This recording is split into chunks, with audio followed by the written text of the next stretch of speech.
Welcome to the G-Loot PUBG Season 5 Finals. My name is Tekkel. I'm going to be your host for the next 3 days, and I am in a live studio in real life for the first time in I think almost 2 years with two faces that are familiar, two voices you know very well. Avenger and Frost are here. What is it like to be back in real life? The two of you got to see each other again, Avenger. Yeah, I mean, it's fantastic. It's been 2 years since we were here last time for Stockholm, right? Season 4, so it's been a very long time, and I've been dying to see you guys in real life again, you know? I've only had the pleasure of seeing Toby because I could visit him in Copenhagen, but otherwise I haven't seen you guys in real life for forever, it feels like. It has been a while, and we've had to just deal with each other online, but now we all get to hang out here, bring you all the PUBG action. Froz, have you been watching what's been going on during Super Weekend? Are you ready for the grand finals? Of course, I think everybody's been watching all of this Super Weekend, right? It was some awesome games, and I mean, we have some awesome teams that qualified to this, so I think this is just going to be great, especially, as you're saying, back in the studio as well. This is top-notch.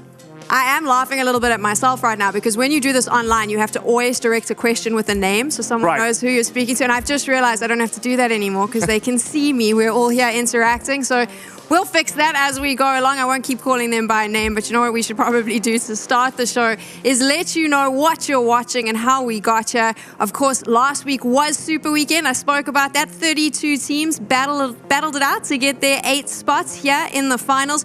You got to watch 8 games every day for 3 days, and now we're here in the grand finals where you will get to see those 8 teams as well as 8 invited teams competing over the next 3 days. And at the end of this, we are going to be able to crown a champion. If you want to see what it's going to look like each day, this is what the weekend schedule is, and I am so hyped. 6 games every single day for 3 days. That's a big one, gents, because we haven't had a lot of PUBG action here in Europe for 2022, and now here it is. You're getting your full. This is the start as well for the whole year, right? It's not just getting to play now, because we're also going in with, point score system and everything. So it's going to be amazing to see how these teams are going to stand against each other. Some of the teams, of course, we saw during PGC, but it's been some time. And also, of course, we're all those new qualified teams into the mix as well. This is hype. Yeah, I really love how we're coming into the new start of a season because you have these roster changes. We're coming in with these kind of new teams that are trying to get to that PGC spot and try to get into things. And obviously the first grand finals with PGC points on the board here. So it's extremely exciting because the teams that potentially make it really far into this tournament, those are the teams that is going to be together and try to get further and further, try to qualify for PCS, try to qualify for the rest of the tournament. So this is a really, really important tournament for these teams. It is an important tournament. This is a chance as well at the start of the year to say, hey, you need to pay attention to us. This is some of the highlights that we got to see from last weekend, and I think this gives you a good indication as to the teams that are going to be battling it out with those invited teams. I mean, I obviously was hosting, so I got to see a lot of these teams, but were there any standout moments for you? Because we had some funny moments during those games.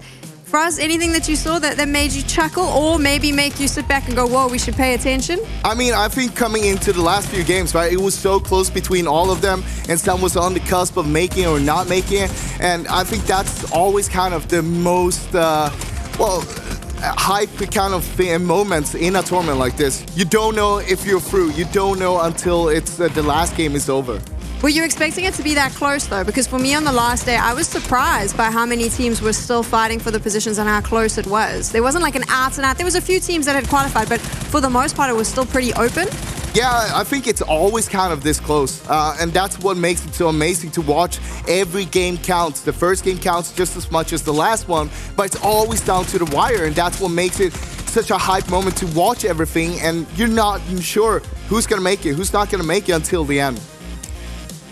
And obviously as well, for me, it was no matter if you're playing 10 games, 12 games, 18 games, 96 games in PEL, it always feels like it comes down to the very last day and the very last game. So, you know what? I'm just excited to be here. We have these 3 days here, a best of 18, and I feel like it's going to be hype all the way through. As we break this down, we want to showcase those teams that did get invited. So they're going to pop up on your screen, not invited. The teams are qualified first, then we'll talk about the invited ones. They're going to pop up on your screen in a little bit. The one that I do want to talk about, though, is Sakura Zenson. They finished first. I was surprised by them. Froz, I didn't expect them to really feature yet. every single day. I think they had 2 chicken dinners. Didn't really pop off per se, but were just able to find themselves in the top 4 on a daily basis. Surprised by that as well? I'm a little bit surprised considering that they kind of changed up the lineup. We've seen them before playing in other tournaments, but coming into this tournament, they added 2 new members to the team. And it's a lot of change up to a team like this. I mean, they brought in Nixie and they brought in Techers instead of Novik. So the whole thing of adjusting yourself as a team, being able to play together, it's kind of hard when you're swapping out 2 players. That is half of the team. If you only swap out 1 player, it's easy because you just get that person to get comfortable into the spot. But switching out 2, that's a major thing. That's a major change, especially when you're coming in and you're changing your drop spot as well. You're also you're playing against new teams and changes as well. It's not like you're coming into a lobby where it's the same 15 teams you've been playing against before.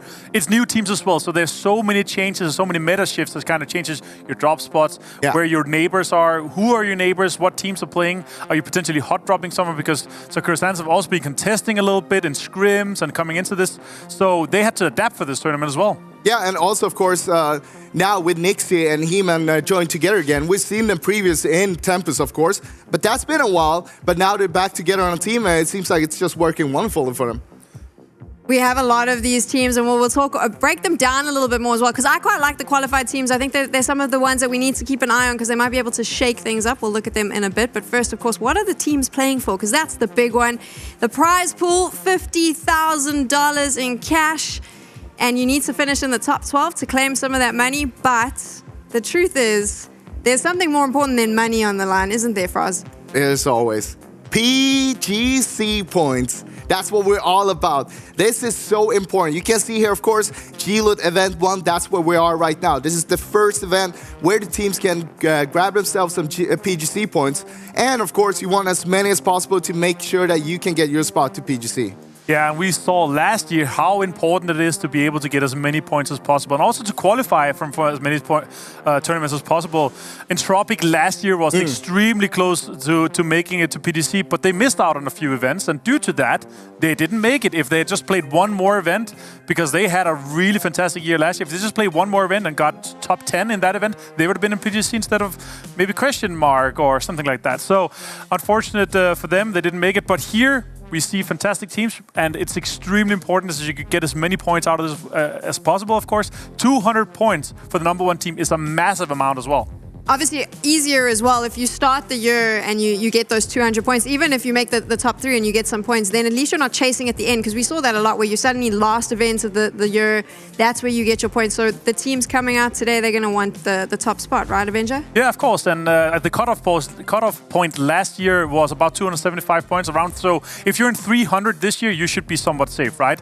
And winning this event, 200, then you only need to do mediocrely at one of the other events, and you'll be through. So it's extremely important to win this. And obviously our winners from last year, from the first kind of event for the year for the 200 points we saw from last event, was Heroic, and they easily made it through due to that. Yeah, exactly. And that's why it's so important to be able to accumulate those points as soon as possible, because you get that cushion to work with, even if you don't get any points from some of the events. Like Heroic didn't get any from the ESL Masters Summer, for example, even though they qualified for it. So no PGC points was added for them there. But they still made it, and we saw what kind of impact they had during PGC. So super important that you get those PGC points going. In order to do that, though, you need to do well today and tomorrow and Sunday here at the G-Loot PUBG Season 5 Finals. So we're going to be focusing in now on exactly how you get to do that. So if you're playing, of course, those teams, like you saw, will do 6 games a day, and they need to get placement points. That's what's important.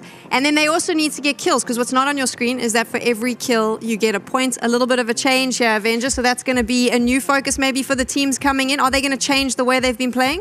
So it's obviously a meta shift from our most chicken dinners format, where you just needed to get as many chicken dinners as possible plus kills. But here we're obviously playing for points, 10 points for a win, 1 point for a kill is still massive. It's still the majority of your points is coming from kills, so it's kill heavy. And that's also why we see some of the teams in the qualifiers do well, because they are extremely mechanically gifted. We have some teams that are super focused on just getting those kills. They're not too focused on getting the wins and the placement points. Also, I think it's a more of a clutch moment to have this kind of point score that we're doing here, because with that, even if you're down to 1 player, you could still get a few points by just getting a few kills. adding a few placement points on top of that, it's not just about winning that game itself. Interesting that you say that, though, because like here's a random question I'm going to throw out. We saw this a lot on Super Weekend. So you have one player left standing early on for whatever reason.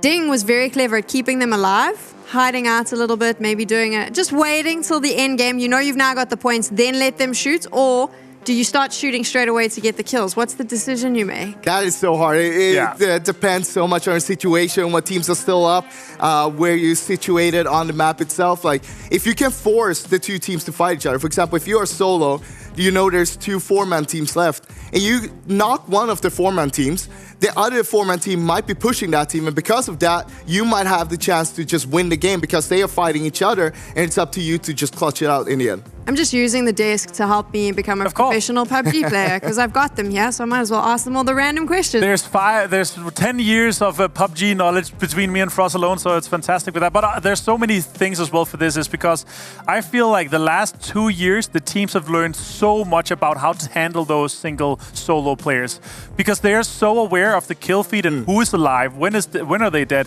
There are some extremely talented players that will tell you there's 32 players left alive. They will tell you who's left alive, what teams, what players are dead, and they will know how many is left alive. So if we're in a situation where there's 12, 13 players left alive, they will be able to tell you exactly what teams, exactly what players, and they will know where they are approximately because due to the fights where they've happened before, right? So I feel like, especially here with the format where placement is extremely important, but also where it's important to not be the team that is being third-partied.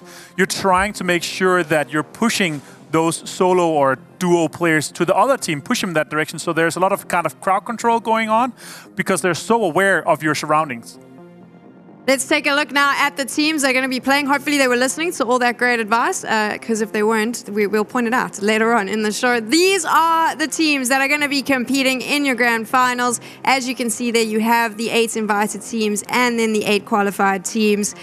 This is going to be an interesting mix, and I'm curious, how do you think that first game is going to go? Is it going to be very calm? Is everyone going to feel each other out? Or are we going to have contested drop spots, lots of early on chaos? The thing is, there's a lot of teams that's actually having the same drop spots, but I don't think we're going to have as much contesting going on, especially in the start. Everyone wants to have kind of a slow start, feeling each other out a little bit and see what's going to happen.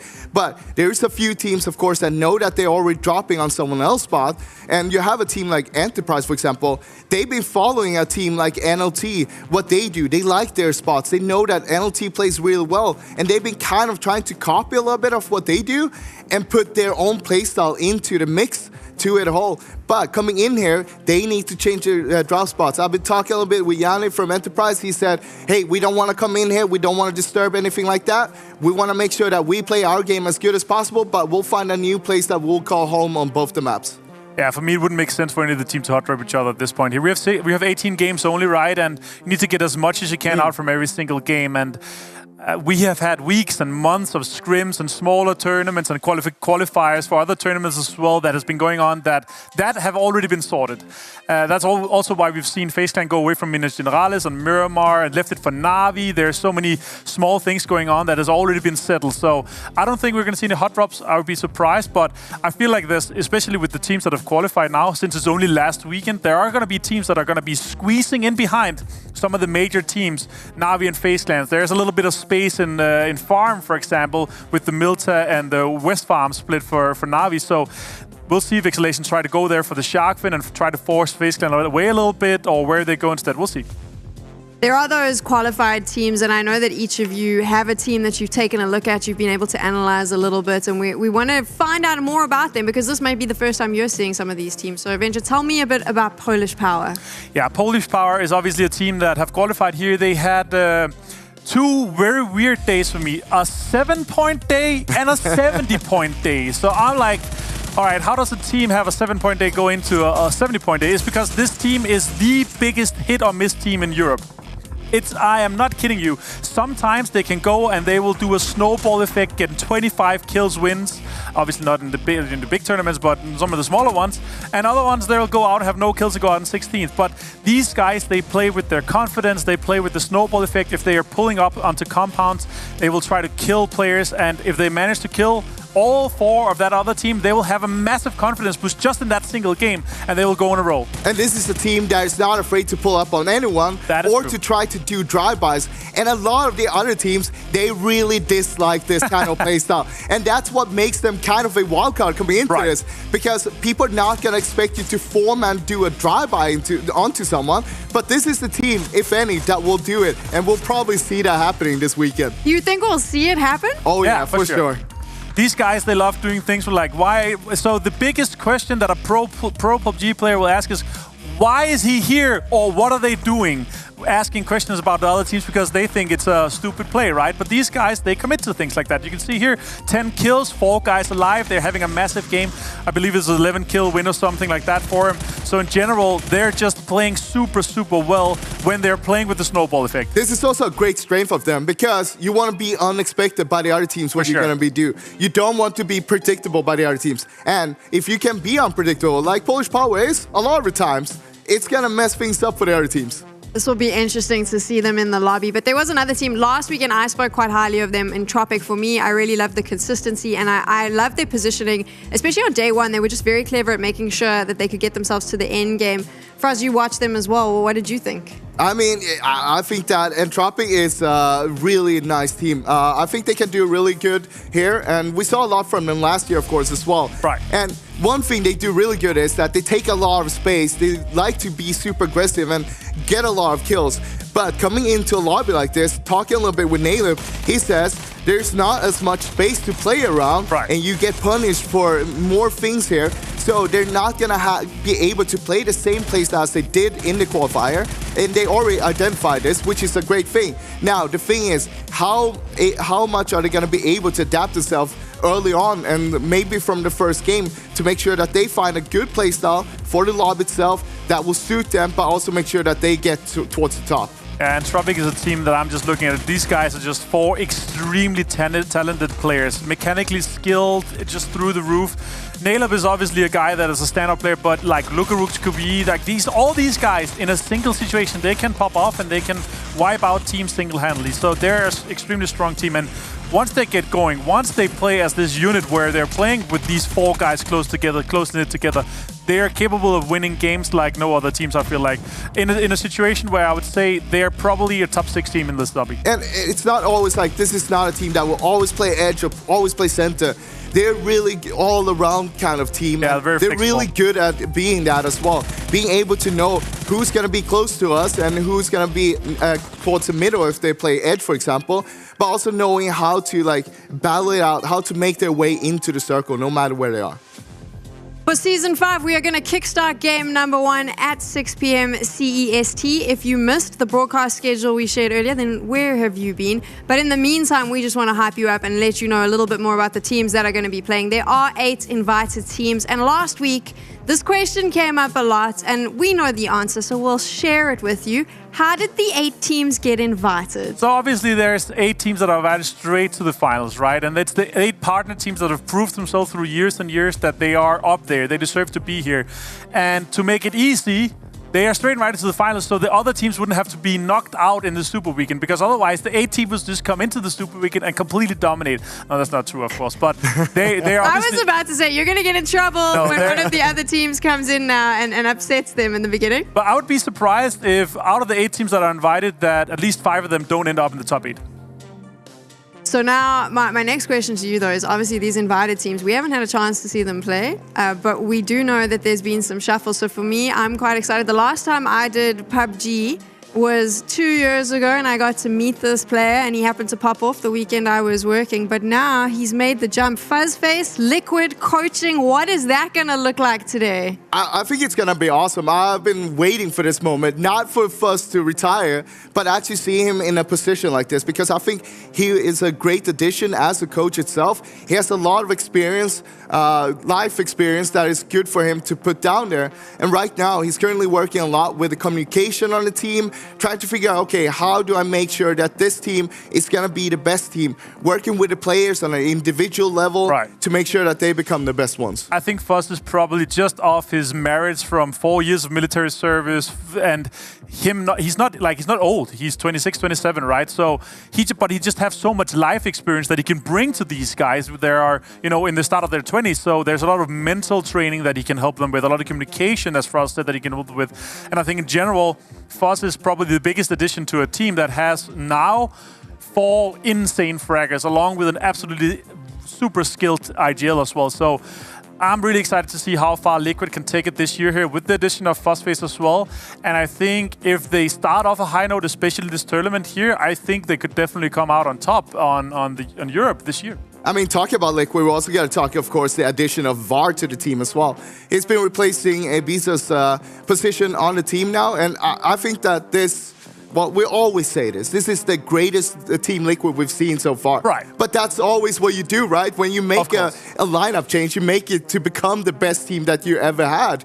But this is scary to me. With Fuzzface on the coaching side, and you have Vard now on the team as well. But one of the great things is also that Vard was with them during PGC as a sub already. Right. That means that coming into this, he already knows the playbook. He knows everything, how to play it out. Now he just had his set role on the team itself. Yeah, that month and a half out there has worked a lot for, like, even if it wasn't planned integrating him into the team, it's worked so much that he can just stand there, observe, and he can help the team be an analyst, ready player as well. And in general, like I play other games with Vard and play PUBG with Vard. Vard is probably one of the most talented players in Europe mechanically, and coherent as well. He is so aware of his surroundings. It's actually disgusting.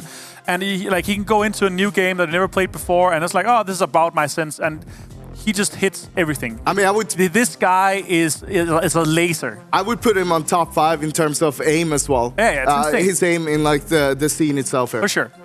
We've spoken a lot about Liquid, we've spoken a lot about those shuffles, but there's some roster shuffles happening elsewhere with some of these invited teams. So which one are you most excited to take a look at? Or we can do face clan as well. Diggory being stolen from Ends. That's a big one. Diggory was... the other guys can be a little bit sad about it, but Diggory is probably the most talented player out of that, mechanically as well, but also super aware of surroundings, very good at playing, and will fit very well into the team as well. There are 4 extremely all-around skilled players. Gustav IGLing, AT can still scout, he can play anchor, they can all play all positions, but you just have these 3 guys potentially standing in the front line. Whoever of them is playing anchor, you just have 3 extremely potent players out in the front. You did mention one thing there, Gustav IGLing. That is something like, he's been co-IGLing a little bit with Fuzz, but now he's going to be back on the IGL role himself, so he's going to be steering the team a little bit more. Steering the boat, being the captain, making sure that they make the right decisions. And one of the decisions is that you touched on it earlier. They have left Monte Nuevo. They're not going Minas. They were going to, but they're going to reside to El Pozo instead. And one of the big reasons for that is that it's also a place close to Monte. So they will have their old rotation routes. They can still utilize all of that information that they've gathered for so many years before and keep on playing kind of the same game. Yeah, I talked a lot with Gustav as well. I was like... because I feel like Monte is one of the best places because they're so far to any teams around you. But what he said and pointed out as well is there are so many compounds and the circles are so unpredictable in that area in general. So even if you have the 4 best compounds with one player, which then often results in you being breached, then you rarely get to win those games because it's not like back in the old days in 2019 where we had a little bit different circle settings where there is this phase compound, which is still phase compound, where it always ended. Like it ended there all the time because it was a little bit predictable, right? And now we have a little bit different circle settings, so the circle's a little bit more random. And now it's hard to predict where the circles end when they're on the west side. And the area on Monte in general has these 2 mega canyons with roads in the middle, and if you have to traverse any of those late game, you will die. Like, it's so hard to get on the other side of it. That actually reminds me, this is one of the reasons why they want to go there as well. Talking with Gustav, he said, El Pozo is such a good place to hold and be there early if the circle lands there, and they want to be able to control these kind of areas. And that's also one of the big reasons why they're moving over there. We're going to talk a bit more about these teams. I have more questions for you, but I want to talk about you first because we have a little something for you. We're going to be running an Easter egg hunt throughout the broadcast today, tomorrow, and Sunday. You can call it an Easter egg hunt if you like. And we have 10 survivor passes to give away every single day. If you want to win and you think you're the biggest PUBG esports fan, then listen up. This is what you have to do.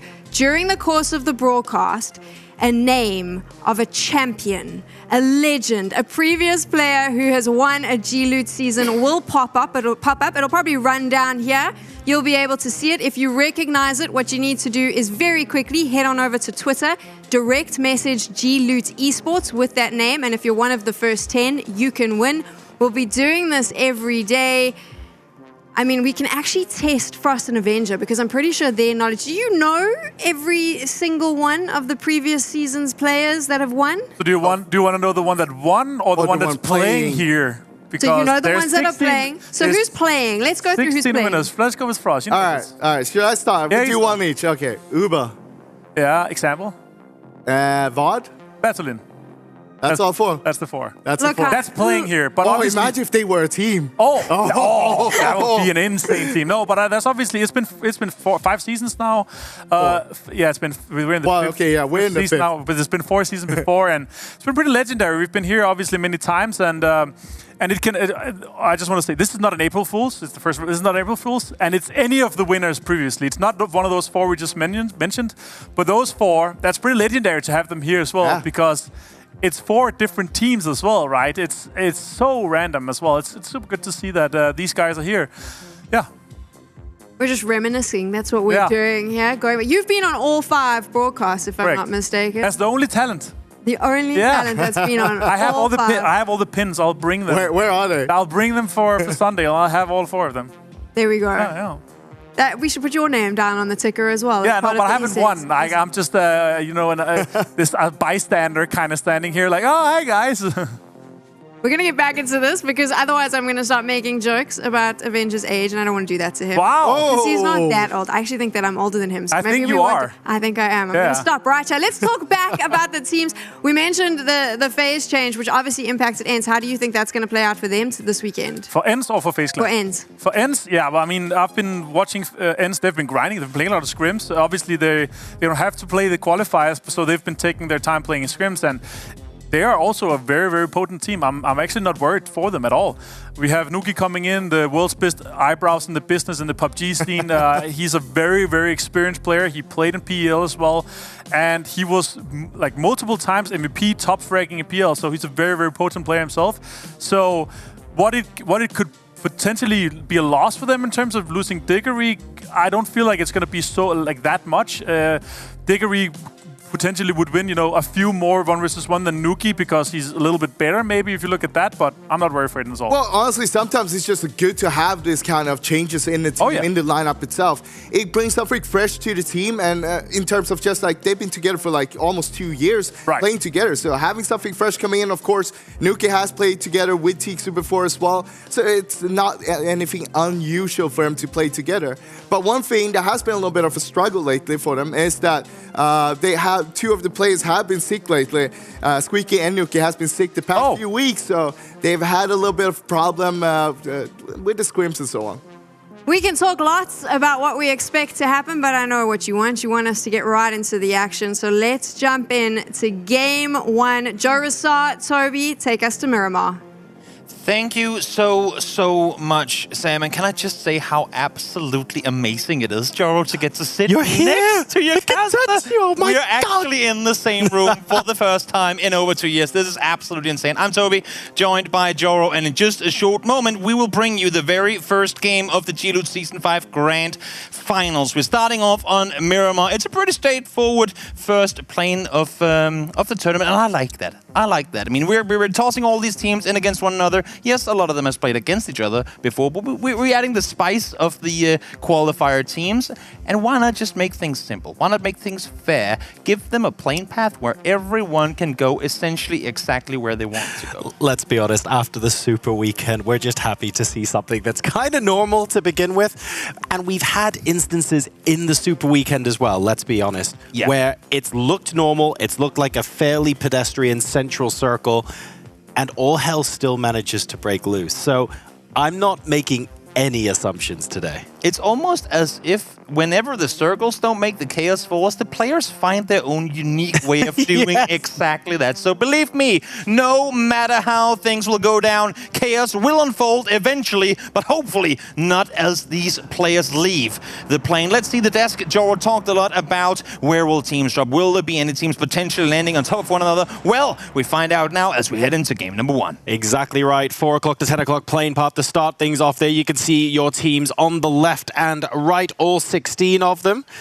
Nice shiny new logo for no name yet. I appreciate that. That's an excellent logo. So really good to see them update that here. But what we're looking for is any teams that want to be contesting vehicles with one another, for example. Any teams that may want a similar drop spot. This is a finalized lobby of 16. They're going to be playing in the same group for all 3 days. So any, how do I put it, disagreements now, Toby, could potentially amplify later. Oh, easily. We've seen it so many times. I almost want to say we've seen it more than not, that stubborn teams just brawl it out, and it really can quite easily lose them tournaments if they get too desperate to try and like maintain control of set loot spots. But this looks pretty good and dandy. The first circle is going to go down towards the southwest. There aren't a whole lot of teams down there yet, but given the somewhat southern plane path, sure, most, if not all teams should have a pretty straightforward transition route down there. Teams, though, first things first, find yourself a vehicle. I think maybe Mixie's found a vehicle and might be going for a road trip alongside. I think that's not going to quite work out for him, but it's fine. It's not like there's someone on his back or anything like that. Things are looking relatively chilled out to begin with. What teams are potentially going to be clashing heads with each other going into phase 1? Before we get to that, I want to point out something that I hope that I'm calling right. This plane path was extremely Picado friendly. I mean, believe me, it's hard to get a plane path on Miramar that isn't Picado friendly. True. And the fact that Liquid sent 3 players up towards that barn compound tells me this is early presence. This is them telling BBL, we know we've had our fair share of skirmishes in the east and southeast part of Picado in the early games before, fighting over compounds, fighting over vehicles. We're going to send 3 people up on that hill in game number 1 to show you that we mean business. This hill is ours now, and it will remain ours for the rest of the tournament. That's a really good point, and not having to settle that score a little bit later on because you're sort of showing everyone else what your intention is in game number 1 is critical. If BBL see that and they go, oh, okay, that's what they're doing this weekend, maybe the end of game number 1 is just fine. We just accept this, that's cool, we move on, and to be honest, there hasn't really been any major disagreements so far. What's interesting is that given the plane path was basically an arrow straight through Picado, Team Liquid might almost feel slightly aggrieved that they're going to have to rotate a little further than they'd want to. They're basically on edge here, and 9 out of 10 times you see a plane path like that, you don't expect to need to rotate away, but this is quite a hard southwest shift. One thing that's interesting with that, and to add to what you're saying, is that Liquid, especially in circles like these, I mean, in the good old days with them fighting DA and the kind of the pre-Picado on the southwest side, where partially where BBL find themselves now, Liquid would always run into issues there because they rotated early and then ran into DA.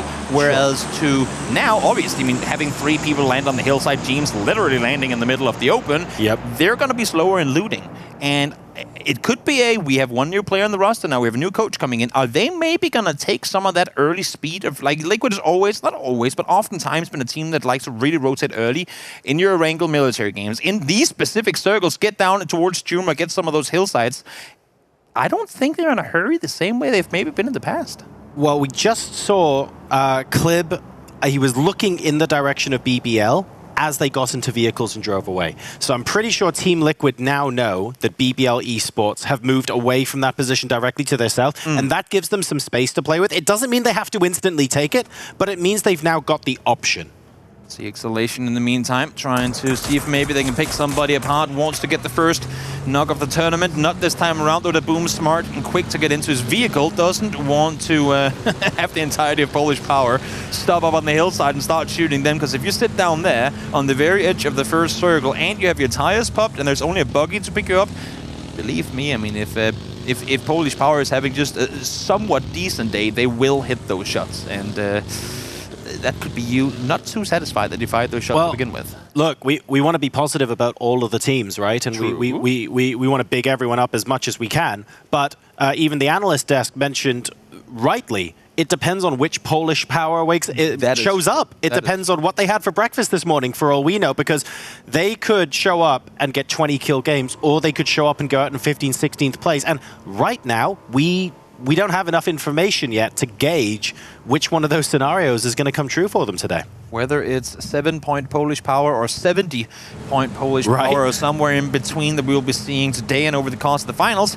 well, only the games will show us. In the meantime, Tokyo Manager Gang making their rotation down towards the south. They got plenty of space out towards the southeast, but as we say that, there are quite a few teams that have already opted to wrap south around Chumacera. A lot of the teams were already in the vicinity, obviously Ding looting Valdelmar, Tropic rotating out of Los Leones as well, and then Heroic spreading around the center of the circle. You can see it here. So the guys in black, Tokyo Manager Gang, they could potentially run into Footballists way down south, but already now, I want to say the center is actually more occupied early on, especially considering Liquid, a team that would normally go early, opting to go late. Other teams have taken control where they maybe wouldn't have, and that could potentially catch a team like Tokyo Manager Gang off guard. Looking at sort of Liquid's rotation and how close they're getting to Heroic, they knew that BBL left early, but they also know that BBL went due south. So they can assume that Heroic is still in Chumacera, and maybe there just wasn't that much room for them. Like, they might have one compound maybe that they're fairly confident is free between, but they don't want to take too many risks. You're right, Tokyo Manager Gang could head into Footballists, but Footballists are playing this quite smart. They knew that the Southern Highway was basically free, but instead of going into the center at the first opportunity, they're continuing to go due south, basically with the idea that any compound or any hillside that they get in phase 1 and hopefully in phase 2, that no one could possibly come up behind them. That's going to be their goal right now, yeah? Yep, not a bad rotation at all. They got plenty of space down south. Now we hop on over to Sakura Sensen, a team that not only have I been looking forward to see them play this week because they really impressed me in the Super Weekend, but I've actually been looking forward to see them play with Northern Lights. Because I like to think that, I mean, you always have a team that you don't necessarily look up to, but a team that you could be impressed by. Sure. I like to think that Sakura Sanson has taken a lot of what is it that Northern Lights does that works so well and tried to add that to their own recipe of success, which has granted them the success, but now they're in a lobby where that team is too. And will they be able to pull that off? I mean, they're sitting up right behind them on Power Grid right now. We'll see as the weekend kind of moves on forward. That's an interesting one to look at because Sakura Zensen in the Super Weekend, they basically got a lot of their baseline points by consistently making sure they're positionally in the top 5. And sometimes they would go out, but not without a couple of kills, and other times they'd, pick up 8 to 10 kills off of it, and that's where they got all their points from. Exactly. But Northern Lights tend to, if I may be so bold, they tend to be a bit more aggro than that. They're happy taking those fights. They're super confident as a team taking those kind of firefights. And I'm not sure how well those playstyles are going to mash together. So if we see these two in the same quadrant of the circle, it's going to be super interesting to see how this works out. Oh, speaking of, here they are. Northern Lights sitting 3 in the compound. Sakura Sanson rotating just past them, obviously well aware that there's a team here, and had they done their prep right, I would assume that they know that it could very easily be Northern Lights taking control of the compound. The thing is, Northern Lights isn't a 3-1 split right now with a player down towards the south, and I'm not sure Sakura Sanson is aware of it. They've left Nixie up on the hillside now. Perfectix, obviously, hearing Saldi pulling up from behind. He is going to leave the compound, try and see how fast he can get away from there. Tegas will hear the buggy as well. Is he going to go out and shoot? No. But one thing's for sure, Joro. We've hit the 9-minute mark. We're just 45 seconds away from the second circle, I should say, popping. No one's died yet. Everyone is playing this very cautious. It's not the same bloodbath and chaos that we saw previously. Teams want to live for long here. Perfectix just letting Sakura Sanson know that my compound doesn't come for free. It comes with 2 bullets in the wall. And he's going to leave. It's a bit of redecorating there by the looks of things, and it's a bit too much for him, I think. Yeah. Took a couple of shots and realized that there might be a little bit of a long-range third party there now that he's given away his position, but no harm done. Happy to rejoin the rest of the team. I like the Polish power rotation here as well, by the way. They went all the way west, down the cliffs and back up, which is a very long way to go, but also a great way to almost guarantee you're not going to run into anybody else. So Polish power taking things quite quite safely, shall we say, at the beginning of this game. And we have another Southwest shift. We did talk about wanting to see Polish Power not necessarily press the brakes, but be able to press the brakes when need be. Sure, and I feel like them not running full speed forward into that first circle, taking the longer route around, making sure they're not going to run into any ambushes, and now presenting themselves on the west side of the circle. That is indeed a good read on their part. You can see them coming in with the grey logos up there towards the northwest side of what is now the second circle. It did go down towards the south. Valdelmar's on the far west side of it, and everyone are going to start traversing down here. We saw a big pile of teams wrap far south around. They're going to be running straight into Footballers, depending on where they're up to set up. And in the meantime, Beamy finds the first knock of the grand finals. Grannies goes down. This is the full-on pull-up. Fights both ways. Page finds Janny. Janny did manage to get Beamy down first, though.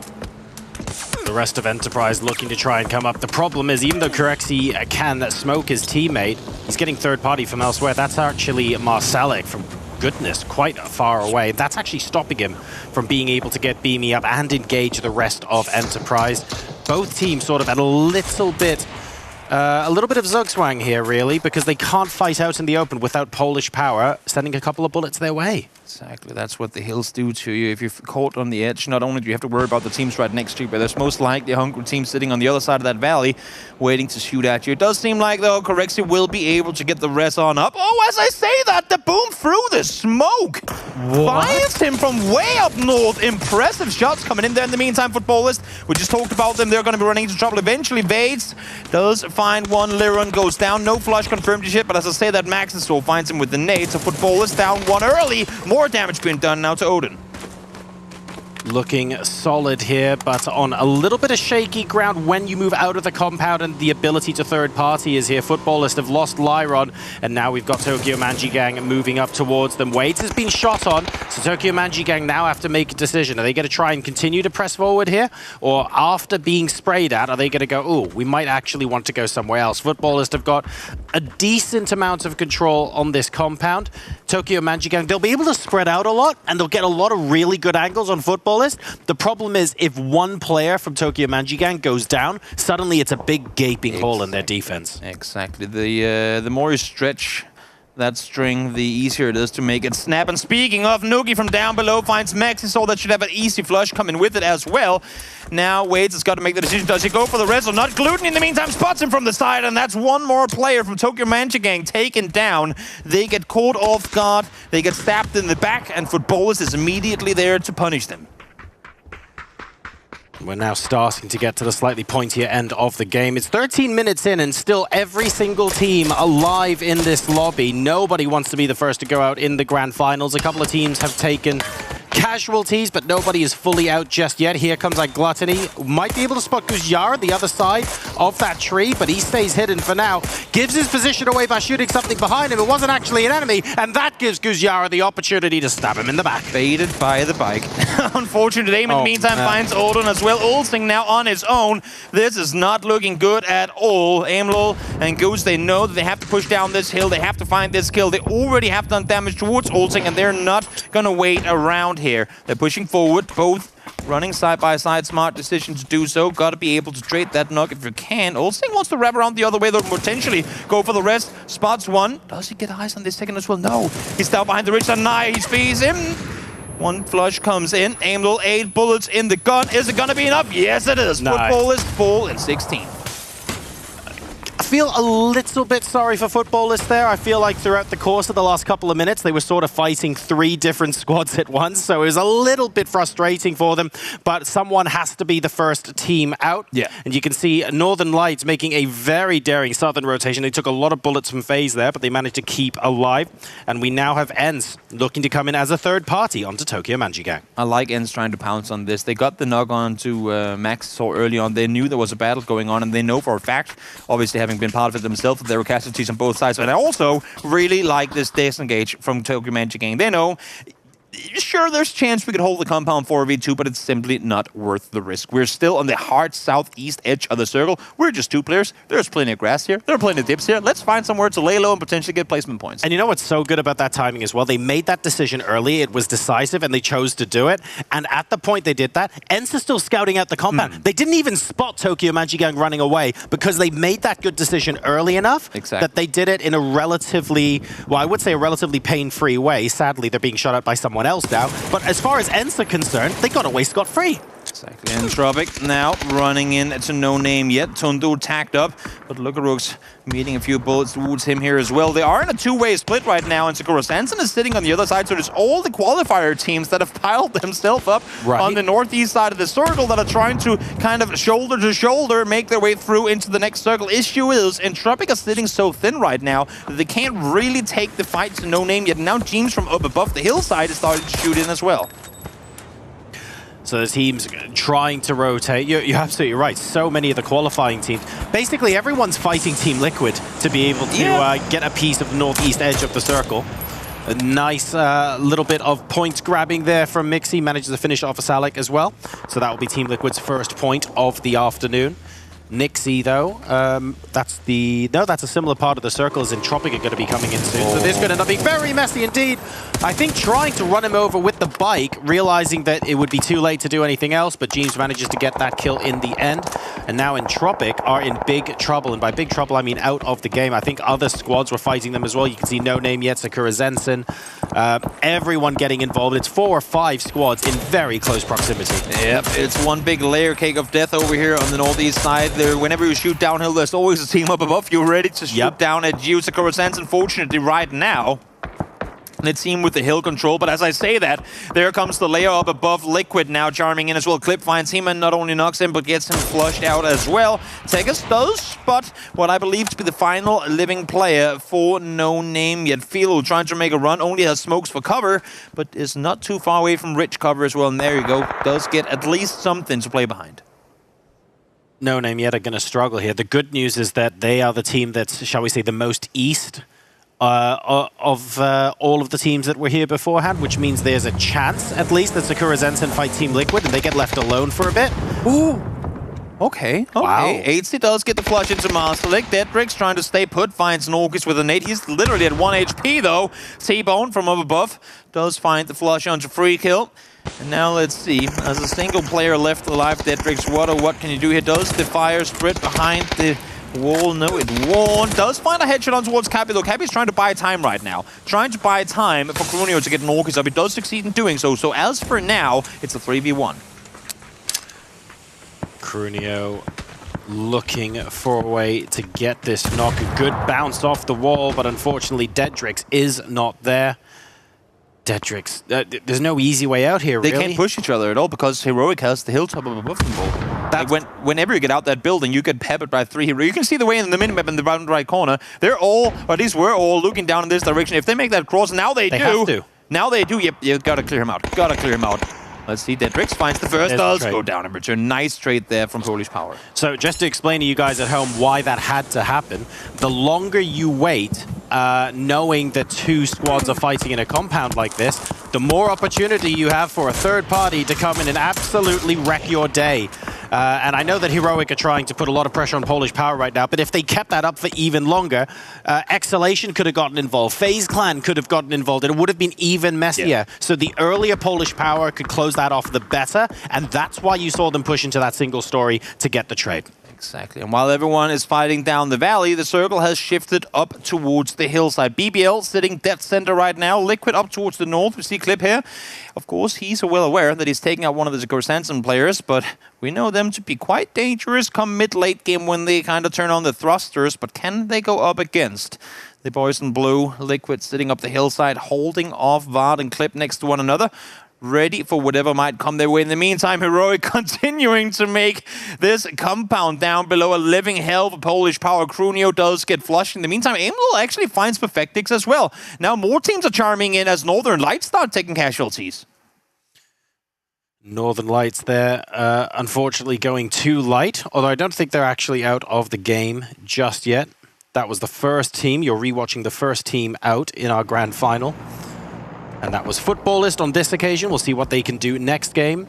Heroic now, still continuing to make sure Polish Power can't get out of that compound. Now, the longer they do this, the longer they can't get into the circle themselves, Toby. So at some point, they're going to have to make a decision here whether they want those 2 points badly enough that they're potentially compromising their position in the next circle. You can see they're sitting here desperately looking for Polish Power because they want to make that move, as you're saying. They do not want to sit around here forever. But I respect them not leaving before they've dealt with them because they do not want to push into Liquid with a team pushing up behind them. Yes, the last thing you want to do is push into a team where you think you're going to win the fight, and the moment you open fire, someone else open fires on you, right, from behind, so that's no good. Tokyo Manji Gang, good to see them adhering to one of our golden rules of PUBG. If you're going to get shot, at least stay on 1 HP, which is fair enough. Heroic now, maybe starting to bite off a little bit more. They're taking a look at FaZe Clan as well, who are very close to Exhalation.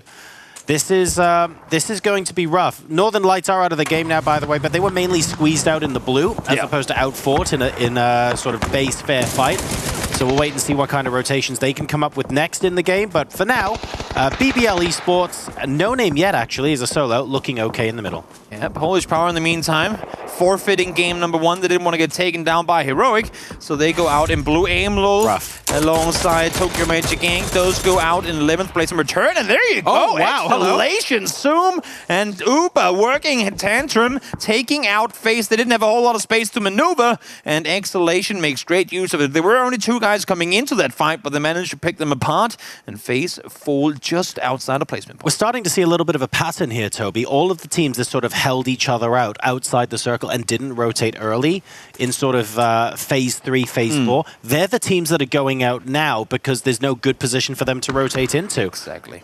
I mean, if this circle wasn't brutal enough already, the players will make it even harder for you to try and make any sort of plays. You can see, I mean, when you see all, FaZe were spread out on the West Coast. They had so much room. And when you see them all kind of funneled into one little dip together, you know that's because there's so many players on that west side of the hill, and there continue to be. Nobody wants to maneuver into the compound. Rust in my hair, trying to get any sort of audio crew on towards Thing. Now the fight escalates. Now is where they need to make the push on forward. Rustin goes for the save point first. Get the flush onto Bestelog. In the meantime, Sail finds Correxy, and that's going to be all of Heroic down to just Sail. Impressive play. He goes down to blue right after, but manages to net his team 3 kills alongside placement points. Sail, what a performance!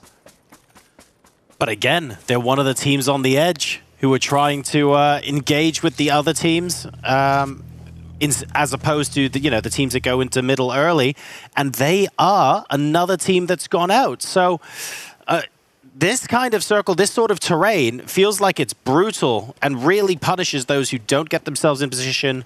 The next circle has popped. Philu definitely needs a new pair of pants because everyone wants to be exactly where he is right now. We've got Big Boss Life moving on the west side. You have to think they might choose to come down the cliff now rather than later, Toby, right? Yeah, I mean, the worst thing that could happen for them is that somehow Liquid and ENCE manage to kind of wrap in underneath them and hold them out. But to be honest with you, I kind of like them sitting on the hillside, at least for a little while longer. Let's see, in the meantime, Salty has managed to sneak his way up close towards Clip. Clip has been playing this hillside, well, essentially since phase 2. And I feel like Salty has just been slowly maneuvering closer and closer and closer to this exact position so that at the moment Clip overpeaks it, he's going to be ready and raiding with the barrel.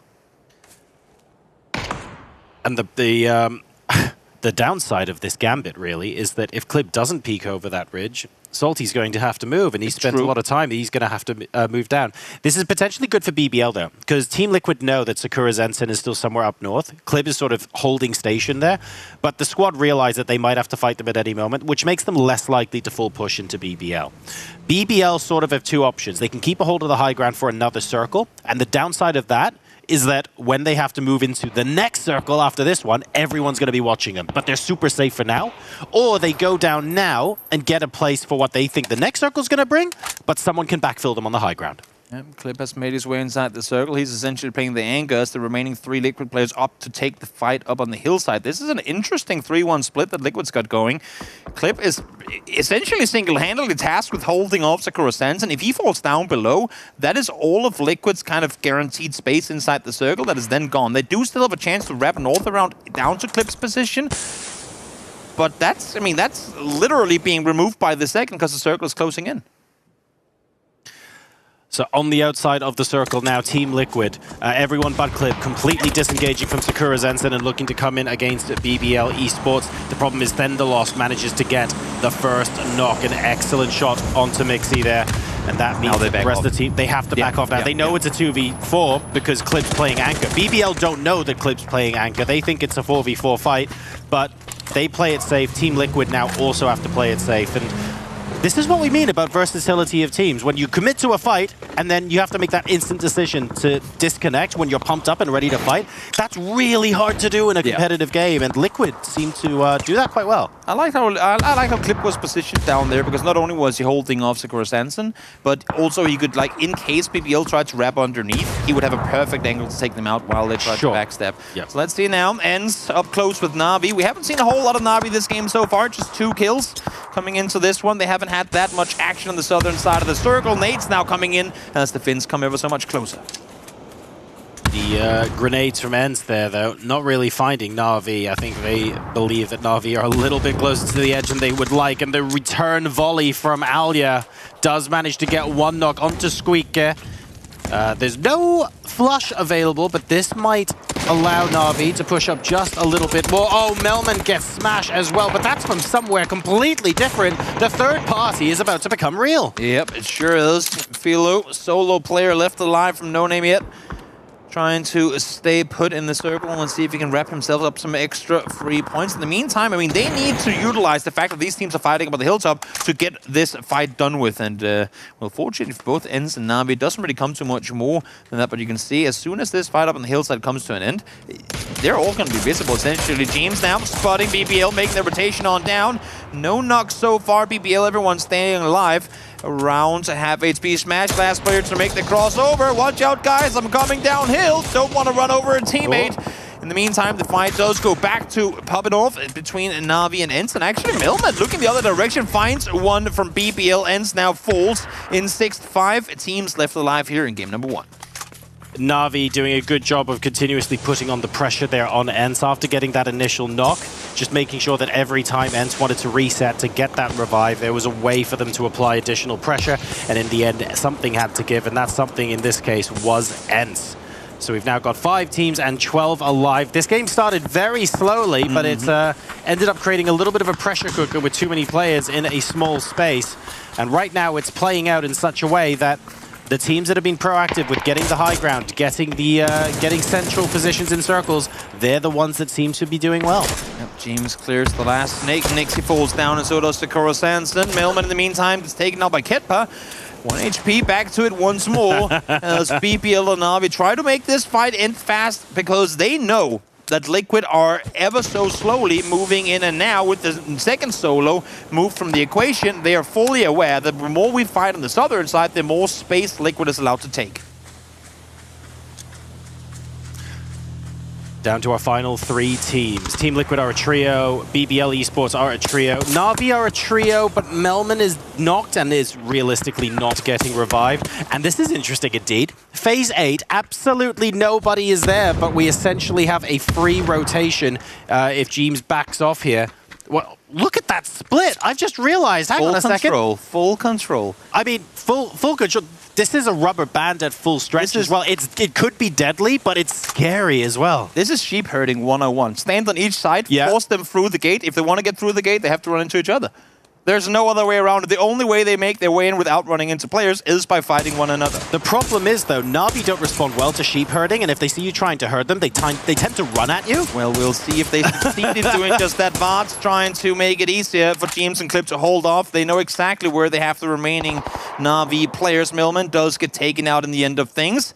BBL, in the meantime, able to use the Valley for cover. They are still 3 alive. Don't count them out just yet. We've seen insane things from this BBL team in the past, especially when it comes to clutching up endgame situations. So we'll see if they have what it takes here. But right now, Vard's position is absolutely crucial. And most importantly, he cannot get knocked up here, because that would leave James and Clip all alone down the hillside with practically no info. Yep, Vard's job is to make sure no one runs towards him while getting as much information as possible. Smash, though, on the backside of at least one of them, and he gets James out. That could be a big problem. Suddenly, the sheep herding not looking that good. Jeems now down for Team Liquid. They're going to have to go into rescue mode here. Vard should be able to spot what's going on, but I'm not sure how much he can do about it. Na'Vi also getting in on the action in the meantime. It really is a proper three-way fight.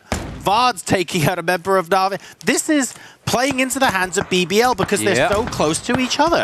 All the focus on Liquid was on Na'Vi. In the meantime, BBL snuck up close, using the Valley for cover, and managed to backstab Jeems as he tried to wrap around the side. Clip now spots one, does have the Grossler in hand, finds the knock onto Ketba. Nate doing some damage there as well, wants to get the flush too, but not going to happen, at least not the first time around. We'll see.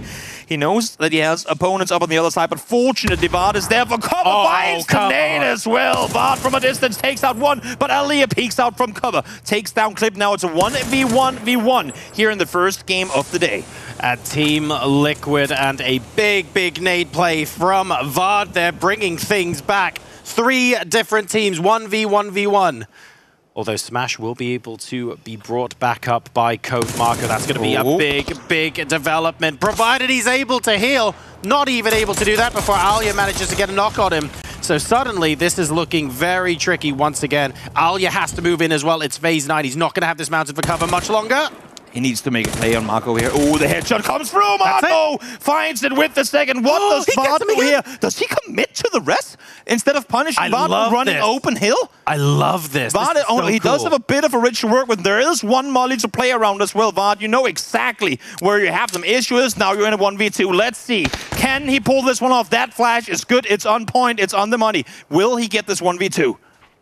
Code Marco is going to be the one to peek first. Now he's the player at full health, so he's got good information, and Vard can't quite do it. BBL Esports, though, with 5 kills, will grab that chicken dinner. Team Liquid with a good amount of kills in that game as well. They are not going to be disappointed with that by any stretch of the imagination. Not at all. But that final 3-way fight, you could have replayed that 50 times, and we would have seen different results, different ways each time. In this area of the map, so often you see that center team get away with nothing and not the win, because they simply haven't had a chance to get the info. Teams are fighting all around them. They can't do anything. They had to full speed send it down that hillside with the entirety of Liquid shooting at them. They get out of there alive. They utilize the fact that they're fighting on the hills to sneak in below. They did everything in order to get the win, and daring to go for that risk twice.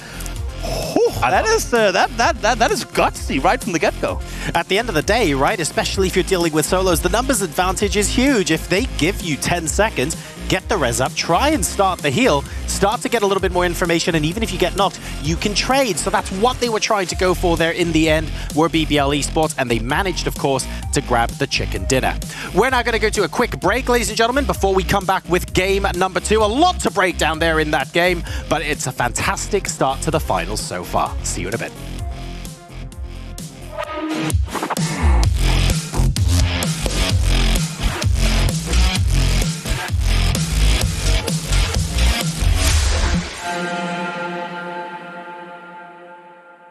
Everybody has to start somewhere.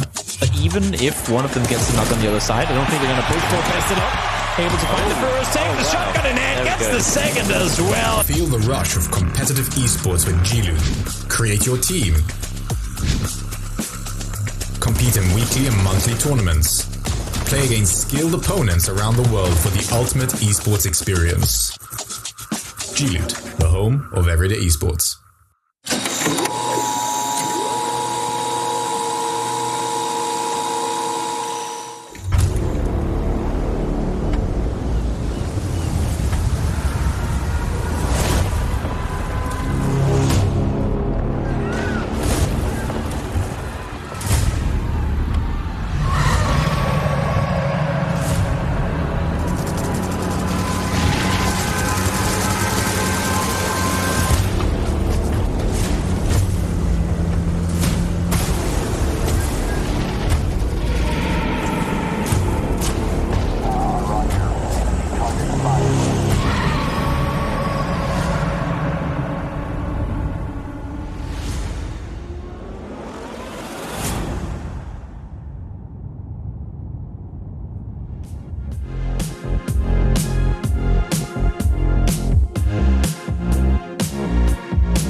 We've had the first game of our grand finals, and you got a chance to see it. I know you have lots of thoughts, and you know who else has lots of thoughts? Frost and Avenger. You both mentioned Team Liquid in the pre-show, and they definitely showed up for you. Yeah, I mean, it was a great first showing, I'd say, but I'm expecting a little bit more from them, though. Yeah, I feel like if that flashbang was just a little bit further on the ridge, I feel like Vard would have had the upper hand because, you know, he would have been blind for a few more seconds and he would have been on top of the ridge rather than kind of defending from that, and they wouldn't have had the time to, you know, heal and reposition and those other stuff. He was also very far away, like compared to the other team, the others on his team. They had a good 2-1 split there. Towards the end, it didn't all work out for him. So Vard was a little bit by himself, but I mean, he played out really nice, and I think it's a real great showing on his skills. Using the flashbang there to buy himself some time, how on point that flashbang basically was as well. Yeah, for sure. And obviously, BBL won the game. They repositioned well. They took some really good positions to descend into the valley as well.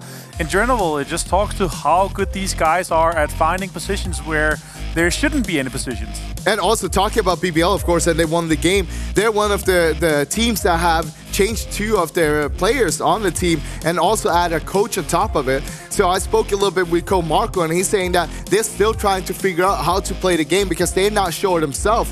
Right now, they're still playing 2 different kind of play styles because of this, with people coming in from a different team, and then they have this play style from before with Coach Marco and Smash, and still trying to figure out how do we want to approach this. And this is the first trial basically for them, and I don't think you can do it better than this, right? You definitely can't do better than a chicken dinner, Avenger. No, lovely to see, but obviously a few more kills would have been nice, but still, they are able to get into a position where I feel like they shouldn't really have won from that high ground, right? They should have been held out. They should have had some teams that was positioning to kind of counter what they were trying to do. But also, the teams ended up fighting each other for so long.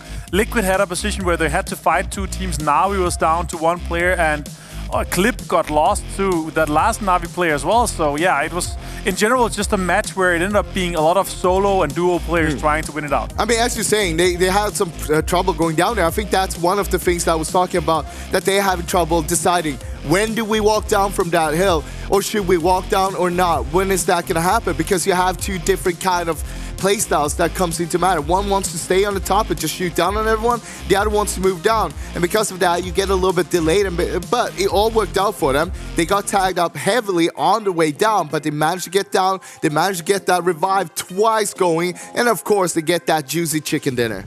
We've got your leaderboard now in front of you. This is how it played out after game number 1. And I'm quite surprised by this. I mean, I'm not surprised because they got the kills, but I'm surprised it was them. Tokyo Manji Gang sitting in 4th because they were able to get those 9 kills.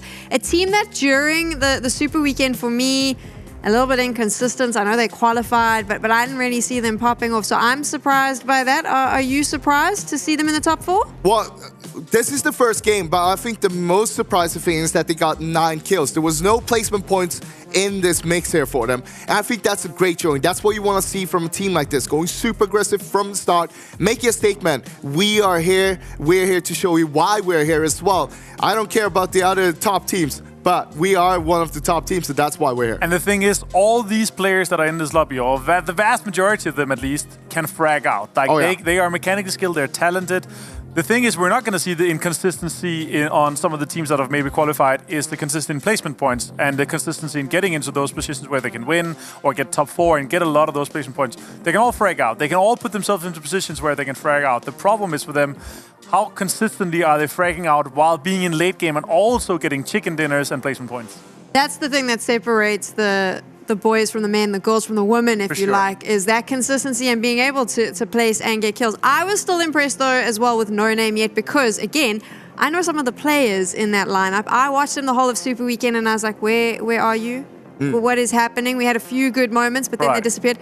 That first game, though, for us, they popped up. Yeah, we saw it, of course, being picked apart a little bit from left and right, basically, during the rotations. That is something that happens sometimes when you're not totally sure what's happening in this lobby. Maybe not totally prepared on how the other teams are going to play it out and how you want to play yourself. But one thing we saw for sure was that Philo was able to kind of, as a solo, be able to grab a lot of points. He was solo for a long time, but being able to snake his way in, gain those placement points, and of course they had 3 kills on top of that. That's a good start for him. And you know what? That's what happens when you put a French fries plate in the middle of everyone in the center. Everyone is picking them apart, right? They all want to get just a few French fries, put it into the mayo and get Obviously, these guys, they are extremely talented and they are extremely experienced as well. Like, these guys have played Monkey Shift, they're 2017 OGs. These guys know the game so well.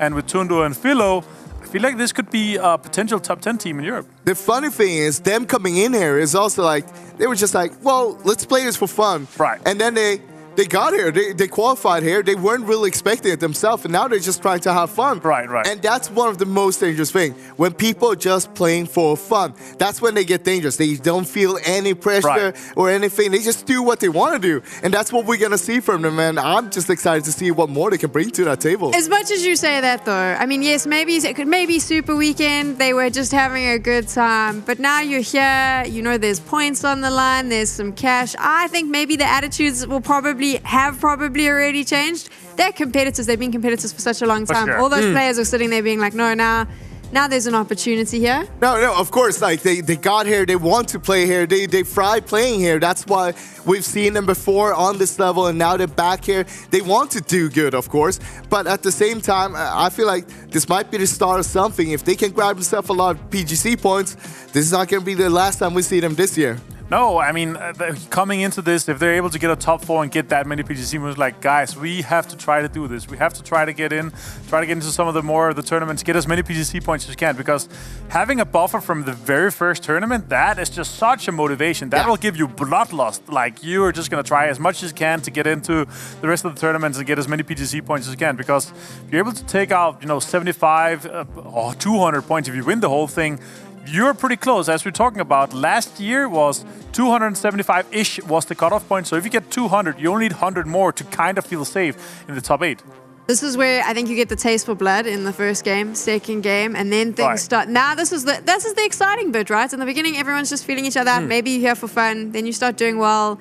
Then you change things up because now you're ready, and then we get to watch the chaos unfold. After watching that first game, though, thoughts on some of the teams, Avenger? Who are you looking at going, we need to watch that one? Well, so first of all, this area in general is such a hard area to play. It's pretty hard to traverse, and you have to decide where do you get into the circle? Where do you play from? And if you decide to get into an angle of the circle where you have a hard shift against you, where you have to go through 3 or 4 teams, you're probably not going to make endgame.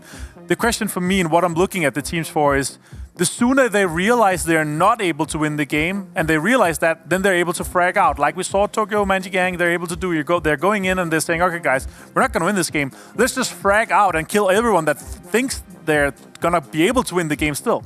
I think one of the big things we saw here was how passive all the teams was, and how they were spreading out as well.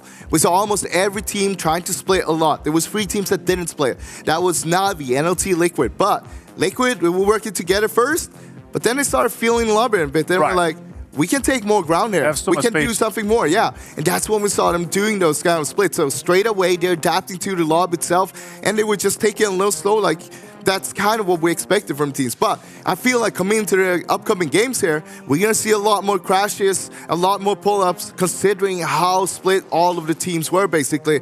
People are going to try to crash into them because they know it's just going to be 1, maybe 2 players max in that compound, and we want to take that compound for ourselves. You think it's going to be a little bit more aggressive? No, I feel like here, especially on day number 1 in Grand Finals, is always a little bit more passive. The lobbies and the teams, they try to feel each other out here, especially now that you can see how much space that Liquid was able to get. They're not going to have that in day 3. It's time to jump into game number 2, possibly a little bit more passive. Maybe someone decides to cause chaos. I'm a big fan of chaos, so that's what I'm wanting, but I know it'll only come in day 3, so I'll have to be patient.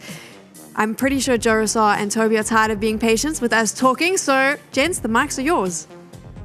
Thank you so much, our beloved Yes, but now it's time, Joro. We are back. I'm Toby, joined by Joro-san, and we have got one more game of Erangel before we head up Miramar, I should say, before we head on into one more game of Miramar, and then 3 games of Erangel. I can't talk today. I'm so sorry. I'm just too excited to be in the studio again. I think that's gonna be it. I love how Sam just said, "Oh, don't worry. You know, we'll only get the chaos on day 3." And I'm thinking, but we've got Erangel, which means you've got military circles later today. What? True. That is kind of the name of the game these days. 4 o'clock to 9 o'clock playing path here, a little bit southern skewed, but nothing to write home about as we hop into game number 2. All 16 teams, of course, dropping back into the lobby. Now, a tournament isn't won or lost on day number 1, but a big gap can be found on day number 1 if you perform particularly well. What teams have really come out of the gate running and really punching everyone up and looking like they're going to be solid? I'm going to quote you on 2 things you've said now that contradict one another. You have both said a game is not won on day number 1. But you've also, after a last game in Super Weekend, said, don't just think about that, oh, if we got one more kill in the final game, because it's all the games that matter throughout the tournament. So as I would agree with you that it's not won on day 1, but you cannot just go, oh, it's fine, we'll just play better tomorrow. Because as you've very wisely said yourself as well, those 0-point games that we've already seen 4 teams now have here in game number 1, could they have been 1, 2, 3, 4-point games? That could potentially have ended up being them having won that tournament on day number 1. So what I would say there is, if I had to paraphrase both of those and sort of turn them into a unified truth, you can't win a tournament on day number 1, but you could lose it on day number 1. That is true. That is true. Unless you go from 7 points to 70 on day number 2. But even then, that's not an overall victor, right? Like, imagine if that was a 30-point day 1. Yeah. What a different conversation we would be having right now. That is very, very true. Now, Joro, this plane path and this circle, I know these circles like teasing us, and the game does still feel bad for not giving us the island ending. The islands are in this time around. Are we getting them this time around? Probably not, but just the fact, just the fact that they're in there. It's one of those, so you're telling me there's a chance. Yes, letting us know that there's a mathematical non-zero possibility that we could be getting some of the circles that we secretly desire. But once again in game number 2, teams generally staying out of each other's hair. We don't even really see anyone going for vehicles that quote-unquote belong to the loot spots of other teams or things like that. Everyone's really chill. Let's pick up on something the desk were talking about, how the teams have been playing so... I don't want to say politely, but the word passive was bounced around a lot, and it was just like there was a lot of respect. Everyone was giving each other a lot of distance. Do you see that continuing through today, or do we think there's going to be a grace period after which all hell's going to break loose? I feel like given that we're on day 1, we're hopping over to Erangel halfway through.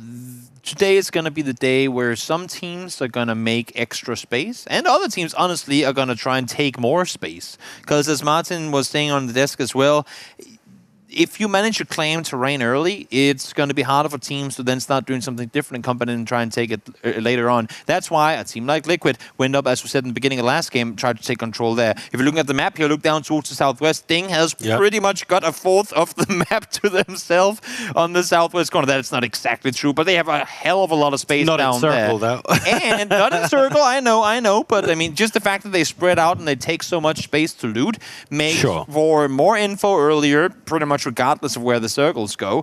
And yeah, I mean, I like what I'm seeing from teams in terms of daring to take control early. Another thing, which I guess goes against what I don't want to say expected to see, but thought could kind of theory crafted on, is that we were saying maybe with Liquid dropping 3 on the hillside was them slowing things down. Mexi, I think, literally found a Tommy gun and said, I'm going to the circle. Yeah. And he rotated pretty much as he landed and is now sitting southeast of La Bandita. He was very, very quick to grab that compound, wasn't he? They were almost scudding it out at like the 2-minute mark, already in vehicles heading there, and you can see every single member of Team Liquid now rotating into circle. If they kept going, they would have caught up with these guys, the Tokyo Manji gang, who are moving out of Impala now a little bit further north. There's no guarantee, of course, the circle's going to go here, but a very early rotate, almost the rotate we were expecting from Team Liquid last game, has essentially happened this game. The thing for them is they know, I mean, both off of last game's information and now, that there's no team between them and Entropic as long as BBL stays south side. So the idea of them taking the... Oh, hold that thought for a second. Squeaky on the fire here. The idea of them taking the hilltop doesn't only grant them the hilltop itself, it also grants them what we see perfectly put into picture here, a clear-cut rotation path to the east. As long as they can make sure that BBL are down that hillside east of Picado, as long as we can make sure they don't have any bumps in the road making their way out east, and as long as they know that Entropic focuses on Los Leones rather than playing the silos up and around there, they have a pretty much free as can be rotation into the exact circle we're seeing now. And that's why a team that loots all the way over in Picado is now sitting dead center in a four-way split in the center of the circle. Now, it's phase 1, so we can't theory craft this too much, Toby, but a bit of interesting analysis here.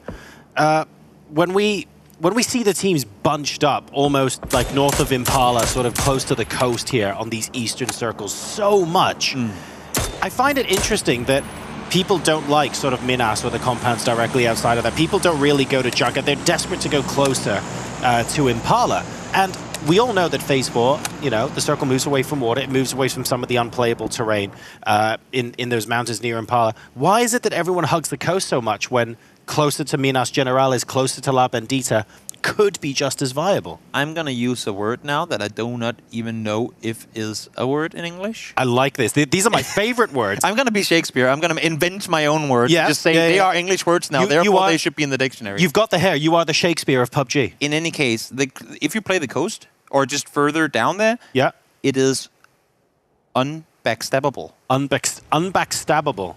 Yep, you cannot get back. I mean, unless if there's a hard commit boat team that wants to shoot you in the back from the water, it's not going to happen. And it's kind of the same thing going on with Minas in the area there. Because you have the hillsides up above. Oh, Shiv spots one. And Tegas has no clue that he's right here. And now he's going to leave. And I do not think... Will Shiv get in position to shoot? That was close. Not going to happen. Not going to happen. But to finish my point, when you have those mountains playing up behind you, we saw just last game where it doesn't matter how much you can see downhill. If you haven't made sure there's no team above you, they will shoot you in the back the second you look away. And that's the issue with Minas. You can't scout south into the field because every time you're exposing yourself to look over the ridgeline, there could potentially be a team standing above you and shooting you in the neck. Same thing by a Junkyard. Same thing further out towards the east by the Saloon. So playing that kind of belt that you have from Minas all the way out to essentially where No Name Yet are right now, that entire road there, playing up there looking south can be incredibly dangerous. That's why teams tend to either commit to the hills above or to the south side, because you can't play both. So remember, folks, if you're watching at home, this is the moment where, you know, about 10 years ago now, I think, football commentators coined the term bounce back ability, and it has made its way into the dictionary since then. Tonight, you heard unbackstabbable, and that comes from PUBG Esports. So in 10 years' time, when we're asked to write the definition to go into the Oxford English Dictionary, it all started here. Do you get royalties then every time someone says that? Well, every time someone looks it up. You opened it up to page 597. I see you. Yep, that's exactly what's going to happen. In the meantime, the two teams that started off the brawl in the previous game will do so again here. Tokyo Manchi Gang and Footballist running toe-to-toe, as I believe was Footballist trying to make their transition on through, but Wade's sitting ready and waiting. They do lose aim lol, so as for now, Footballists are the victors of this little skirmish, but more and more teams are making their way into this vicinity. And I'm just going to say, quadruple southeast hard shift. No, don't even. Don't you? I don't even think phase 3, even if phase 2 goes straight south, I don't even know if phase 3 could actually go on water. I can tell you I just like to always, until there is scientific proof that it is not possible, I like to always keep the dream alive. And I know Chat does it with me. So Chat, can we agree? Is this going to be an island ending? Because I feel like it should be. It absolutely is still possible, and it's very possible. We don't. I think in theory, we only need one hard shift south for an island ending to become. Oh, timing, Ulsing, you're looking too far away. There's a sneaky snake right next to you, Nailup. Shadow punching his way back into Impala, trying to punch the bullets coming at him, making sure that he's going to stay alive. And, well, look at it. He didn't take any damage, so maybe that worked. So, Footballist there, what happened was they got held up by Tokyo Manchi Gang. They rotated via the Southern Highway, which is where Ding and Heroic are coming in from now, but that's another conversation. And after Tokyo Manchi Gang left in front of them, they were super, how do I put it? They were hesitant to backfill Tokyo Manchi Gang. They were wondering if someone was left there or if there was any oversight. And that's where, unfortunately, one of their team members ran into Entropic. So that's the reason why Footballists are now down to 3. Just a little bit of hesitation there and a bit of bad luck combining to mean that Entropic will get their first kill of the game. Look at this. Beamy really wants to get an angle on towards the now. He gets it, takes the shot, but misses it. No, Beamy, that is so unfortunate. I thought he had it perfectly lined up. Not going to happen, though. Circle shifts. Oh, no. And it hard shifts northwest. This is interesting, especially off of the conversation we just had it with the whole kind of with the road going from Minas out towards the east. That is really the divider on whether you play south or north, because you can't really play both sides of that road. And knowing that we're going to shift away from the Minas Mountain a circle from now, I mean 2 circles from now, we can still shift straight on top of it. There's going to be a lot of teams trying to 900 IQ this circle, and hoping that they know where it's going to go. Everyone in their cars making their ways up north.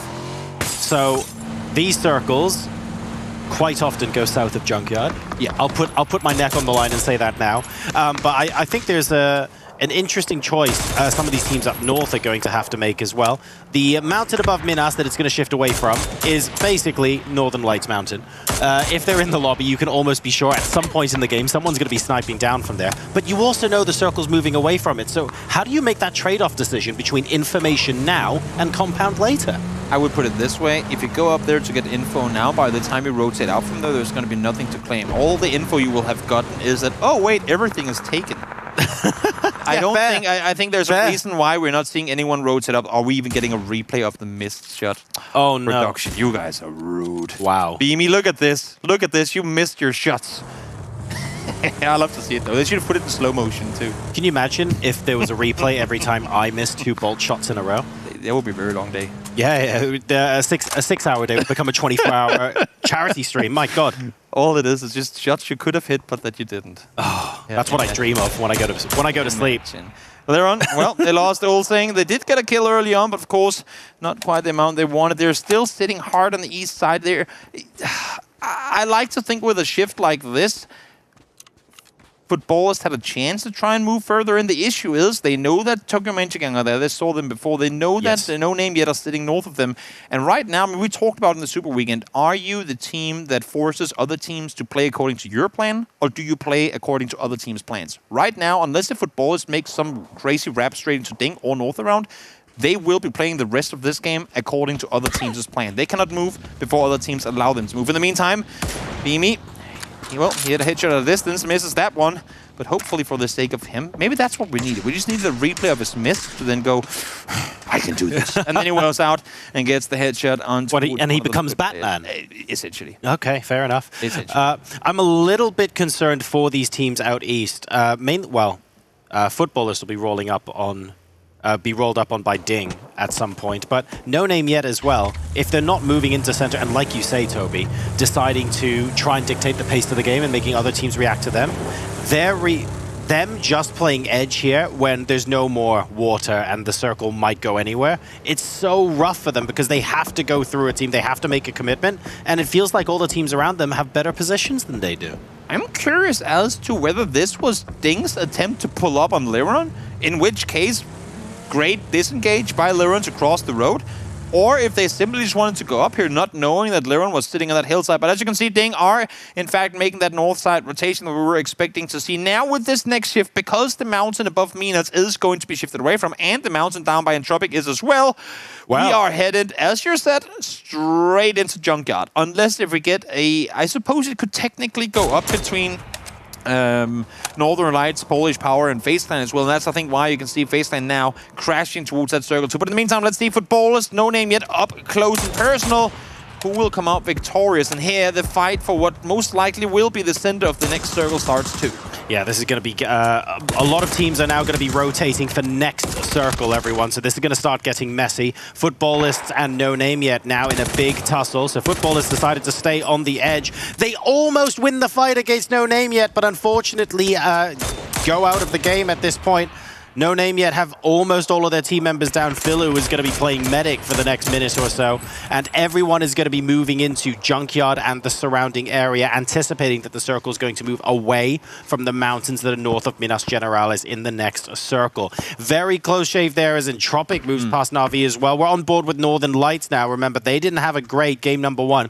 They've stayed on the north side of the mountain, so they might not be in a favored position, Toby, but...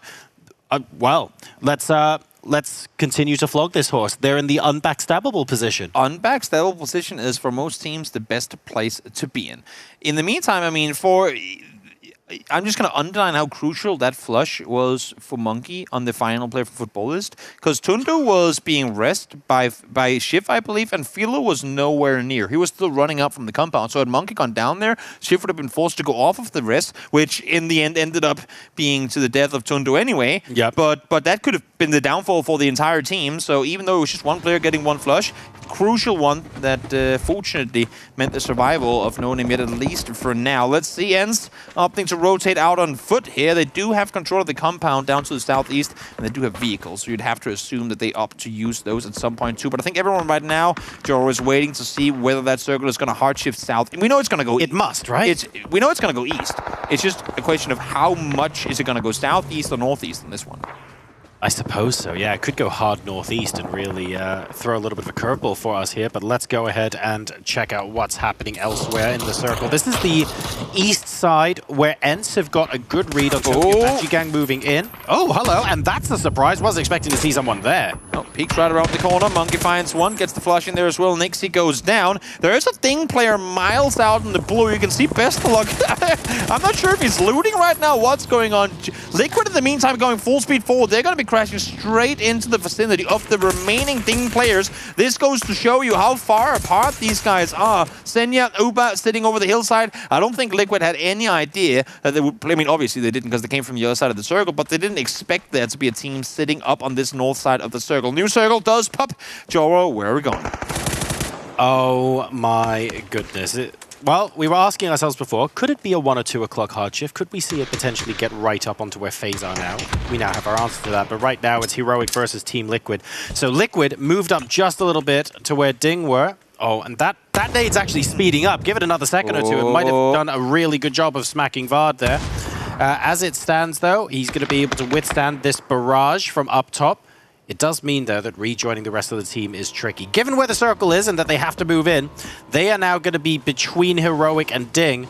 Liquid are in a tough spot. What do they do here? The thing is here, I'm not sure if Liquid is aware that these are two different teams they're fighting. I think they think that they're surrounded. And when they heard Corexi back off on the left side, they thought that was going to be it. But the fact that Upa is still down here now makes them think, I would assume anyway, wait, there's multiple teams. And I'm loving that Heroic backed off. They were in a two-way split. They were in a wide two-way split, meaning that Page and T-Bone couldn't really do anything to help should they get up there. Now, in the meantime, let's see. ENCE trying to full speed their way through the circle. They're going to crash into the compound that still has the 3 remaining Sakura Sanson players playing around here. Tech, as they're managing to get a little bit of initial nade damage out, but unfortunately not able to get any purchase beyond that. Nixie down for the team, the other 3 still up, but they now have a big problem in the name of ENCE right on their doorstep. What's He-Man going to be able to do? Yestoloch actually going for a third party there on Tixu. Now, Sakura Zensen don't know this is ENCE yet because they haven't had any knocks, but let's see how this affects ENCE's gameplay. With Sakura Sanson, not quite sure what they're up against just yet. Hema does lob an 8-4. That should be the death of Tixu or the re-knock. No, as I say that, no damage comes through. Jumps back into the building. There goes the vehicle explosion. Finds the knock on one Salty in the meantime, trying to regroup with a teammate. Does get tagged up by Squeaky. So damage coming both ways as he tries to get his heals back on up. Rustamar is trying to grab around. The issue for Squeaky and ENCE is here that they need to take this fight fast. In the meantime, back over to Heroic and Liquid. 2 massive teams battling off one another with multiple teams trying to charm in on the south and the north now. And Liquid have no choice but to go through Heroic at this point if they want to get into circle.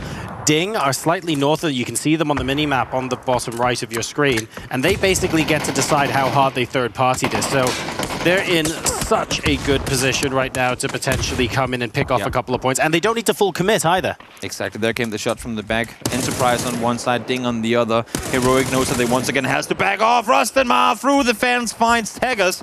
Double headshot connected, he's gonna go down. He-Man trying to stay put. Oh, it's a scary angle to throw a molly. We've seen so many times where you think you get out the window, but you end up killing yourself because of it.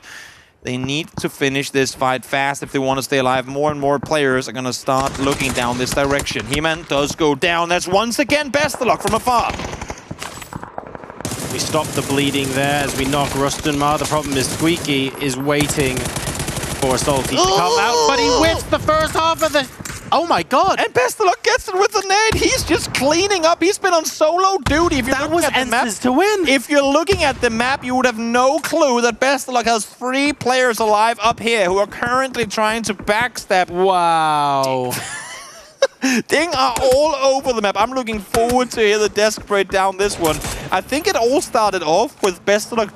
Guys, I just need a little extra loot. Wait for me. And they go, no, you just get up here when you can. And he simply couldn't regroup. But I would love to hear them try and put more detail to this insanity we're watching right now.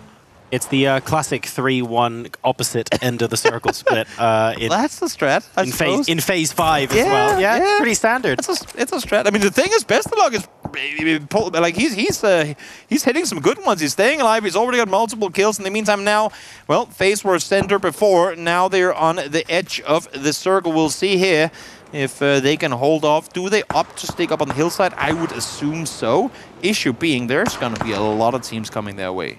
Yeah, because this next circle is shifting to the northwest, you can see teams here like Enterprise. They can fight teams that are next to them, like Na'Vi, but they don't have to. They can rotate straight into circle if they feel like. The teams on the east, they're not going to have a choice. They have to move in, and they're all going to move into a position where basically they'll be able to see FaZe Clan. So things are about to get really, really busy for the guys in the middle. Enterprise trying to hold off Na'Vi. They know they have to run side by side into the circle. Who's going to get there first? In the meantime, the adventures of Best of Luck comes to an end as he gets knocked in the blue. Goose would have no more of it. Takes him down, and I'm sad to say there's probably not a rest coming in unless if some of the opponents feel like doing that because his teammates are like a kilometer away right now. They'd have to carry him into circle. Something like that. LDL spots one over the top, not gonna miss on Deadbreak. Solid spray coming through, goes for the second, not gonna hit it. Does get the headshot of Freakill in the end, but stays at 5 HP. He needs to get down, he needs to get healed on up. In the meantime, the remaining teammates from Na'Vi need to come up and help. Both sides backing off now, but don't forget Na'Vi managed to get that knock. Example now goes for free kill as well, and suddenly Enterprise not looking quite so hot. Melman coming in to join as well. So think about the time between the first member of Na'Vi getting sprayed and how quickly everyone else is able to collapse from this position.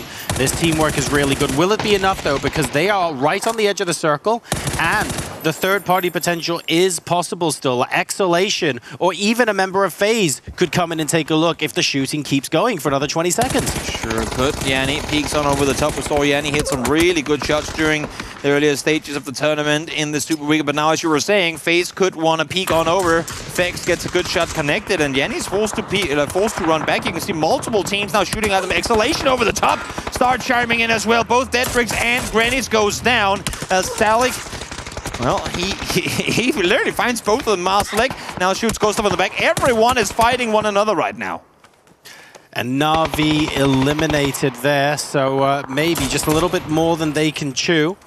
Exhalation did also manage to get a look in on the rear side. They've now got the southern position of the circle. Enterprise are sitting quietly, hoping that Exhalation move back. And elsewhere, Heroic get eliminated, unfortunately, by Senya. Ding still just happily holding that north and northeastern section of the map. Happy to leave Northern Lights alone and saying, fine, we'll be the ones out here getting kills. You've got position, but we're getting the points. They are split with Vade between them. I'm not sure they know of his whereabouts, but we'll hold that for a second as we hop back down south to Exhalation. They're fighting off FaZe. They have to get inside this next circle, and they need to run through FaZe in order to get their Marsalik. Does get Diggory down, so some damage is done to the FaZe clan team. Polish Power there to help out. It's been a quiet game for them as well, coming in on the northeast side of the circle. Haven't really had to fight much up until this point. Shots fired, shots connected, but FaZe their live as 3. And this is going to become increasingly critical for FaZe Clan because you can see here Exhalation moving up from the south side. They've also got Polish Power that's just on the right-hand side of your screen, and they're now having to use their utility, use their smokes to try and get some cover from both of these teams. The good news for FaZe is that Polish Power aren't teaming up with Exhalation to fight them. It looks like they're happy to shoot anything that moves. And this gives FaZe a glimmer of hope. Yep, nice shots from Norgus. The quick tabbing with the mini there. Doing a lot of damage. 1480 back down into cover. The Boom in the meantime trying to proton down 7 kills for Exhalation so far. It's not been a bad showing from them regardless of how this game unfolds. But of course they would want to get more of it. In the meantime, Polish Power are starting to push ever so much closer to the two teams squaring off on top of one another down here. Oh, Gustav's speed just exactly out of vision for the Boom as he prones back down behind the rock. And the longer this goes on, the more opportunity for other players to find angles. Remember, this isn't just a 1v1 squad engagement here. Polish Power will know this all too well. They've started fighting. They want to finish it quickly. The problem is Norcus has just been knocked down, so FaZe Clan continuing to hold their own. Will they be able to do that against Exhalation at the same time? It looks like no. That's a double from Daboom on Fex and Gustav, actually. But Exhalation get taken out. So it's Polish Power helping them out here, and it's only 8C alive now for FaZe. He does it! He actually does it! Nice shots coming through. Is anyone going to punish now? I mean, there's no one left to punish That's what I was just going to say. You have two solos. Vard is playing sneaky mode behind Jenny, who is... Jenny is... I feel like Jenny is tempted. So that fight between FaZe, Exhalation, and Polish Power was almost like the end of game fight from game number 1. It boiled down to a 1v1v1, Yep. and FaZe just won that fight by the skin of their teeth. But in 30 seconds, you wouldn't know it because they've got 3 players back up, and they're looking pretty strong now. In the meantime, I mean, Northern Lights haven't really done anything to push out of the compound, which I'm a little surprised by. But at the same time, Ding has pretty much made sure that they couldn't make any sort of moves. They've sat around the compound, they've made sure that they couldn't get out of there. So regardless of how much they probably wanted to run up the hill, every single time they've tried to, shots have come in from the north, indicating to Petulance and the team that if we try to make that run on out now, we won't get a lot of it. So as much as I think Petulance would have probably wanted to try and see if he could find some damage up above, it's just not been worth the risk to try and make that run here. You see Norcus replay, Polish Power doing a lot of damage to Exhalation as they came down the hillside, but well, as we would have it, it did end up going down before them. And that's what happens when you have to run through the open and you're forced like that. Janny does not know. Nobody knows that Vard is alive. Oh my god, come on, Vard. He's been sneaking up behind the entirety of Ding, and now he's baited Janny as well. Will he bait the entirety of FaZe Clan too? Janny now, a lone player trying to run down the hillside. Is going to get spotted by Northern Lights down below, but not... This could bait FaZe as well. He just ran off the other... They have no clue. He just ran off the other side. Yep. He ran off the other side. Now the solo died. Now FaZe goes, that was a solo dead. Now we can play for the win. Vard has a massive opportunity to surprise FaZe. If he can get the first in an instant and transfer over to knock number 2, that could easily be a 1v3 going in favor of Vard, but he needs to get that first knock down within the first 3 bullets of his spray. I love what Vard is doing, by the way. There's also an argument to say that if FaZe continue to move east, Vard just lets them push into circle and just keeps following them until FaZe fights someone else. He's basically using them as a scout for him. But if they stay where they are, okay, he can't really do that. The thing is, the longer he waits, I was just going to say here, the longer he waits, the more FaZe are going to be anticipating a push up over the ridgeline, and they will eventually have to recheck that angle. But right now, as far as they know, that angle is safe, so he has to use that opportunity, or them not knowing what to expect, to make the punch, to go for the aggressive play. Unless, of course, if he just wants to play hide and seek for the rest of the game, in which case you could probably end up getting second place. I would just rather that you make the backstab on one of the FaZe players now, because if you do so, there's no way the other guys can punish you, else they're now taking the fight towards Sting on the edge of the circle. This is a tricky decision for Vard to make. If he manages to get to second place, that's a lot of potential extra placement points for him. He doesn't want Gustav to turn around. The closer he can get, the better. Might as well get the pan out at this point. Oh, please have the pan throw knock. He knows that the moment he knocks Gustav, the rest of FaZe Clan are coming. So it's not about the knock, it's about how quickly he can get the flush, right?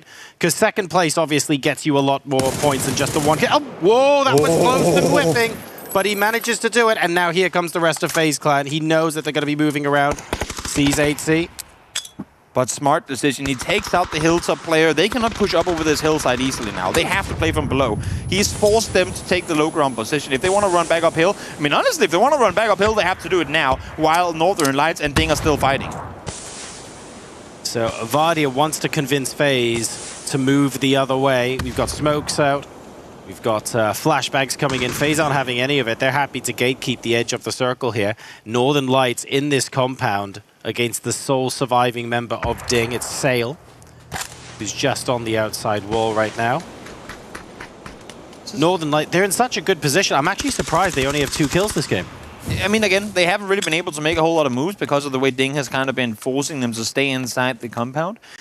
But it's kind of interesting. I mean, FaZe has to make a play here. If they don't finish this fight with Vard, there you go. Finally, the fight does come to an end. 5 kills for Fex this game. Great start for him today as FaZe hit their kill number 10. I was just going to say, if they don't finish this fight with Liquid before Northern Lights finish their fight below, they could get in trouble. But now, well, 8C, Fex, it's on you. 2v4 against Northern Lights. All 4 from Northern Lights, duo from FaZe now. Fex and 8C, what can they do? They're a little bit split at the moment. A tiny bit more of a high ground position for the Fex machine, but he has been spotted, and the problem is 2 members of Northern Lights are looking at each of them. Fex goes down now, and while they have 10 kills, the chicken dinner is looking unlikely. Northern Lights want a 4th kill. They get it as well. Winner, winner, chicken dinner. It's 5 kills. Is it a big number? No. Was it pretty? Was it strategically beautifully played? Absolutely yes. We've talked about it before in the situation where they could have potentially made that play out aggressive towards the south side of the circle, up the hillside. Yeah, sure, there's a way they get 4 kills and a 5th place. Rather take the guaranteed 15 points here. They played it safe, and they never rushed anything. They waited for Ding to be forced into them. They cleared them out. This is picture perfect Na'Vi. We'll take what we're given, and then we'll take a little bit more.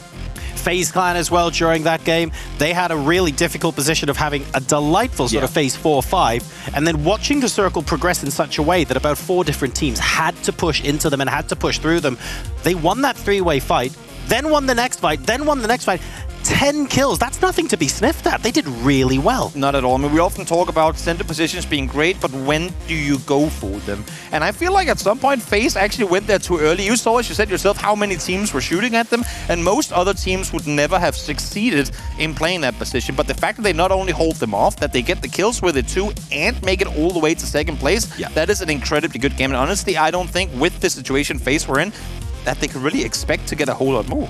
No, I think they'd be pretty pleased with that game, to be honest. But that's game number 2. We're going to be moving into another one after this short break. And after that, we've got some Erangel for you as well. Or as we like to call it from last weekend, some military circles. We'll see you for game 3 in a sec.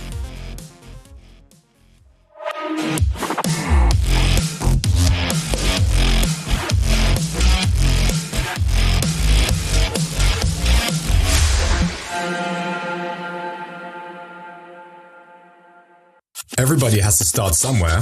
But even if one of them gets the knock on the other side, I don't think they're going to push for test it up. Able to find the first, take the shotgun in hand, gets the second as well. Feel the rush of competitive esports with G-Loot. Create your team. Compete in weekly and monthly tournaments. Play against skilled opponents around the world for the ultimate esports experience. G-Loot, the home of everyday esports.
You're watching the G-Loot PUBG Season 5 Grand Finals. It is day number 1, 2 games down. We'll talk about the chicken dinner win in a bit. But, gents, what I really want to talk about is Enterprise popping off. It's their first big tournament. That's going to be exciting for them to have such a good finish. Yeah, I think it's really great. And also how aggressive they were. We saw them taking all of these fights.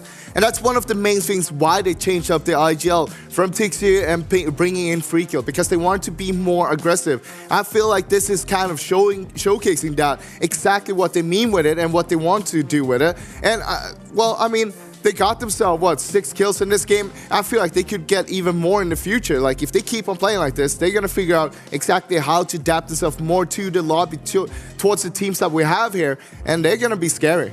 And it's a good foundation as well, right? If you can build that foundation, then you can start fragging out, and then you can build that consistency. And that's really what we want to see from a team like this. High five, Enterprise. There we go. We gave you the high five. Let's talk about the chicken dinner, though. Northern Lights, Avenger, that was an impressive play from them. They had all their players standing when everyone else was down to 1 man. Yeah, and in general, like, when you see Northern Lights, this is just how classic how they play these guys, right? They're playing in a situation where they always put themselves into the best possible spot. It's like they're always doing this check and checkmate situations, right? Fantastic chase players come out. These guys, they're super clever and fantastic into putting themselves into positions where they can gatekeep players. We're taking a look now at the highlights from that game. Another team that qualified, that jumped into the final for their Ding. I'm pretty happy to see them there because I was a bit of a big fan of theirs actually during Super Weekend, and I know that the casters mentioned it, so I will ask you. We saw them do this on Super Weekend as well. They do a really interesting split and they push it all the way right into the end game. I think it's really smart. Basically, there are 2 players in the compound with NLT taking that fight while having Best Launch on the eastern side. They came from the north side. They had so much control. They knew that they were free to move around because that basically means that Best Launch have another angles compared to the other guys. But also, they need to work together a little bit more when they do this kind of stuff, though. That's the main thing. But overall, like, they're starting to figure things out. And I feel like if they can keep that kind of split, but make it work a little bit better, it's really great because the 2 players inside the compound could force them out towards Best Launch. He could take the shots against them, and then the others can push, and vice versa.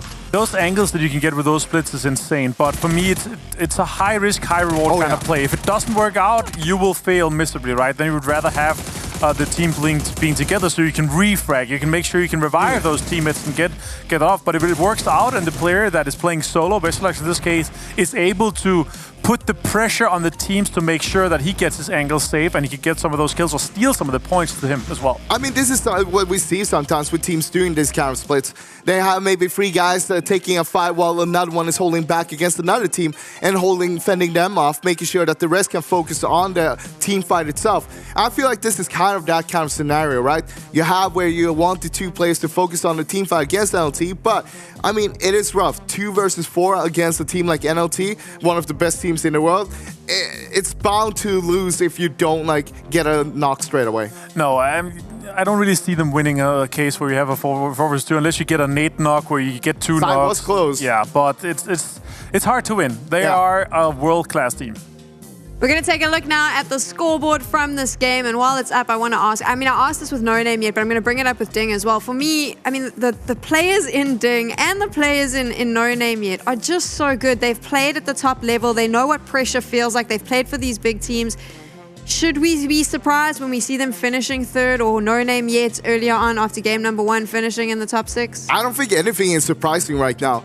If anything, the teams that came in from the qualifiers had a little bit more of practice on the highest possible level, being up against all the other teams in the qualifier, learning a lot about those teams. While you have the teams who got invited here, they haven't played basically since PGC. Right. They haven't played against any of these qualified teams. Sure, they've been playing some scrims, but that's about it. That's not the same thing as coming into a tournament and playing against them. So this is the first time some of the teams feeling against each other right now. But I'd say overall, this is kind of what you want to see from the teams that qualified. We're taking a look at the leaderboard now. It is only game number 2, though. We've got 3 days, 6 games a day, so this could change. Do the teams need a little... I mean, this was something we spoke about there, and it is talking about that game time, if you like, game competitive fitness. Do you think the invited teams need a little bit of time to get back into the zone? I think that they probably are professional enough that they're there and ready to go.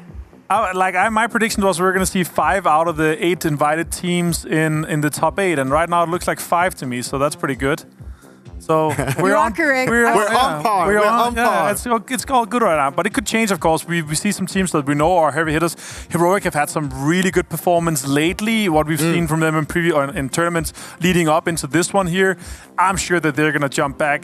They're a team that once they get the ball rolling, they're going to be able to frag out and really set themselves apart from the rest of the group as well. So I'm not too worried about them. They're going to catch up easily. But again, it's 2 games only, right? But what we've seen so far, it's pretty good. But as you said, I just want to mention again, the teams that played the Super Weekend, they obviously had the experience of playing against each other. And also the 8 invited teams, they have so many games on record that there's so much proof and so many games that they can learn from all these qualified teams that they know exactly how these 8 invited teams are playing. They can watch PGC, they can watch the previous PCSs. There's so much information that you can gather from previous played games that they're pretty confident on what there's liquid compounds, there's phase compounds. They know where the majority of the teams are playing already, so they have that benefit. And that's also why I hear often from a lot of the players is they're saying, you know what, we actually would love to play in the group stages. We would love to play in the Super Weekends because that experience from playing against the teams there is super, super good. I do think it's super good just because it gives you a little bit more game time. You all get a feel for each other. And because some of these invited teams, or not the invited teams, some of the qualified teams, you don't really know what to expect from them. It's a bit of a mix-up. So they could come in and really upset things. So far, though, Avengers, you've got it right with that leaderboard. I was interested as well. You mentioned Polish Power at the pre-show. They came in very aggressive. Does that aggressive playstyle work, though, when you're going up against players that can probably out-aim you? You could argue that the more aggressive playstyle you have, the harder you're going to have a time against players that are very, very skilled, right? Because all these 16 teams there, the vast majority of them, they are at the very top level in terms of mechanical skill and fragging power. But the problem is then when you have these teams that are positioning themselves to have different angles against you or are playing, hand-in-hand kind of PUBG where they're pushing 2 guys always against those single players, making sure that if they lose the 1v1, there's a second player to refrag you and then they're going to win that.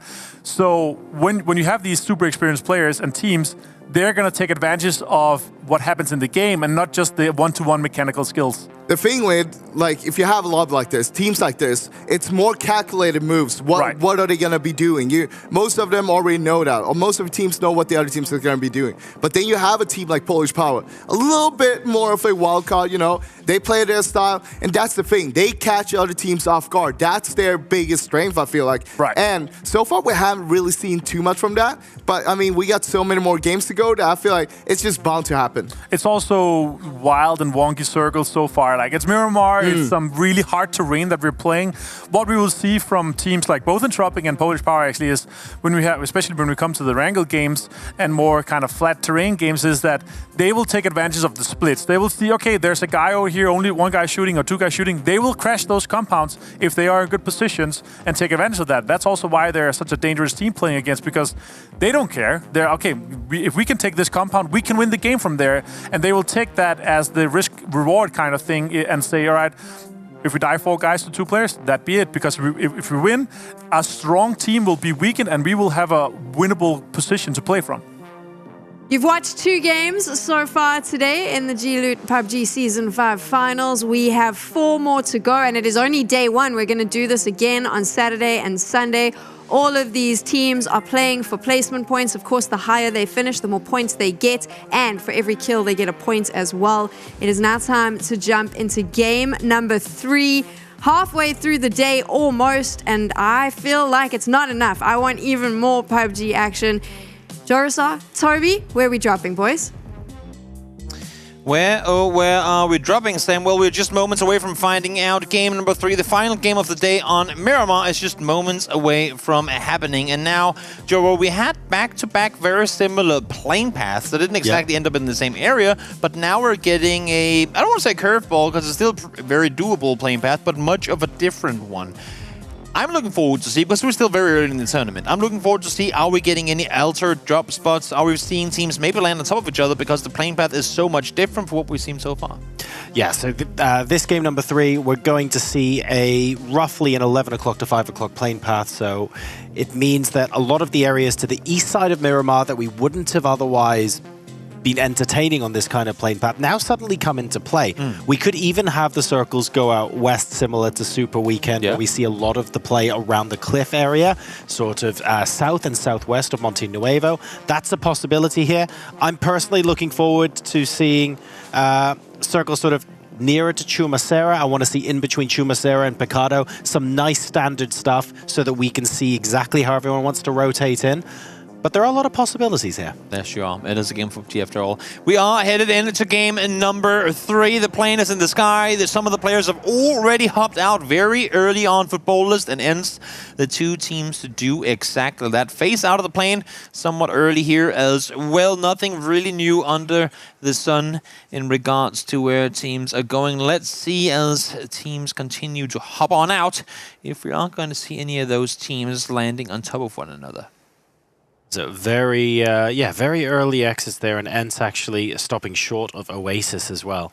So not exactly known for its mega abundance of vehicles, but I guarantee you're going to be fairly safe. And if you manage to grab something, of course, you can always head over to Torre or Cruz in the good knowledge that it's very unlikely another team will be able to stab you in the back. I'm kind of curious to see, with now that we saw Older Face hop into El Pozo, if they're opting to stick to doing so for the rest of the weekend. Because I would put it this way. Normally when we have these northwest plains, there would be that teams that just split the west side. Like, you know, your Trailer Park, Elgon Tower split all the way down the south. Yep, the fact that all of FaZe opt to stay inside of El Pozo, I don't want to say I'm surprised, because we are still very early on in the tournament. You don't want to take too many chances before you've had a chance to prep a bit against some of these teams. But I would say, I mean, at least off of the info they're given now, there's a hell of a lot of room to split out early on. And sure, I mean, El Pozo can give you all the loot you need, no doubt about it. But if you have a chance to split out early with little risk involved, I'd also say there's a good reason to do so. Yeah, so you can grab a little bit more loot, potentially have a bit more scouting as well if people wanted to come through you, maybe be closer and grab a vehicle or two for sure. And they're not doing it on this occasion, but maybe, I don't know, maybe dropping in now and getting used to the fact that there is no one there. We could see them change it up tomorrow. We'll have to wait and see. But there's certainly enough loot in El Pozo for everyone, of course. We've made a couple of jokes today about military circles on Erangel, but this circle here gives rise to what I think was the most chaotic. I know where you're going with this, Joe. We don't want to go back there. No, I'm not sure we do. For those of you guys who don't remember, the very start of day number 3, I believe it was, on the Super Weekend had us send it full speed into Los Leones. At least this time around, should it happen, God forbid it, the players would have somewhat of an indicator. It wouldn't be that triple southwest hard shift that got us in there last time. At least this time around, people can enter the city from all sides. So that's something. In the meantime, let's see. Teams are looting their way to success, finding all the guns they need, trying to get ready for their rotation into, well, essentially an extremely playable area of the map. There is pretty much access to the map no matter where you loot from. I would hope to see, honestly, I mean, looking up towards Ents, who are currently our furthest north team up in the Oasis, I would love to see them do what we've seen them do in the past. Say, you know what? We're not going to get the prime compounds in this circle. We know first of all, we're on the opposite side of the map, and second of all, by the time we get down there, it's pretty much going to be phase 4. But I would love to see them take their time and wrap all the way east around. Even go east of LSR. Okay. Maybe cut it short, go through Cruz, and then go east around Minas, like down through Junkyard, to scout from the hilltop there and then make their way on in. Of course, I mean, depending on how late they move, if they don't move before phase 2 pops or get close enough, they could just adapt to where phase 2 ends up going. Yeah. But I would love seeing them taking the wide east approach. Why is that? Because our plane started northwest and headed center-south. Yep. They should know that no one has cared to stretch to El Azahar to get looted. No one has cared to stretch all the way to Junkyard because they've been able to settle earlier, essentially. So that's a very easy rotation path for them to get a perfect scouting position into what could be the next circle. I'd have to agree with that. We saw... Well, and I realized they went out first that game, but I thought Footballers did a similar job in game number 1 when they went all the way down south, south of Chumacera, and I was like, actually, okay, I can see this. This is actually quite good. And until they disappeared about 3 minutes later, which was super unfortunate because I thought the rotation was pretty cool. It was. The equivalent play here absolutely is to go through Cruz, maybe even Tierra Bronca through El Azahar, sort of down to the east side. You want to end up coming down through the hills around Junkyard and just gives you a lot of vision. And the question you then ask yourself is, by the time I get there, am I worried that everything west of La Bandita has been taken? And that's the sort of juggling that the teams are going to have to do. Exactly. We saw Northern Lights making their rotation on through Picardo. Batulin's the front runner there, trying to scout forward for his team to make their way down the hill as well. Lucarooks, in the meantime, scouting over the top. Not sure if you saw teams down there. He might have now. You can see here the remaining players from Northern Lights. Here comes Batulin, goes, guys, it's safe, don't worry. And then all of a sudden, an entire firing squad appears on the hillside. And questions I had, but seems to me like all of Northern Lights will be just fine in their rotation south around. Actually surprised to see them up to go this route south this early on. Usually you'd see Northern Lights, despite having, as we're seeing here, a pretty clear-cut rotation path into the circle, up to be the slow movers on circles like these. Stay up on the hillsides, scout further forward, allow for teams to wrap in front of you, and then wait it out. Batulins takes the left down in the intersection. Smart decision on his part. And this is why. There's an entire team above them, but this is not what you want to have happen when you have a car with 3 people in it. Going backwards into the compound as well. There are style points there to be had. Unfortunately, Lou is going to be not the beneficiary of that. Wow, the rest of the squad... Are they going to carry him? Oh, commitment. There's literally 7 players shooting at you right now. Go on! If they get away from that, They're would blocking be with the car. insane. Let's do this. They're going to make a movie about this in 5 years. This is amazing. They are committing to the rescue. I like the play here. Do not lose a player early. The thing is, we've seen it from Northern Lights before in previous tournaments where they... No one gets left behind. Yeah, but the thing is, Northern Lights, it's as if they don't only function with 4 life because they're all very capable individual players, but they're just that much more dangerous. It's as if they strategize after being able to utilize having 4 sets of eyes, having 4 guns, having the 2 up front, the 2 wrappers. Although the 2 players that can kind of play container on each side, you can't do that to the same extent if you lost a player early. So seeing them commit this hard to arrest this early on, I like it because it goes to show we have a game plan. It doesn't only work with 4 life, but we're going to dare, potentially even losing a player early, to go for this risk. They knew they would. The opposing teams were at least like 200, 300, 400 meters away, so there was a good chance they could get the res in. And, well, hats off, they succeeded. Yeah, that was really cool. I think watching that, I'm pretty sure all of us went, okay, yeah, they've lost 1, but it's fine. They're going to get into the compound. And then, well, reversing the vehicle in to begin with, and then reversing it back out to block them while all the smokes were coming down, and the carry as well. They deployed absolutely everything.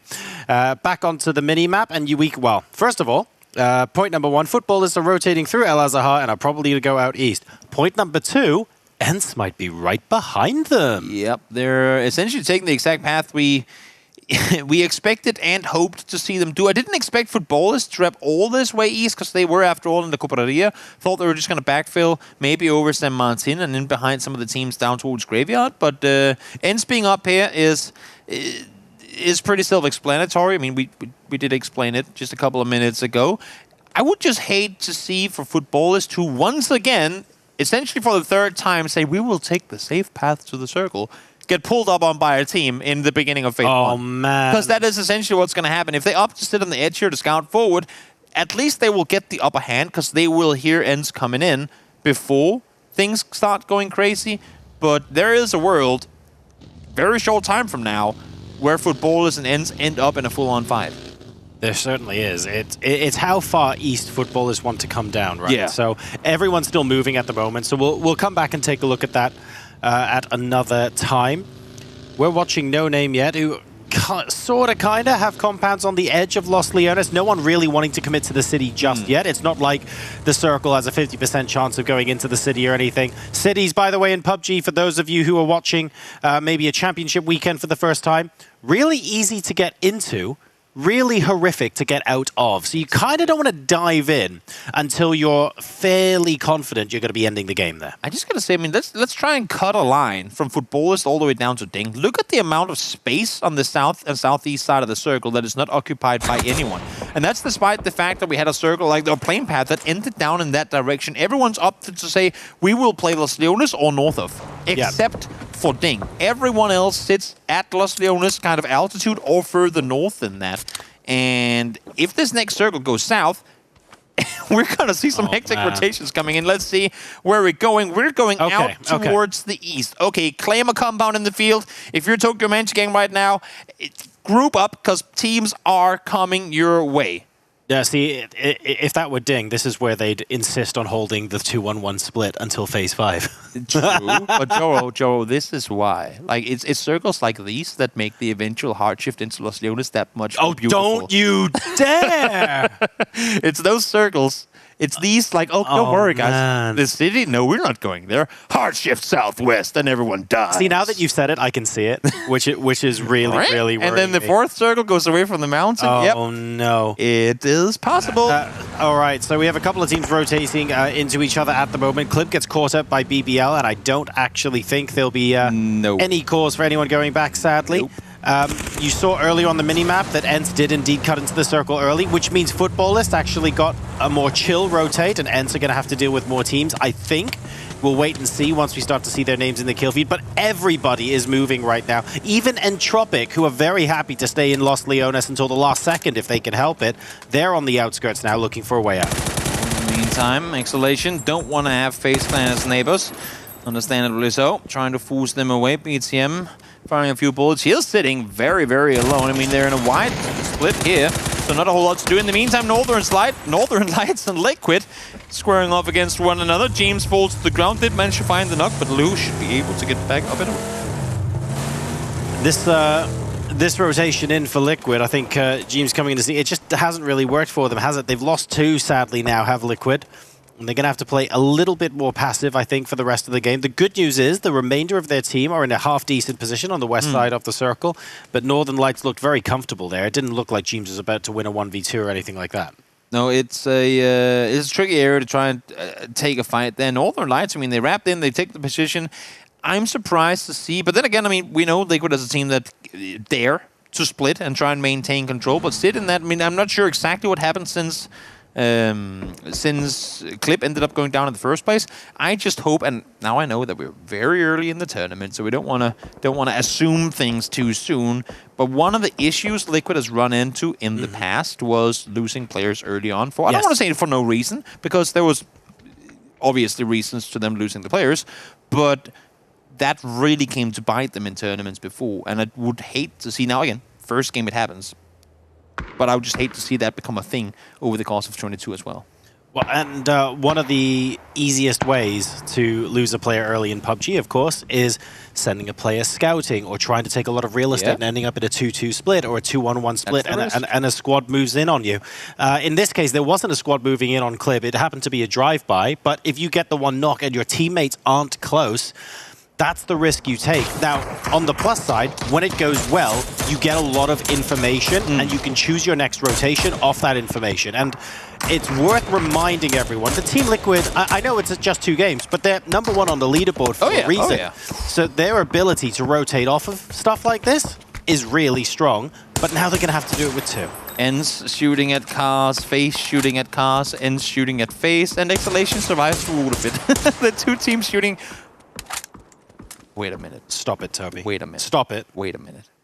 I know it's going to hard shift. It's giving Toby hope. We don't need this right now, game. I know it's going to hard shift. Stop it, game. Chat, it's going to hard shift. No.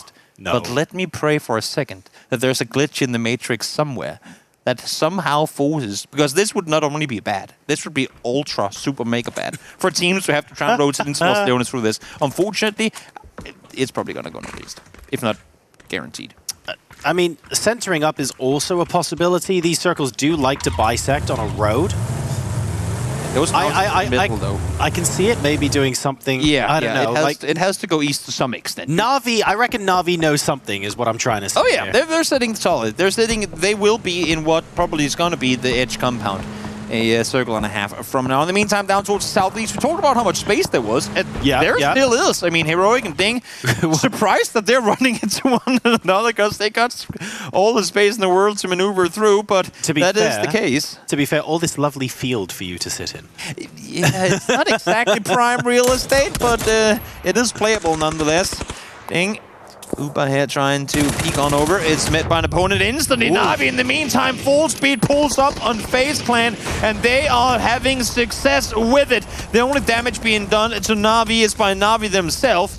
An unfortunate knock came in onto Alia. The rest is quickly attended to, and just like that, you get yourself a compound in the center circle. Wow. FaZe tried to pull up. FaZe did not succeed. They did not indeed. So, obviously, they thought, well, hang on a second.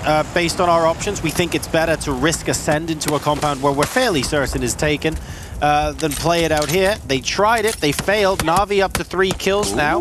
Really nice shots from Monkey. Beautiful headshot with very narrow angle, too. Yes, I mean, Monkey's so good at, well, he's good at 2 things. He's good at those disgusting sniper shots from range, and he's also good at miracle clutch situations. You can count on Monkey to put a delightful, shall we say, video show reel together, kill montage and stuff like that. Definitely one of those players you have to watch out for.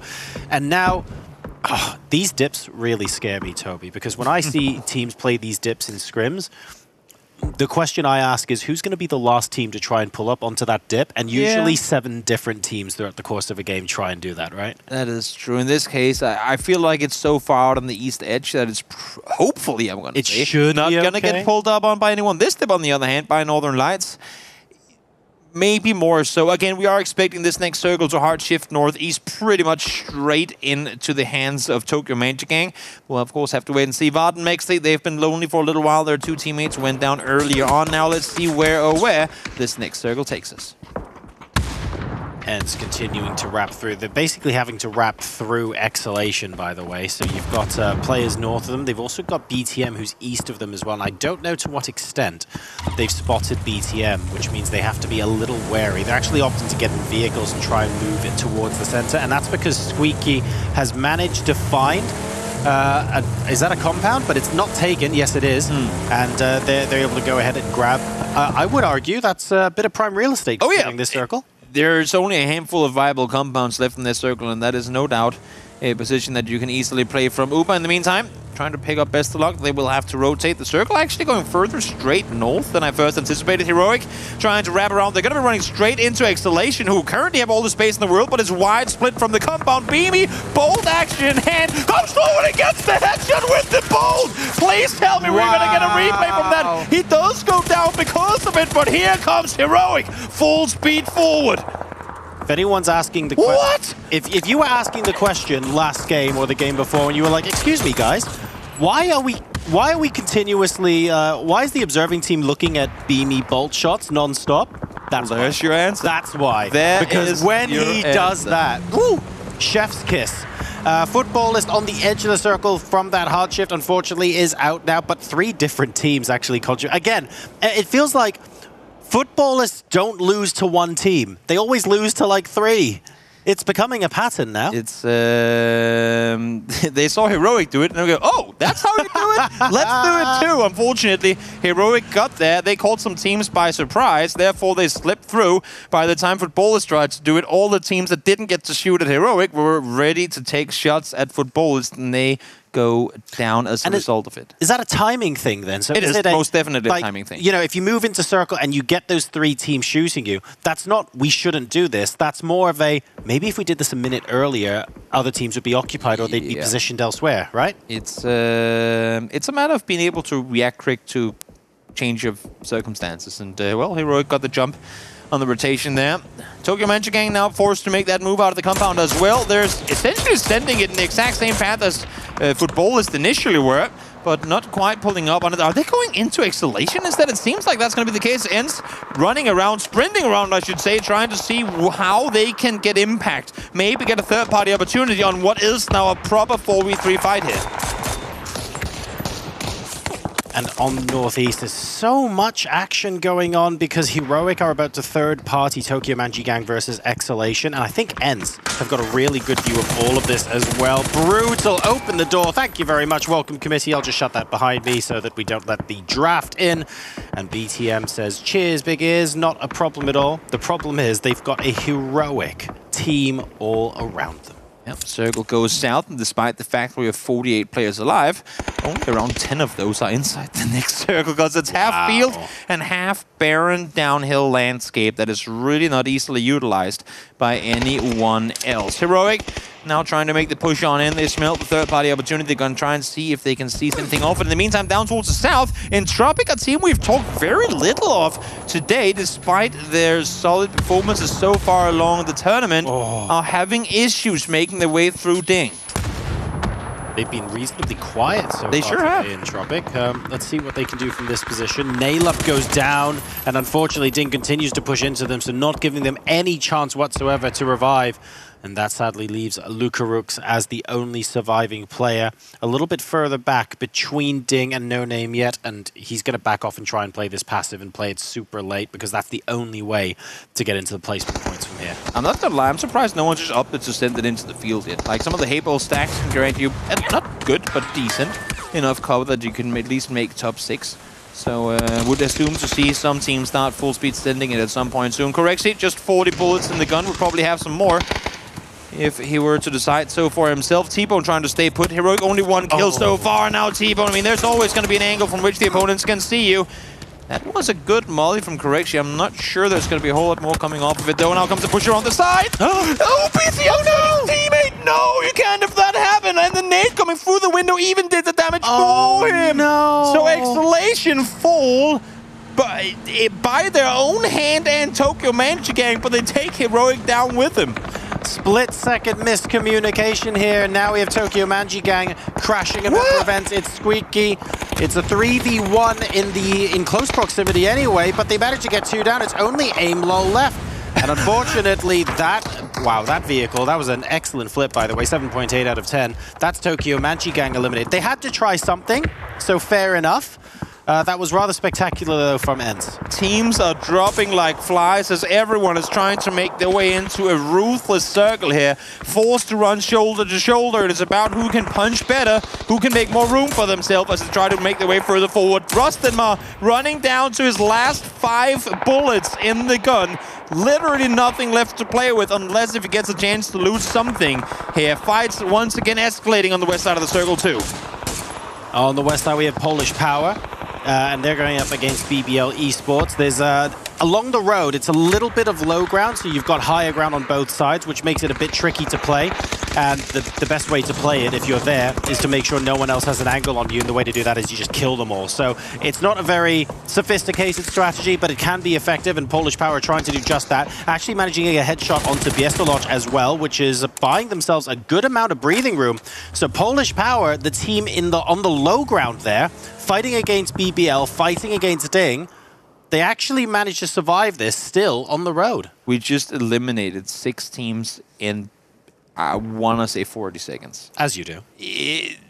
This is insane. I mean, the thing is, all these teams are fighting at the right time, essentially, because they have to take those fights now so they don't have to fight their way into the next circle. And that's exactly what just happened. These teams knew we need to deal with the neighbors now so that we can claim real estate and move our way, like, with more space to maneuver into the next circle after. Issue is, everyone was doing this at the same time. It essentially just became a domino effect of, oh, great, they're fighting, so now we should fight too. And then they go, oh, wait, they're also fighting, so we should fight too. And thus, all the fights that possibly could have happened ends up happening at the exact same time. The only team that never really got in trouble off of any of this was Na'Vi, because they got the compound early, they fended off face. Now they helped out, I believe to a certain extent, they helped out No Name Yet in getting some of the kills there. But other than that, they could just chill in the compound, because as you can see here, you practically can't see them. Issue is now, this is not a position to allow them to be in. They forgot about Smash, though. Jumps up from behind, finds the double, he gets the knocks, Ketba gets the flushes, and just like that, No Name Yet announced too. Na'Vi are going to be slightly disappointed that they weren't part of taking, you know, all of the points that came from 6 teams basically disappearing from the server super quick. But they also know that towards the end of the game, there's a good possibility of them mopping up what's next. So the next fight, as you guys can see in the circle, looks like Sakura Zensen, or what's left of them, are going to be taking on ENCE. It's a 4v2, and ENCE have got 5 kills in their back pocket already. A lot of flashes going around this drop because they know they're there. Tixu playing the bullet sponge position. Really nice alternate angle there from Nuki and Rustenmar, and that should clean them up. Exactly. You're wondering why Rustenmar was out of ammo. He had 700 damage done when he had 2 kills. He is shooting at everything he sees, and they're now well aware that they need to take the fight to Polish power before they can make their way further forward. Norgis finds Nuki, first player to fall. And here comes Na'Vi as well. For 2 kills. Yeah, Na'Vi are looking to get involved now. I mean, look, they're going, look, at some point we're going to have to think about fighting these teams, right? Either they come to our compound or... Look at the control Na'Vi has here. This is Na'Vi written all over it. They have 10 kills already. Let them fight in the pits below and we will kill whatever is left of them. Why not? They have positioned themselves perfectly in order to do this. They did get a little bit of help from BPL in taking out what I thought could become a potential threat in No Name Yet, but this has got Na'Vi written all over it. Both the teams down Valley are taking casualties. Quizzy, perfect over the top angle here. Does get Cabby down, misses a few second time around. Not gonna miss it the third time. 13 kills and counting as Na'Vi continue their onslaught. And so if anyone's asking, well, why did Na'Vi move out of the compound? Take a look at the terrain and what they just did with it. And I tell you to tell me that again. Na'Vi, this is Na'Vi when they're bored almost. It's like, oh, we've had a compound. Kind of. You know how sometimes you get teams where, oh, well, they just had a compound all game. Well, yes, but you don't just get a compound all game and you're active enough to still get 14 kills despite predominantly being in one place. Exactly. That's how Na'Vi plays it differently that other teams don't. This is a masterclass in how to do that sort of play. Tixu was one tick away from being knocked to blue. That would have been awful. Awkward. I want to say there's a chance for ENCE to do something in this game. 9 billion IQ headshot from a distance to open up an opportunity to grab on forward. They're low on everything as far as I'm concerned. Also, one smoke is all Rustenmar has to work with. They need to do this. They need, if they can keep Example at bay, if they can keep Melman on the side as well at bay, if they can force them to go back and heal, that is the time they need to utilize to push further forward. Because as long as the eye in the sky is still there, you can't go undetected. They need to deal with the guys up above first in order to do anything, but there's also a threat up close. Oh my God. And that is Aaliyah. Nate's thrown forward, gets the knock. Molly goes forward, gets the second. Rustenmar down to low HP. So Squeaky down there as well. They're in trouble, and Na'Vi are looking to close in on 17 kills.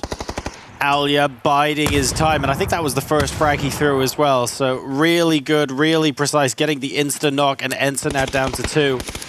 If they had a chance before, Na'Vi are looking to snuff it out. They don't want ENCE to make the first move. Quizzy goes down. Squeaky manages to get that knock.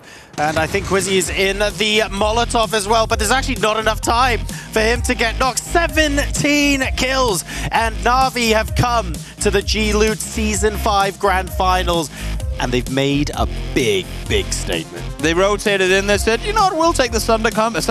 Jorio said, I think Na'Vi might have dialed that one down. 17 kill win. I think that's a pretty good dialing on their part. What happens when they dial up? I don't even want to think about it because that was incredibly impressive. They did everything they had to. They took the compound, they held off teams trying to take the compound, they pushed out of the compound, and they sealed the deal at the end of it. They played picture perfect, and what I especially liked from that game is they never overcommitted.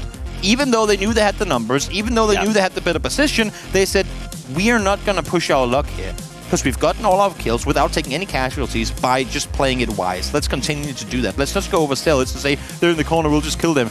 Can't do that against these caliber opponents. They have to respect them. They did that, and they got the win. Exactly. Get the knock, step back just a little bit, let a teammate consolidate from a different angle, have a look at what you can get, and that way, before you know it, you consistently do that. You're getting 5-6 kills without trading a single player. Do that a couple of times in a 17-kill chicken dinner. They make it look easy, don't they? They actually did. So that is Miramar for day number 1, ladies and gentlemen. We're going to be moving on to Erangel after this next break. Stay tuned. We've got more excellent PUBG action coming your way.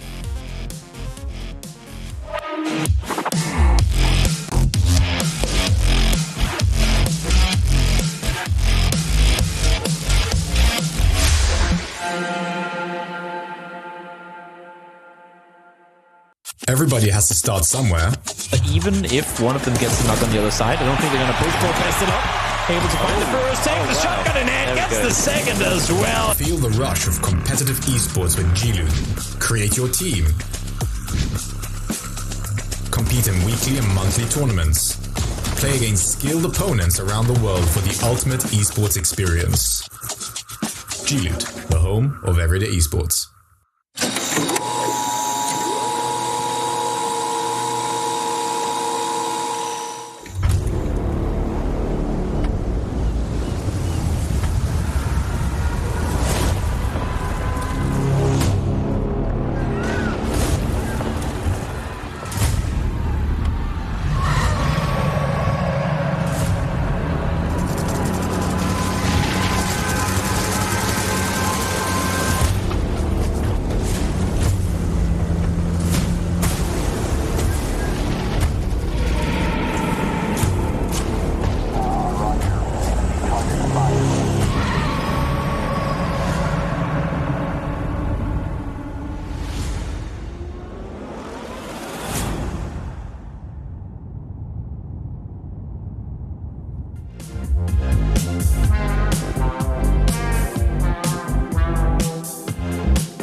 Welcome back. We are halfway through day one. We're about to have a map change as well. But before we do that, we're going to break down exactly what you just saw. Avenger, at the start of this game, I think we were maybe 2 circles in. You turned to me and you said, this is a Na'Vi game. They're going to win it. And then they did. How did you know? Why can you tell the future? Because that compound is just so strong. And the circles when they were. And also there's some land ratio stuff with Miramar. It pushes away from some unplayable terrain. And like, yeah.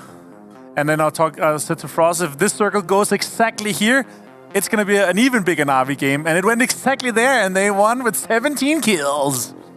He read that very well, but ENCE put up a good fight. I mean, ENCE is playing the old ENCE style, right? We saw him playing that edge on the northern side, holding that down from, I think it was basically from Circle 5. We know that they usually like to play edge, but they were inside towards the center early on. But getting that edge circle, they were starting to farm in kills. And that's what you love to see with ENCE. They're really good on that one.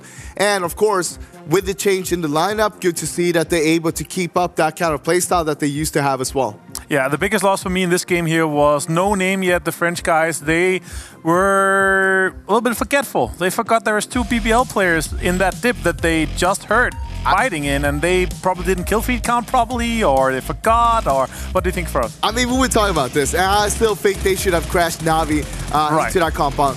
Sure, it's highly likely that you lose people and so on, but it's a game-winning move, right? You take that compound, especially on a circle like that. Na'Vi's probably prepared for it, but you gotta make a try. Instead, we saw them taking the top of the road there, and as Martin said, they forgot about BBL, and what happened? You started losing players straight away, and that cannot happen, not on this kind of level of PUBG. And also, they should have been all 4 guys there. Yeah. They shouldn't have been just 2. What were the last guys doing playing high ground in the background? I don't feel like you need an anchor position that. I might be wrong, but I feel like that would have been so much smarter being all 4 guys there. But also, if you forget about BBL in a case like this, they are going to try to squeeze as many points out of the game as possible. And they did. They managed to get 2 kills. I would say, though, if BBL wasn't there and no name yet was going to be 4 guys alive in the position, it would have been a different game. Yeah, it would. But it feels like right here. Yeah, it feels like no name yet is still playing the game they were playing during the qualifiers. They have not stepped it up and got it in here to the grand finals yet. They're still back there. They're playing that game. It's different teams. You get punished for different things there compared to here. Here, it's much more stricter. People will punish you as soon as you make a mistake. And that is one of those mistakes, and you don't want to see them happen. I thought you were going to say, I feel like they're still playing like they did in Vitality 2019. You're like, okay, calm down. Yeah, okay, it's not like that. But they did. I liked how they played, but unfortunately they lost out. But Na'Vi with a fantastic game here, Sam. They did have a fantastic game, and we're going to take a look now at that scoreboard. Those 17 kills, that is a nice bunch of points to add to yourself for day one. Gives you a little bit of a buffer, I'm sure, against all the other teams. I mean, this is kind of the games you want to have. When you get a circle like that, on a map like this, you got to take that opportunity, and that's exactly what we saw Na'Vi doing. They started to frag out straight away. They started to hold down that compound, but also they knew when was the right time to actually push out a compound and start pinching Polish power against ENCE as well. What also makes this game for Na'Vi different from maybe some of the other teams that haven't done so far so well is that they are so good at squeezing so many kills out of position like this because they're playing aggressive. They're not just taking the free win per se. They're also agreeing and acknowledging is, okay, guys, we can win this game, but we can also get a lot of kills. But look at this, 42 points. That is a big jump. Massive. It is massive, and also if they get more of those games, then everyone needs to be very concerned. But this is the thing about teams like Na'Vi, Liquid, FaZe. When they get that space and they're able to play that game, the aggression comes up, but they also then get the placement points, and then they're scary to catch up. And I think that that's something that a lot of teams need to be worried about. Oh, definitely. But at the same time, if you look at it, it's super close. The mid pack is so big right now. On the same time, we have 2 teams towards the bottom right now, 2 points each. That's not going to cut it. That's not going to cut it. I'm just going to say it straight out. They need to step it up right now. I mean, it doesn't matter if you're invited here, you qualified here. What matters is the results that you are bringing to the table. And after 3 games, having 2 points, that's a no-go. You can't leave today with only 2 points. That's my biggest thing. Even if you get a couple of kills, like you've got to get some sort of points before the end of today because you can't catch up tomorrow. I feel like single digits is just a no-go. Like you can't go 6 games with single digits. That is way below what we you're Polish Power and you pull a totally opposite day the next one.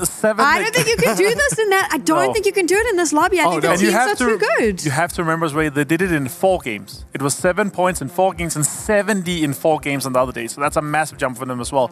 But you're not going to be able to replicate that in grand finals like this. We have way too many teams that it's super stacked. They're super skilled, and they're not going to give them as much space because once you see a team like Polish Power pull up on a compound, you're going to get they're going to get third-partied. Another team is going to third-party pull up on that compound while they're fighting and just crunch them. It's not going to happen. I don't see them having such a big, or any team having such a big game. Also, they're a reckless team, and that's something the other teams knows as well. So they know as soon as they see Polish Power pulling up to a team, they know, okay, that's going to be a big fight. That's going to happen right now. If we see something happen on the kill feed, if we hear everything happening, we want to push on this as well, maybe.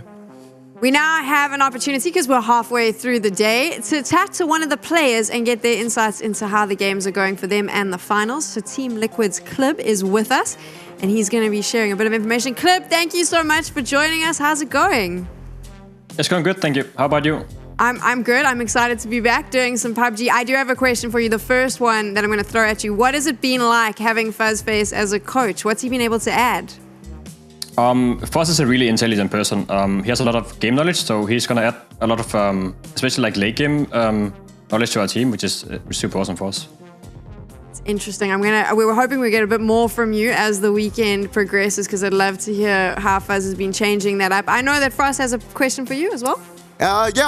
First of all, congratulations so far. It's been great games. Of course, maybe not the last one, but previous 2 was really good. I'm wondering, looking at the team right now, with Vard coming in, how do you feel like it has changed up the whole dynamic in the team itself? Vard and Ibi are really different players, so it's going to change the entire team dynamic by a ton. Vard is a bit more calm in team fights, which helps us slow down a little bit, and of course he's just super good mechanically, so I'm feeling really confident with him on the team now. Nice. Yeah, I want to ask you something as well, Clip. Good to see you, of course, my friend. I want to ask you, what do you feel like are the 3 biggest opponents in the lobby we see here, but also in Europe going forward here for the 2022 season? Honestly, NLT is probably the biggest one, since they've been super consistent in Europe, then Heroic too. And from looking at these games today, at least, in Na'Vi. Okay, cool. Thank you. Clip, thank you so much for joining us. Good luck with the rest of the competition. We'll be watching. Thank you very much. We're swapping over maps now. We're moving on. Do you think that's going to change up what we're seeing? A lot. I think it's going to change a lot, especially when it comes to the drop spot itself, because we have some of the drop spots that is so contested by a few teams, not just by 1 or 2 teams, but a few teams.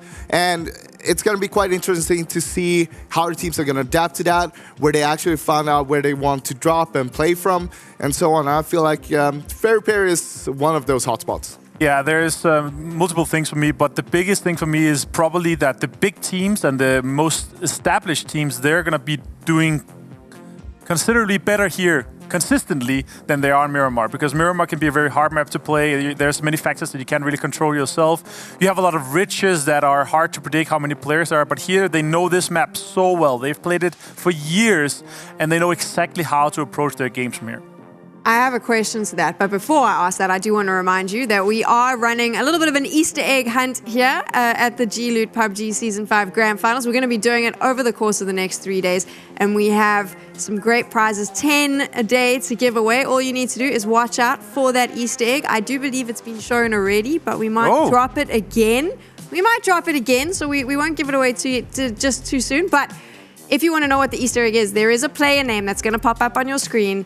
It is a player who is a legend, a well-known player, and someone that has won a G-Loot season before. If you see that name, make sure you remember it, and then head on over to Twitter and direct message G-Loot Esports with the name, and you could win. Back to that question. As much as you say that the more experienced teams will do well, but surely if you're a new team and you've just qualified, you have got years of data to watch your competition on and improve your game. Yeah, so one thing that I've talked a bit with some of the partner teams is also that it's hard to play because you as an established team have, as you say here, years of data where the other teams know where they're playing. So all of a sudden, a dip or a ridge that is usually a liquid dip or the liquid compound, these new teams, they will be there before you because they're closer to it. So that's what you have to adapt to. But the established teams, they're just so good at adapting and scouting as well, stopping these multiple kind of situations where they're scouting their way into the circle and scouting forward, making sure that they can play into the next circles again and again, while still making sure their backs are safe, while still having 2 or 3 guys at front poking at everyone, making sure they can get kills and points. But this also changes up a little bit because you have all those teams playing those kind of spots. You always know, okay, I can't play that place because they're going to have vision from me from another spot. Right. But then you have all those new qualified teams that have playing a little bit more of not like the primary spots. And because of that, they will have different angles. And you'll find out that, okay, well, I get peaked from another angle now that I didn't know about before. So it's an ever-changing evolution on that itself. How much time do you actually put in if you're a team into watching what all the other teams are doing, though? Because my understanding when I've spoken to pro players, they always tell you just focus on your own game. No. There's teams that are spending hours and hours. James, I often sit with James, and he just the other day he looks at literally every single game that he doesn't play himself against opponents that, like, why are these guys doing here? Or scrims even, breaking down, like, do you think this is right? Do you think this is wrong? And he is extremely, extremely aware of what all the other teams are doing and also places to play. So you see, they've been lying to us. Some might not. I think when they do these interviews, they don't want to say yes, we've been. They don't want to give away all the tips. It's all their tips and secrets. They tell you in private. There you go. They're actually all just watching each other, making sure that they're paying attention. Right. We are moving on. How do you think this is going to play out? Are we going with qualified, invited teams over qualified teams? I think the question is, are we going to military again? I gotta agree with that, engineer. Jarosat, Toby, are we going to military again? It is, as they say, inevitable. Ladies and gentlemen, we are moving on to Erangel now for the second half of day number 1 here at the G-Loot Season 5 Grand Finals. We're getting into our first match. A little bit of a skewed playing part, 12 to 5 o'clock. You guys will see it in just a second. And it does mean that the nightmare, I'm not going to call it the dream, the nightmare is still alive. It was the dream over the course of the last weekend. It became the nightmare. Right. You know, I mean, when you have something nice, but you have it too much. Yes. It all of a sudden doesn't taste as great anymore. And I'm not going to lie, this playing path, it opens up the opportunity for this circle to head very far down south. Will that happen, though? Nothing's guaranteed. But right now, if you're no name yet, you're enjoying this playing path. You know when you get, like, offered something like, I don't know, you get really good cake at a buffet or something, and you think, yes, finally, I can have as much as I want. And by the 4th slice, it just doesn't seem like such a good idea anymore. Yeah. That's what milli circles have been to us. It kind in the of last has week and a half. If it was just 4. Yeah, if it was just 4 of them, maybe we could. That's true. If you take each milli circle as a slice of cake, hey, there we go. The game has done quite literally the opposite. I mean, we still might get our North George Zarky Fields, which would be similarly good. I just got to point this out for a second. Ding right now is landing for all the viewers out there going, what in the actual swear word is Ding doing down here? I think the issue is that Bestalock is still slowly and calmly gliding his way back to the ground. There you go. There's the movement. Welcome back on the server, Bestalock. I think this was just Ding going, we will protect our teammate. We will defend him until he gets back on the server. And, well, here they are, trying to do just that. They would usually land over on the other side. There was talk of maybe a potential hot drop situation, or at least contesting in and around Ferry Pier. Ooh. Well, no one really landed that, at least at this time around. Obviously, the playing path was a bit further east, so it was a bit of a stretch. But having said that, it created an interesting situation, obviously, with Bestalock being far down south. But look at the split end sign right now, and not only that, but the fact that they have Ding players in between them. It is far from optimal, especially taking into consideration that the circle is far up north. And here you can see over the skies of Pachinki, Team Liquid in their natural habitat. And we now look through the delights of the diner. I find the diner really weird. There's like a fair amount of space to eat. Yeah. I've never seen a bathroom in the diner. I'm just going to put that out there. Did you know, because I didn't know this, but did you know that the diner is based off of a real building? What? As in, like, a specific real... Because they're all based on real buildings. As in, like, a specific real building. It's very interesting. Like this one specific restaurant? Yeah. Oh, cool. I did not know that. No. At least as far as I'm concerned, because I saw a building once that looked literally exactly like that building. But that's a while back. They leave a lot of grenades on the tables. It's a bit irresponsible. It was a very strange buffet there. Yeah. Oh my goodness. Moving swiftly along. It's not called all you can eat, it's called all you can carry. Hey, I like that. I like that. There you go. Yeah, very good. In any case, let's hop on over to Mansion, where dear and beloved Tokyo Mansion gang currently getting looted up. BPL getting to loot Rostock for free kind of feels lackluster to me. BPL is a team that we want to see fight for Rostock.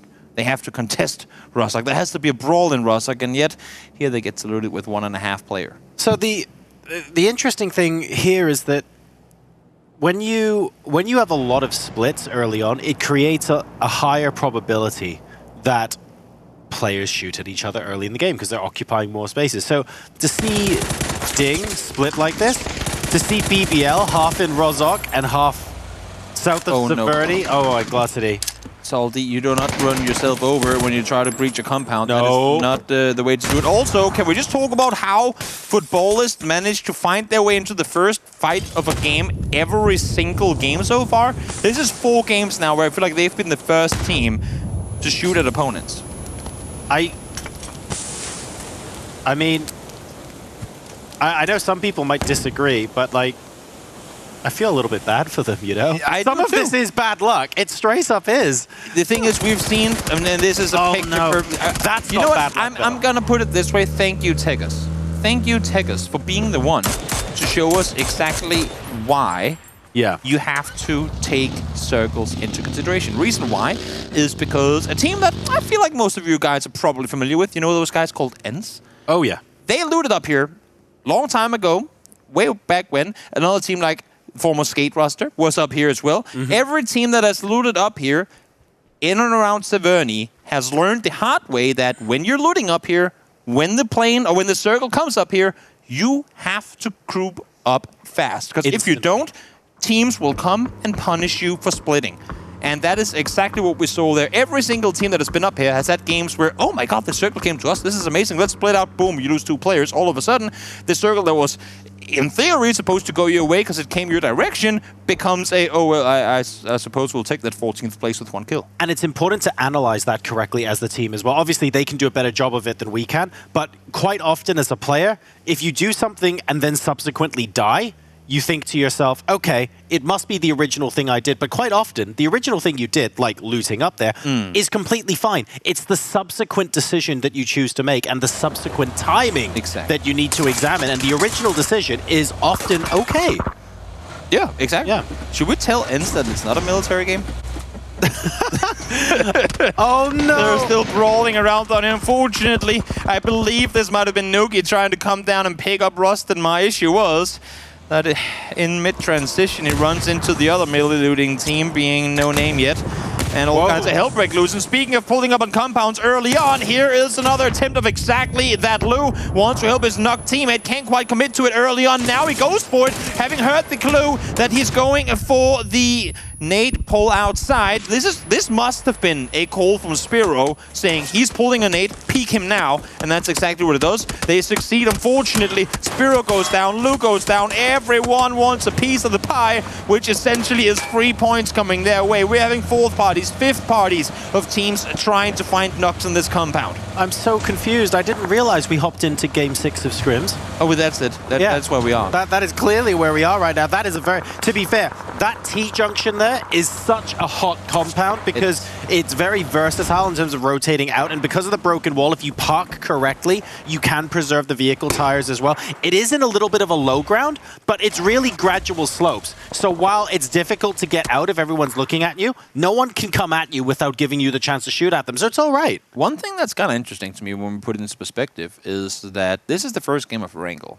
And when we had the first game of Miramar, we were talking about how everyone was playing it slow. We were 12 minutes into the game before we saw the first knock even.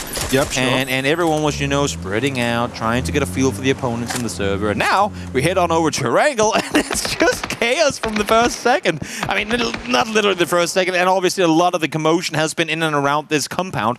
But it's pretty interesting to me, nonetheless, that we have such a, I guess you can say, well-controlled initial game on Miramar. And then where you think we'll have yet another kind of reset, so to speak, when we go over to the first game on Erangel. At least as far as what we've seen so far, it's been the polar opposite. Yeah, it's...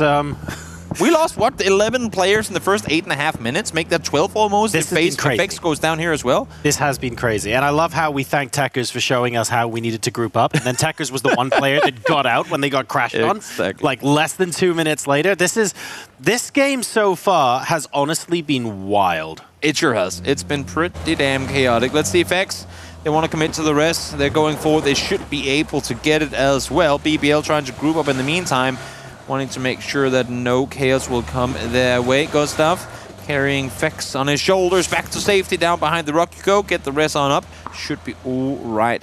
And, well, I mean, we're still waiting for Circle 2 to come. Squeaky, just sort of chilling on his own, down in chopsticks, not really in a hurry to go anywhere. I feel like you look at this view, and there needs to be an asterisk on the bottom of your screen that says, don't worry, Rustenmar is still in the game. You're just not going to see him on your screen for another 3 minutes. There he goes. Finally, Rustenmar makes his way onto the map stream. Which, by the way, I strongly recommend you guys having open as well. Hop on over and have that. Should you have 2 monitors or just 2 browsers open, I strongly encourage you to have both the main feed and the map stream open, as you can get a lot of information off of having the map stream up there as well. Best of luck in the meantime. Try to rotate on forward. Ding making their way on in. They're pretty much split 4 pearls on a string on the west side. And now let's see Circle straight towards shooting range, and Severny we go. Very, very interesting indeed. So the T-junction compound that everyone seems to have been fighting for so far, that's going to continue to be valuable. Uber needs one more shot. Just one more. This is out in the blue, by the way. This is near Gatka.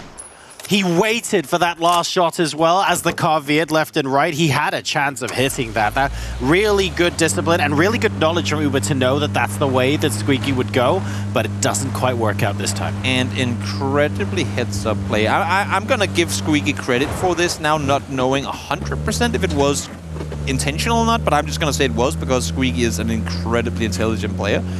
Utilizing that broken van for cover while driving for as long as you could, instead of just going in behind it, appearing on the other side, making a turn while behind that to make sure that there was as little time he would be exposed to Uber to finish that final shot, because had he just crossed straight over, Uber could potentially have fired 3-4 bullets. Instead, he only got to fire 1. That is Squeaky playing literally with his heart all the way up his throat, out of just sheer fear of getting killed there. Playing it incredibly. We'll take a look at it here again. And again, I might be giving him more credit than he deserves in the situation, but I want to give it to him because this is a play that he could make intentionally. Look at this. Werf's left that's to then make the play around in there. That is so incredibly smart done. Realizing not only that you are getting shot at, obviously, but also exactly the angle of the shots to make that micro decision that essentially could have kept him alive or would end up keeping him alive there. Exactly right. I mean, if someone's staring down the barrel of a DMR at you at the end of the day, if you have a choice between them firing 3 shots and them firing 5, I know which one I would take.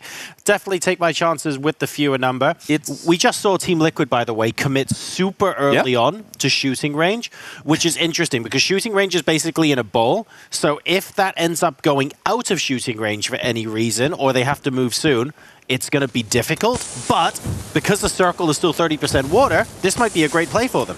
Let's see, does GMs anticipate Odin to be playing outside? Well, the molly should indicate exactly that. Runs into the fire, has to now try and dip, get inside the building, maybe grant himself some more cover. In the meantime, the remaining players are pushing on in. Beamy, keep in mind, is playing the bunker down below all of this, so he will hear all this commotion, obviously.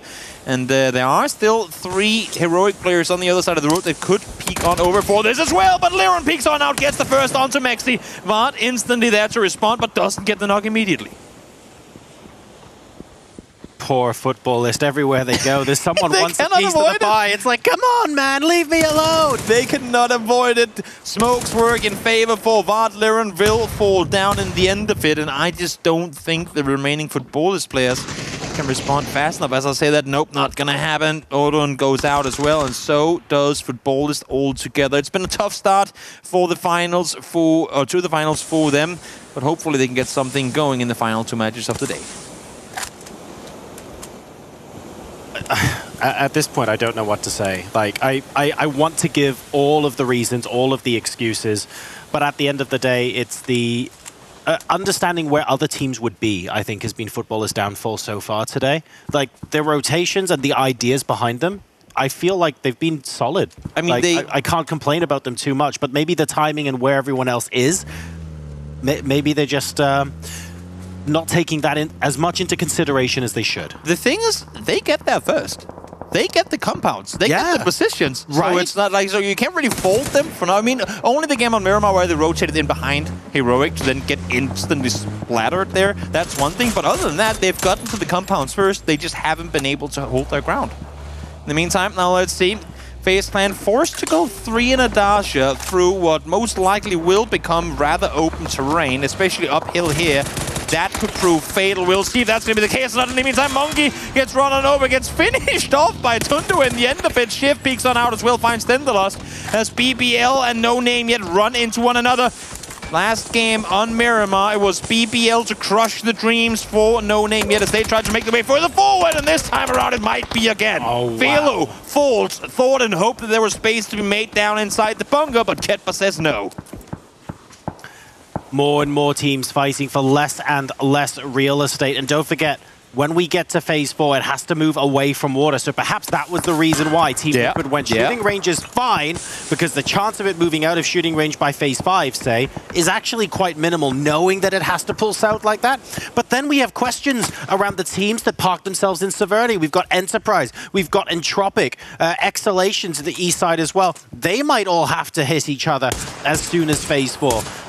And how many players did we lose in the first couple of minutes of this game? Seeing that there are fewer players alive in the lobby might change how teams rotate as well, because more compounds would be free, right? Easily. I'm loving the way that Liquid are going about this. Spread out, take as much control as you can. Do not allow for teams to encroach on you. At least not for the next couple of circles. Shiv, in the meantime, single player left alive. Spending a second next up to make sure that this is indeed freeze. Throwing a smoke as well to grant himself passage inside. Oh, whoops. To grant himself passage inside the shack. Smart plays on his part. Don't take any chances. Again, should this circle, or should the game, I should say, go towards Shift, that could easily be placement points guaranteed if he stays alive for long enough.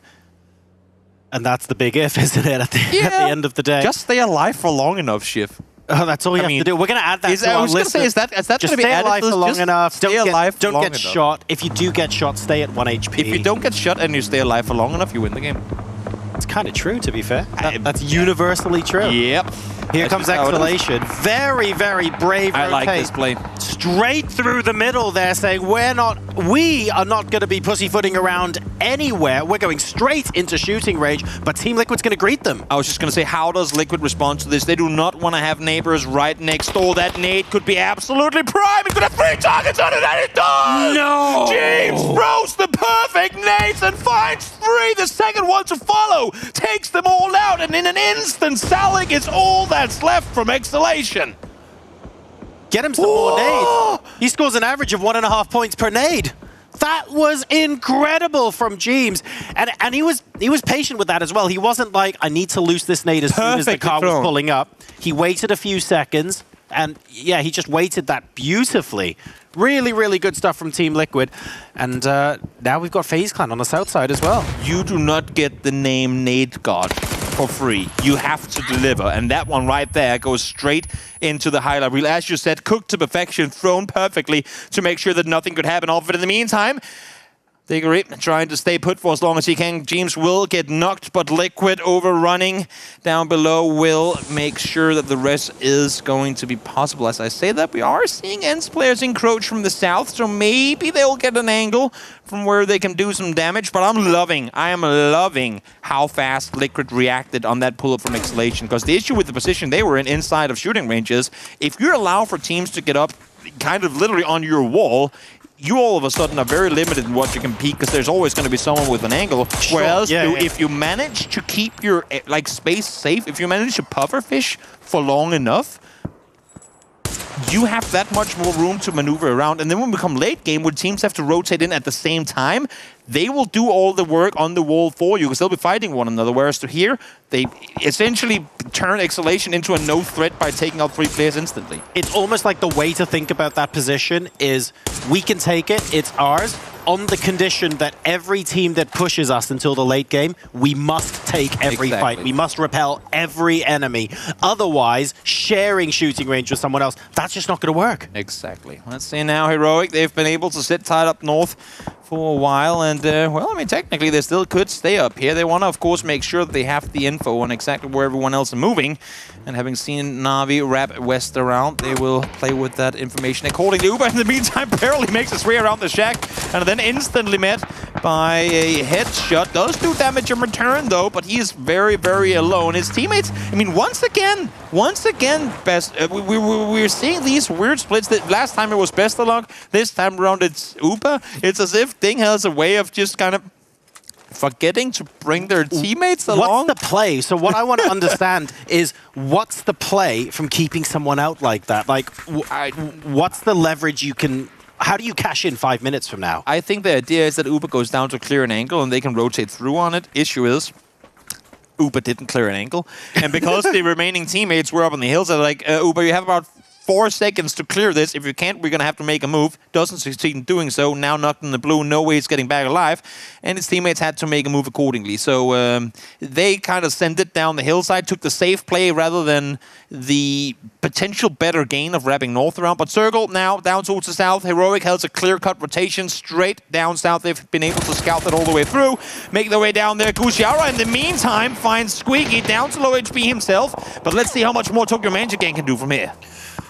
And it's almost like Liquid knew from the start of the game here, but all eyes on TenZ versus Tokyo Manji Gang right now. Ding are rotating into Liquid, but Guzyara is fighting for his life. It's just him and Aimler, who's in a vehicle, remember, trying to get a drive-by onto the rest of ENCE. He gets it! That is so critical. Guzyara had the low ground. He wasn't sure which tree to necessarily look behind. He was struggling for an angle, and that was a lovely drive-by, but Entropic are coming in behind them. Exactly, Entropic full speed forward up the hill here, want to capitalize. They saw the knocks in the kill feed. They know that their wounded players up here. Do as much damage as you can and do it fast as the circle is closing on in. Let's see. Nail up, Helsonate, that could easily be a double. Should he be able to get it perfectly from forward? They will be able to start driving, but do they get far enough? No, they don't. Both Ivers and Lugarooks work together. They find 2. Guzyara is now all on his own. Guzyara should be able to stay on the edge for a little while, but Entropic spotting the fight here. The good news for Guzyara is Entropic won't... It's not guaranteed that they know where he is, or even if they have a guess. They heard the gunshots and they came running, and Guzyara was already out of line of sight by the time they started firing, but that doesn't mean this is a great position to be in, let's be honest. Liquid dealt with Exhalation. They dealt with FaZe. They dealt with Ding. Every team that's pulled up on their wall, they've dealt with instantly. This time around, Polish Power is allowed to play close, but because we're so late in the game, they don't have to worry about Polish Power, because Polish Power cannot focus inward. They need to deal with Na'Vi, and believe me, the second Polish Power and Na'Vi start knocking one another, Mexi and Clip, who are currently just sitting, lurking, waiting for that to pop off, they'll be peeking on over. I thought you were going to say they don't Polish Power don't have to worry about them because James is out of nades. Oh, well, that too. That's another very solid argument. There is no nades on James, so they might just not all die instantly. Having said that, nades are now being lobbed forward, but if you're Liquid right now, you're waiting for this to pop off. Yeah. Heroic wants a piece of this now as well, wrapping around the north side. Sample falls down. Corexi, the first one to peek on over, and actually working in tantrum. Polish Power and Heroic take out Na'Vi, the victors of the previous game, fall in 10th. Entropic and BBL Esports on the east side of the circle being very close to each other. Close enough to hear the footsteps. They know someone's there. Code Marco's got the nades out, trying to listen for where he should be chucking that. This is a pressure cooker that is about to explode. Wow, that was cooked so up. He barely had enough time to loose that nade before it went into the face of Entropic. This is such a smart play from Entropic. Not only do they get the kill and kind of clear out the top side, but look at what happens instantly. As soon as that flush comes in, Entropic goes, guys, we don't care about the south, like by the downhill anymore. We need control. We got control. Don't stay down there with the potential of being taken out by BBL. Come up here. Let's get high ground. Let's play it smart from above. Some interesting rotations here. We've got Entropic just taking the southern edge, exactly like you just said. There's you just hear the suppressed bolt. You just hear the suppressed M24, and you see the headshot and the kill feed. I'm just so sorry for Beamy that we never catch them. I have a theory. I reckon while we're observing Beamy, he doesn't headshot those. That's how it is. He can't hit it if we're looking at him. I think we're jinxing it. Like this is like what it is. This isn't caster curse. It's observer curse. I didn't realize this existed. No, that's the thing now. It's most definitely the thing now. Let's see, Yanni. We've seen some good sprays from him throughout the tournament so far. Can he add more to him? If you're Enterprise right now, you're relying a lot on Yanni to really make kind of space for you to maneuver through here. The remaining two players are still up towards the shack. Further above, Yanni does find one. Fortunately, Beamy doesn't hit the knock needed in order to make some space. The second nade does come through, no damage done with it. Third nade from Corexi. If he can throw it at the exact same spot, that should be a knock. No, bounces a bit too soon. If it bounced a little further, if it was cooked just a bit less. But it's really hard to tell when you're also throwing it through about 3 different smokes, to be fair. Follow-up looks good. It's actually... Oh, wow. No, I was looking at the kill feed there and I went, hang on a second, that's Team Liquid again. It's Enterprise we're watching out for right now. And T-Bone finally gets the double. They've thrown so many nades at them. I was going to say, how many nades do you have there? No wonder he only has 18 spare bullets when he's been carrying, like, literally 100 nades in the back. In the meantime, James goes back to doing what James does best. Lump those nades on out there. 8 kills so far for Liquid, and they're continuing to thrive through this. Northern Lights will fall. It's been a pretty quiet game for them overall. Entropic, in the meantime, able to continue to maintain control out east as they take out BBL. Only 5 teams left alive now. Team Liquid still with control of shooting range, but it's a little less solid than it was before. Polish Power are still up in this game, remember, and Heroic have got that northern wall. That doesn't mean Team Liquid are in trouble, but it does mean they're a little bit weakened. They've lost Vard. To be fair, they've held shooting range for so long and they've got so many kills that losing Vard at this point is almost... You're almost surprised that they don't lose someone. Yeah. Like, they've played this really well. The fact that they've been able to keep 4 alive for that long, especially after teams were allowed to get close, is pretty damn impressive. In the meantime, massive props to Entropic for having completely captured the east side of the circle. Coming into this game, they had a bad day, to say the least, and now they're thriving. Look at this. They've got the hill. They know they have the hill. That means they can play packs free, make the peek on forward. Beamy finally hits something while we're watching. And Entropic is just, look at this, I mean, they're just continuing the onslaught from the hill. They spent all their time focusing on what essentially wasn't the action in order to now be able to 100% dedicate themselves to shooting range. Corexi, though, in the meantime, does find QBE, so let's see how the response come in, and it comes in instantly. Lukaruk's there to get the rest. They know that they have the circle. This game has Entropic written all over it. I think it absolutely does, and Liquid there put so much pressure on Polish Power but couldn't finish. And as a result now, it's Liquid that have to rotate around Polish Power, who have gotten a bunch of reses, even though Entropic have been helping them out. It makes it that much more dangerous for Team Liquid. It gives a lot of hope to Polish Power as well.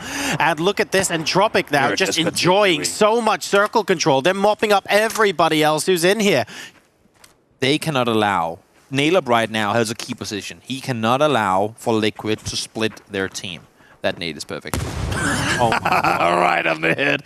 Page, this solid game, throw, straight in the face. Nades. Oh yeah, it's been a joy to watch. It's been an absolute joy to watch. But QBE, the way that Entropic are positioned right now, I absolutely love it, but it puts so incredibly much pressure on Naleb to be able to hold off. James is allowed to get very, very close to him right now, and Heroic aren't trying to engage on this. As you can see here, the Ridge doesn't allow them to get the vision.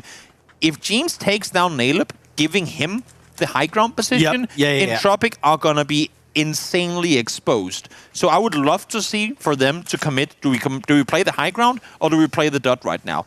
It's Nailup's job to hear Jeems coming. He's easily. He wants to maintain the element of surprise. He's not up there to shoot at everything he sees. He's up there to make sure that if any flank comes in, he holds them off at the pass so that the rest of his team still have so much freedom in the circle. Heroic, they've got one job right now, and that one job is wait till the other guys start shooting.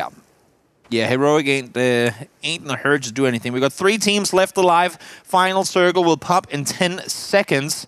And we'll see which of the 3 teams, I should say, gets blessed with a circle in their favor. But you can see Nailub, he's getting impatient. The way he's peeking right now, I mean, there's not a good chance, but looking at the amount of players down there, thank you, Nailub, for looking that direction too.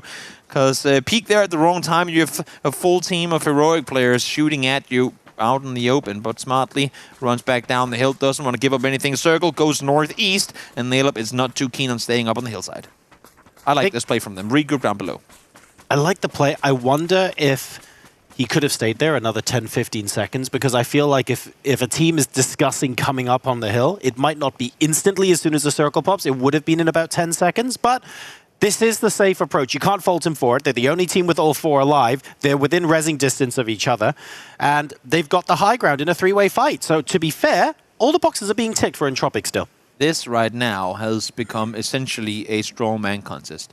Who can push the other team? I don't know what the opposite of tug of war is, but who can push the other team into the third team is right now the challenge for these teams. Last weekend, you were talking about this very thing, Toby, where you said the Entropic of old might have been tempted to say, we're in a better position, let's aggress, let's go. They're not doing that right now. We're watching a different style of play, a very calm, very measured style of play coming out of Entropic here. And we're not counting chickens before they hatch, or before you win them in this case, but this is serving them really well. I love the way they're playing this. One thing that to add to your love for this match, because I really, really do as well, is that these 3 teams are arguably the 3 teams that has fought the hardest to make this late game. The way that Heroic fought the way down, okay, you could make the argument that Heroic didn't have to fight as much as the other teams, but they've been able to position themselves in really, really good positions, or in areas of the map where they could really utilize the third-party opportunities that they were given. And right now, I mean, I kind of feel like I don't want to say all Entropic has to do is wait, but with this hillside, I mean, you can see the way that Heroic are positioned. Heroic would love for Liquid to push up the hill first. But at the same time, Liquid would love for Heroic to push up the hill first. Because the game is going to end on the hill. I think the question is, how are things going to work out? And I'm afraid that if Entropic don't take the fight to one of the 2 teams, they will get third-partied. They will be the ones to lose out, because the response will be from either... I don't see a situation where Heroic and Liquid start fighting first. I want to see Entropic use their utility in a really smart way. So I think both of these teams get pushed towards Entropic. The first team to aggress on Entropic, they immediately throw a lot of utility to keep them back and force them back into each other. They need to herd sheep just a while longer. Exactly. Both teams right now, being Liquid and Heroic, are trying to wrap on Entropic, and Entropic are wisely so continuing to back off. Issue is the circle is pushing them further in towards the middle. Iva's playing the very center of what is the end of the game, essentially. Right now, you can see this exact position is where the game will end. Right now, a lot of smokes are being used, and not a whole lot of them are being utilized to move further forward. As I say that, you can see here, Heroic, sneaky peeky, make their way on forward. One missed bullet could be the deciding factor in whether you win this game or not. And we're just seconds away now from seeing all of this blow up. Jeems getting a good amount of info on seeing 2 Entropic players on and near the rock. That's useful to know, but now we have to hope. Oh my God! I swear he fell into that. Oh, Jeems actually got there. Okay. He should be able to heal in time. Heroic don't want to push up into Team Liquid at the moment. Entropic are now risking fighting 2 teams at once. Entropic has to commit to a fight. I agree. I think they have to commit. They have the numbers. They need to commit here. They need to wrap north or wrap south. If they stay here, they're going to get shot by both teams, and that's exactly what's happening right now. Liquid allowed to wrap on over the side. Now QB comes around the corner. Not going to happen. Heroic from the other side are holding them off, and exactly what we said was going to happen is happening before our eyes. They are getting butchered because they were being indecisive. Liquid will fall, though. Heroic! Liquid falls first! Somehow Entropic stands their ground for just long enough to secure themselves a second place, but in the end, the team to engage last is also the team to seal the deal and win the game. I am so glad we have an analyst desk to break down the last 12 seconds of that match, because that was fast. You could spend 15 minutes talking about nothing but that. That Heroic come out of that position with the chicken dinner. Now remember, they weren't in shooting range, but they did have to hold the north side of shooting range from Team Liquid and try and hold out all of the teams north of them. They had a tricky position just to get there in the first place, and they had the lowest ground position at one point coming into the final circle. They did not have an easy game. In my opinion, two of the things that led to that win for Heroic was one, both Entropic and Liquid used all their utility in the early and mid game. Heroic barely used any. Yeah. And the way they rotated into the circle, they essentially looted 3 Exhalation players that had yet to fire a bullet that entire game. Yep. So they got smokes for days. They used those to essentially make themselves blind by both isolating the Liquid angle and the Entropic angle, continuing to do that further and further forward. In the end of it, forcing those two teams to fight, wrap around the corner, take down both of them. Picture perfect play. When you have the utility to do so, there's no other way you can grant yourself a better, more secure win than that. And it's a little bit of an unknown as well. You can hear other teams using utility. You know you probably have more than them, but you don't necessarily always know exactly how much they've got. You always wonder, if I aggress into this situation, am I going to get 5 frag grenades thrown back at me? Is Entropic up the hill holding out those frag grenades, waiting for someone to aggress? And if we happen to be that first team, we eat all that utility and we go down. There's no way to know that for sure, so it's such a tricky situation. Exactly. Kind of turned out the way that we expected it to, though, in the end, with Entropic having to make an aggressive play at some point, but never, I don't want to say dared, but never opted to take that chance. Therefore, they fall out in second, albeit. I thought they were going to go down before Liquid did in the end, but they managed to stand their ground, at least grant themselves an extra placement point off of it, and finish in second place. So that was game number 1 of 3, ladies and gentlemen, of our Erangel games today at the grand finals of G-Loot Season 5. We delivered on our promise of at least it's not a military circle, but my God, the ending to that, we could break that down for ages, which is exactly what the desk is going to do when we come back from this break. See you in a bit.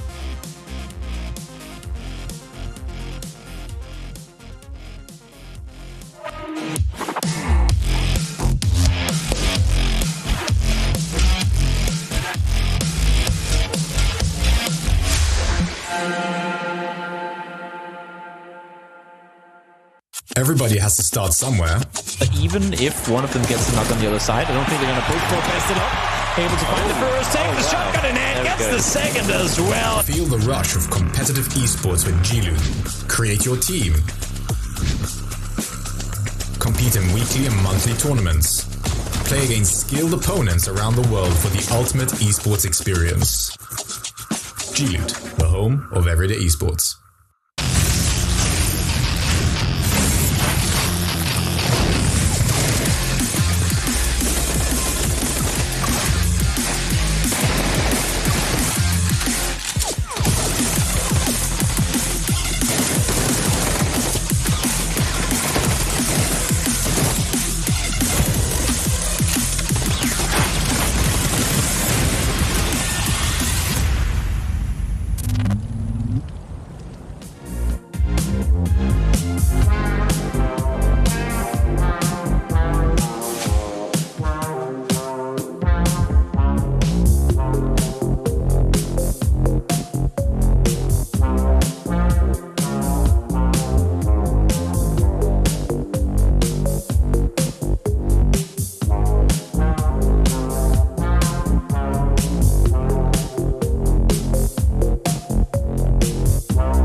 Welcome back to the G-Loot PUBG Season 5 Grand Finals, day number 1. I want to get right into what we just saw. Froz, Entropic, they had control for most of that in the final bit there. I thought that they were going to take it. What happened? Well, okay, first of all, I'm glad that we're seeing what's happening right now because Entropic is coming to life finally. We've been waiting for this one. But what we saw from, of course, they had so much control on the top there, but they had a little bit too much control and they didn't really know what to do with it. So basically, because they waited it out a little bit too long and didn't make any push, of course, you don't want to make a push there, but at the same time, not making that push means that basically the other teams are just going to pinch you in a while. And that's exactly what we saw happening towards the end there. Yeah, in the very late game, you always want to be the last team to engage the other two teams, right? Because then you can be the third-partying team rather than being third-partied. And yeah, if Entropic did anything actively there, they're going to have a team and they're going to go around like clockwise or counterclockwise, kind of chasing each other around because it was 3 big teams, right? 3 versus 4. And them, what they went for was a 2-2 defend, right? They tried to defend 2 players from Liquid, 2 players from Heroic, and it doesn't work out. If you have 3 players from Heroic trying to push 2 players from Entropic, they're just going to win based on the numbers. Also because we saw both Liquid and Heroic, that nade. Oh, yeah. The nade got his back, by the way. Ooh, triple. And yeah, not only that, but finish them off with another nade. But because Liquid and Heroic put up that smoke wall in between them with those Molotovs on top of that, that means that none of those teams can actually see each other. They can't engage each other. When that happens, Entropic need to make a choice straight away. Do we fight any of the teams or do we fall back? If we fall back, they need to build a smoke wall against one of those teams and then choose to take the fight against another one. Or basically just fall back, try to let them fight each other. But they could have dictated the fight a little bit, but try to push a little bit, try to nudge them a little bit, try to nudge them closer to each other, maybe get a push, maybe get a knock on one of those teams and then just back off because you might get the other team to push them because of that one. But we didn't see that happen. They were trying to, as Martin was saying, fending off both of the teams, and because of that, they kind of lost it. We're taking a look now at the scoreboard from Game 4, and you can see their Heroic at the top. Lots of kills as well, the same as Team Liquid, so that's good. And Avenger, you did call it, the more experienced teams finishing up at the top? Yeah, we have 4 out of the 5 top teams here. Exhalation's also establishing themselves very nicely here, but they are performing here and very top-heavy as well, I would say here. 17-17-22 Heroic, a team that have been playing really well recently in upcoming scrims and also the tournaments leading up to this as well. And I also love to see that Beamy is holding on to playing bolt action. Yes. And you know what? I swear to God, this guy is absolutely insane. He hits the nuttiest shots all the time, driving like out of driving cars and stuff. But this is obviously leaderboard here. Navi's still in the lead, but they are catching on. Liquid and Heroic super close to them now. They've been able to get those kills as well. But you know what's interesting for me? Navi having that pop-off game. They didn't really finish that high in the last game, but it didn't actually matter. And that's the thing. You won a couple of those pop-offs and then what? Like mid-table finish and you should be good? Yeah. You have that cushion to work with. It doesn't matter if you have a bad game like this one. They got themselves 3 kills, so they got themselves 3 points in the previous one, of course.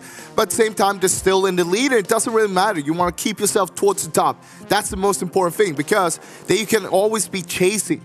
A lot of the teams, they like chasing a team towards the top rather than being on the top and hold that position, because it's like in anything, right? Holding that one, you need to be the frontliner all the time, making sure that you're holding it.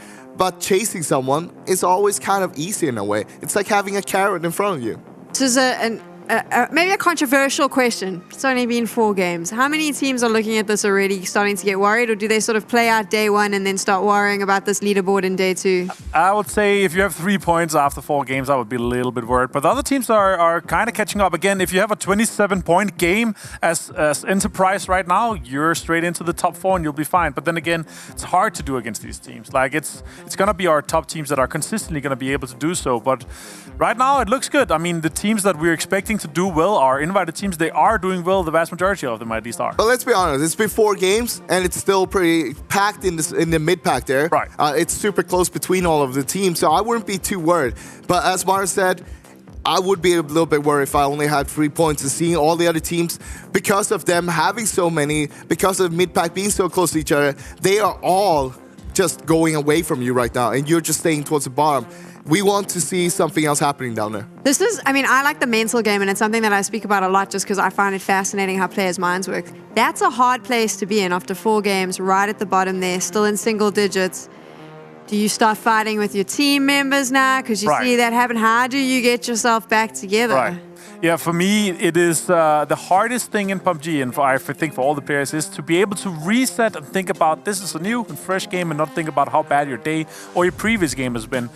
And for the teams that are able to do that, or even having, you know, mental coaching help, or having been able to do that with your coach and stuff like that, they just have a benefit from that. Because if you're able to reset after bad games and go into the next one, have a really good one, and it's literally what's going to put you those 10% extra ahead.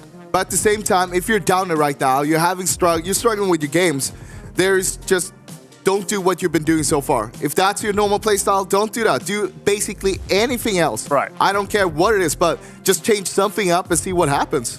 There's a very important rule that you need to follow, and if you watched our Super Weekend, you'll know it already. Don't get shot. Right. Yeah, the obvious one. Yeah. This is obviously why I'm a professional PUBG player, because I just know all of these things, right? Don't get shot. We've now seen all our teams on 2 different maps. Any surprises for you? Anything that was unexpected, maybe? I would say it's a very hard zone that we had for this one, especially with how our plane path was. Northern to southeast, and it's going to go northwest. We had, what, two and a half teams that was close to the first circle. But it did stay in the north. It stayed around the area, but it's super hard to play around in general. There's so many teams that's going to crash into the shooting range and fight around that, and you end up losing players, especially when you have players like James. It's just going to be like, oh, there's people going into that dip that a lot of people like to play. 1 nade, think, and that's a 3 knocks right there. Talking about fire range, though, like how Team Liquid was holding that down. Basically having that 2-1-1 split for the whole game and being able to get rid of... was it Footballist that went in there? And Vard was in there with them. They got a knock on Mexi, but Vard just cleaned it up. And I mean, seeing all of that, James with those nades on Exhalation, it just shows like how good they are as a team. Being able to communicate and hold a 2-1-1 split throughout the whole fire range, that is something that is pretty unusual to see. Yeah, but they also held on to the best side of it, but they're able to defend from both the south, the west, and the northern side. Exactly. There's a lot of teams that's coming in trying to kind of penetrate into it, but they just weren't able to. Like Heroic played, they played that game super well, managing to win a game like that, where I would say they're coming into the hardest position to play from, because they're the ones that have to advance. They have a snake with Exhalation there that are playing in the dip. They have to try to make something happen with Entropic on the top, but they played the waiting game better. They third-partied and actually attacked both Entropic and Liquid at the right time. Also got 1 knock on Liquid, cleaned that up, and then it's a pretty easy game for them. 12 kills as well as a 3-man there in the end. Super. Yeah, I mean, that's just impressive. Of course, always seeing Beamy with that bolt as well is super fun to see, because like there is a big potential that we'll see some good initial knocks coming into some crashes, some pull-ups, whatever. But it's just like, if we get those shots, ooh, I can't wait. I have one more question, and you're going to have to answer it quick, fast before we go into game. What is happening with FaZe? They had such a good, strong start. Last 2 games hasn't looked good. Just a little bit of luck? No, I would say new lineup, new everything. They also have, we were talking about in the pre-show here, they have Exhalation in that shark fin kind of between farm and Milta. That is putting a lot of pressure on them. They like to have a split. They don't feel like there's enough loot in Milta, so that puts a lot of pressure on them. But also, rotation from Milta to shooting range, that's a long one. You're not going to have any priority in that circle. Don't worry, they'll come back. Yeah. I always feel very lucky that I get to sit with these guys and watch the game, because they're just full of knowledge, and I'm like a little sponge trying to learn all of it, because obviously, professional PUBG player. Not really. Jorosar, Toby, just start talking, because I shouldn't. Fantastic stuff. Thank you guys very much. We are going to be moving into our next game now on Erangel. Are we going to see the return of Beamy Bolt Cam? I mean, I feel like that's a little bit of a theme across the last 2 games. We have seen some really sick shots there, and that, in no small part, has contributed to Heroic's success. Thing is, we haven't seen them. mistake shots. Then. Yeah, we've only seen them in the we put our things together. I thought when you were going to start asking, are we going to see? I thought you were going to ask, are we going to see a military circle? And with this plane path, I mean, the last plane was equally eastern, so I would say that there's a good chance we could go in that direction. Having seen that, you can see now Ding are all flying towards Fair Pier again. Last game, I believe, started with Best of Luck disconnecting. Now this time around, not quite the case. They will all be making their way north of the Millie Island first time around. Makes perfect sense to me. 1 to 6 o'clock plane path here, so very eastern skewed. Shooting range a second game in a row would be highly unlikely here, but let's wait and see where everything pans out. Well, I say that. Second game. I say that. Suddenly everything's back on the menu. I mean, military to shooting range. I feel like there's a certain theme. Oh no. That goes on. So maybe this weekend is going to be the shooting range weekend. Is that where we're headed? To shooting range weekend? You know what? Based on the way that last game played out towards the end, I wouldn't mind it. I wouldn't mind it. Ask me again after we have 6 of them, and I might have a different opinion. But for now, when I'm thinking about how teams had to preserve their utility, who had the high ground, who had the low ground, when teams needed to be aggressive versus when they needed to wait everyone else make the first move, there was an awful lot of strategy involved in the last 10 minutes of that game. And it's like, you know what? I'm here for it. Let's have a few more of those. No reason not to. I'm watching the map right now, and I'm seeing 2 players from Polish Power trying to cross over military, but there's an entirety of Ding players waiting on the other side. Issue is, I feel like half the players that are quote-unquote ready to kind of receive them are still running around the open without guns. So maybe this is Polish Power seeing them stretch in the parachutes. You can see there's Uzis going on, there's everything. I feel like this might be, or hopefully this is Polish Power wrapping early, knowing that we saw them in the air. I mean, we were pretty much flying side by side, but we were on the ground looting while they were still flying. If we can beat them, like if we can cross over fast before they get settled, for starters, there's going to be no risk involved in terms of crossing the bridge, because obviously Ding ain't really ready for a fight yet. And secondly, should they fight us, there's a good chance we will be better equipped than they are. And so every second you leave as well with... how do I put it? Imagine you have one team holding an angle when you're looting in the early phase of the game. For every 30 seconds you're holding that angle, your opponents are getting more looted as well. So it's a question of how aggressive do you want to be is even more of an important question this early on. Exactly. Circle, as we saw, is pretty centered with the river and Rostock right in the middle. I'm kind of curious to see how many teams are going to opt to play this circle from the north side. It could obviously still easily head to both the north and the south side of the river. We could also do the type of... I've only casted this game once, where it goes onto what I like to call the Bermuda Island. No, don't say it. The island north of Ruins. I call it the Bermuda Island. I don't know if that's actually a call-out that people use. I can't even tell you where I got it from. I'm going to Bermuda, you know. That's what you said. I'll let you know what it looks like. The question is, are the players going to Bermuda as well? I mean, taking that game that I got to cast back then into account, I hope they won't go there, because if we thought Los Leones endings were bad, this would be even worse. Yeah, that would be. But it does make for great entertainment, which I know all of you guys out there in chat are quite big fans of. So who knows? Maybe we'll throw them a curveball and give them a tough one there. In the meantime, Exhalation, well, I think they thought they had a good plan, and honestly, I didn't mind their plan either, but the kryptonite of that position is Nate's. And when you have Mr. Nate God Teams himself standing with Nate's ready in that position, you ain't surviving in that dip for long, friends. And they didn't.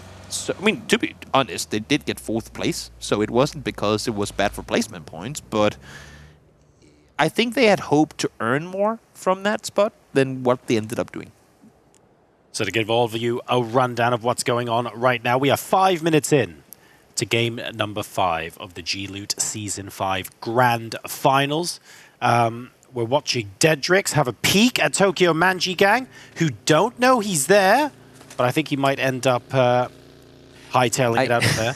I was going to say, I think it's very wise that you don't start shooting now, Dedrix, because... I think he should go soon. Oh, they're going to see him. Get away! Get away! Oh. My position has been compromised! He yells as he tries to get out of that. Unfortunately, Rage runs out of ammo, because he's 1 bullet away from getting knocked, but the SLR does the rest of the work. And here comes Exhalation. Let's just add a third team to the party for given no reason. As they come crashing on through, they get to run him over. They say, you do the damage, we'll find the point. And that is arguably one of the freest points Exhalation's going to have in a while. Just seeing a player get knocked right in front of you and just run him over. I thought they were going to commit to the second drive. And that's what I was and I was going, no, don't do that. That's a lot less certain. That's what I thought too. But they're not going to, at least not yet. I like that they're disengaging on that one, because they realized quickly that, oh, okay, there's more people here than we thought it was going to be. And here we've got, the backstep. The backstep. Kidpie's going to find it. Here he comes around the corner. I'm so glad he didn't shoot initially. He shouldn't know. But then again, he is inside the same building. Shots now being fired. Shots connected. Unfortunately, but Kidpie finds the knock instantly. Issue is, Janny is there on the receiving side. Gets it. Wants to turn around. Has Grandy's there to help defend as well. Marco now solid spray on through. Finds Janny. There is still a player on the wall, though. Smash coming in to help. And you can see the remaining players. I mean, you still have that all the way over and Rostock. And that nade. That was so close. That nade. That would have been God nade if that hit. That was so close. The fight continues as a result. More BBL Esports now moving in. Enterprise trying to consolidate their position here. Code Marco continuing to be a pain, trying to stop them from getting any sort of revive up. But who's going to win the fight ultimately? It looks like, I was going to say, it looks like the tempo's sort of chilling out a little bit. And it's literally, as soon as I say that, Crate weapon into Smash and Enterprise eliminated. You're 7 minutes into the game. You got to send a position. You got a Groza as well. What more can go your way? BBL. They get themselves as well. This is not exactly a poor start. They do lose one, unfortunately. But fortunately, I suppose that is all that goes down for them. In the meantime, Northern Lights, hearing the commotion over in the Garden Compound, they will split out and take more control. I like the way they're split right now. School, south of School, and Rostock now in control of Northern Lights. In the meantime, ends crucial info from Nuki there, seeing no name yet cross on over. They ran into them right here in the previous game and lost players because of it, but oh, guys, how long are you planning on sticking around here for? Nope, they're getting to their cars. They know that they have a journey to make. Why not do it instantly? And I'm sure that Tixu and Squeaky will, or Tixu and Rustamar will feed that information across as they make their transition. End's going to be the last team into Circle by the looks of things. We've had a couple of skirmishes early on. 15 teams and 59 left alive as we slowly meander towards the 9-minute mark in this game. Enterprise already out. A lot of the positions, a lot of the compounds immediately south and immediately north of the river have been taken as well. So the team's quite crowded into each other.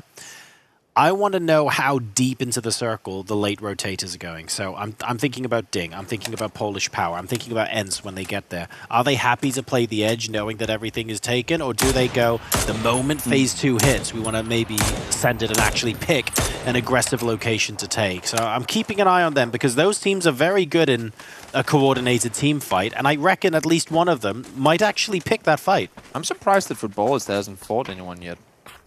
Considering that we're already 9 minutes into the game. Right. And I'm curious as to how or when they're planning on doing so. They have positioned themselves on the hard northeast, which honestly, right now it's a gamble, right? It's phase 1, it can go anywhere. You want to position yourself the best so that if the circle comes to you, you have what they position, and that even if it doesn't come to you, you can leave. They're unbackstabbable. They are currently unknowingly unbackstabbable.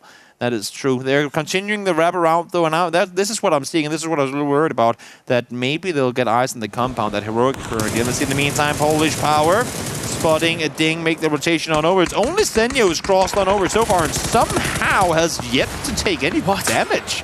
That is rather impressive. Polish Power usually hits a few of these, but not this time around. Circle, in the meantime, does shift to the north. How is his vehicle almost blown up, but he has yet to take any damage at all? Is it bulletproof windows, Senya? Is that what you're driving around with? His car is literally almost destroyed. Level 4. And they haven't hit a single bullet on him. That is impressive. Wow. That never happens. But Circle, I guess Footballers, they bet it right. Hard towards the north. Have fun rotating teams and look at the migration. I think Senya's being cast in the next Matrix sequel after that. Oh my goodness. You don't see that in these games very often. It was like multiple players and teams as well having a swipe at him, but he lives to fight another day. And now we have a lot of teams scrambling to get north of Yasnaya Lake now, which is where Phase 2 is going to be heading. Means also that a couple of teams that are stuck on the south are going to have a tricky rotate. We're taking a look here at Entropic.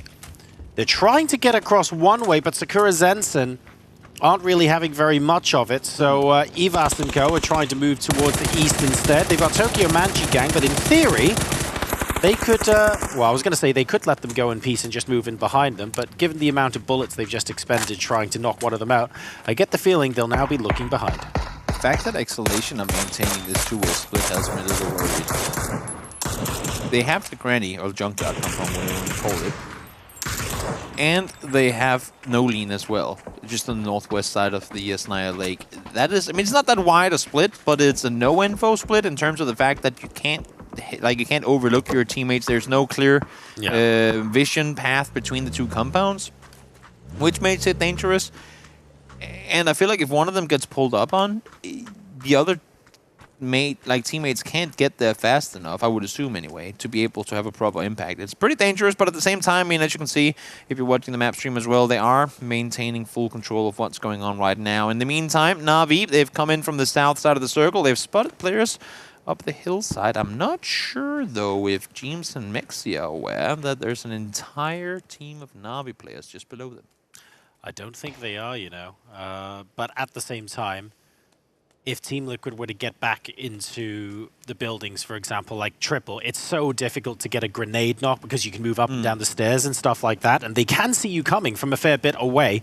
So Na'Vi are perhaps looking for an excuse to move in closer, and if they can't find that excuse, they've got options still for rotating. I'm pretty sure their vehicles are safe there. They could still go via the south, like round, although I don't know where they'd go from there. But options are available. They just, honestly, knowing them, they want an excuse to move in. We'll see if Team Liquid gives them one. Have a fire escape ready, and you might see that you're going to need it. In the meantime, Clip, I mean, you can kind of see him at the bottom of your minimap there.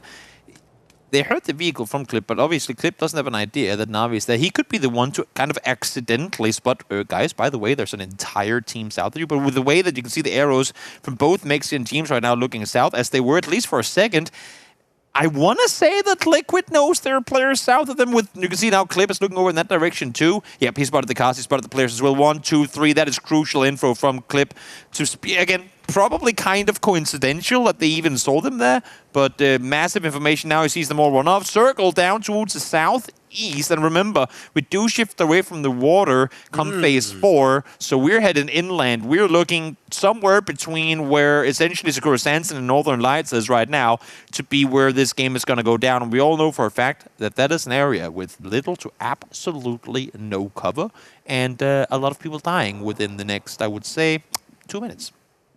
The teams are rotating in well, but you're absolutely right, Toby. At the end of the day, there's only so much real estate available, and 15 teams are still here. Footballers appear to be going for the Shack Life, which, to be fair, is unlikely to be crashed, I would say, especially when you've got a couple of reasonably prio compounds really close. So I get the idea there, and they might have... I don't know if they can hide their vehicle in a dip, but, you know, they have options. Polish Power are starting to struggle here. It looks like they're just going to be using their cars as a fort and playing dips as well. It really isn't ideal. That's why Crunio kept driving for a sec. He wanted to know if he could scout another compound. Yeah, that's... I mean, they have to commit to it, obviously, being where they are. But as you were saying, too, it's a position from where you can get your tires popped. And if that happens, I mean, I truly hope they, instead of packing bullets, pack some extra smokes, because should they want to try and get out of that position, they're going to need it. The good thing is, obviously, with, again, the circle shifting away from border, they're probably going to be in at least for the next circle or two, so they should be all right.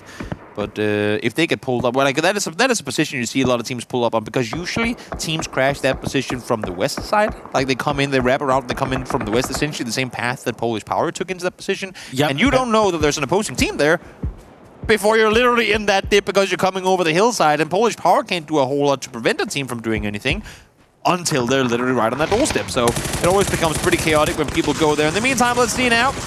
Here comes the rotation from No Name yet. They're getting picked apart, but also footballists are starting to take casualties here. Liren already down. Ulting trying to get away, and a con not going to happen as Tokyo Manchi Gang third party on in. And unfortunately, this is a tricky multi-way fight here. Yeah. It's not that easy to get those reses off. I'm not sure exactly why, because they had this position. They were sitting up here, but they opted to push 2 people down, and now they're taking casualties because of it. I thought, I mean, when we saw them all 4 sit up here, I thought they were going to be kind of happy and satisfied with being up here. But then they push 1 or 2 across down to the... You can see where they ended up dying. I'm not sure exactly why they ended up being... We did see that Olsing had a vehicle, so we'd have to assume that they went down there to pick someone up. I'm not quite sure. But surprising to me that they opted to cross the road in that split rather than just sit 4 people in that same position. Because you were very close down there. To pop. 3 seconds, and we can see teams are quite desperate for a location to play. We've already seen some dips being taken, although in this case, Tokyo Manji Gang are going to have to move because it's a 10 o'clock hard shift. Polish Power will be breathing a temporary full sigh of relief, that's for sure. And, so many teams already on foot rather than in vehicles, being a little bit afraid of making too much noise. This is so difficult. Oh, he just got the res up too. Brutal.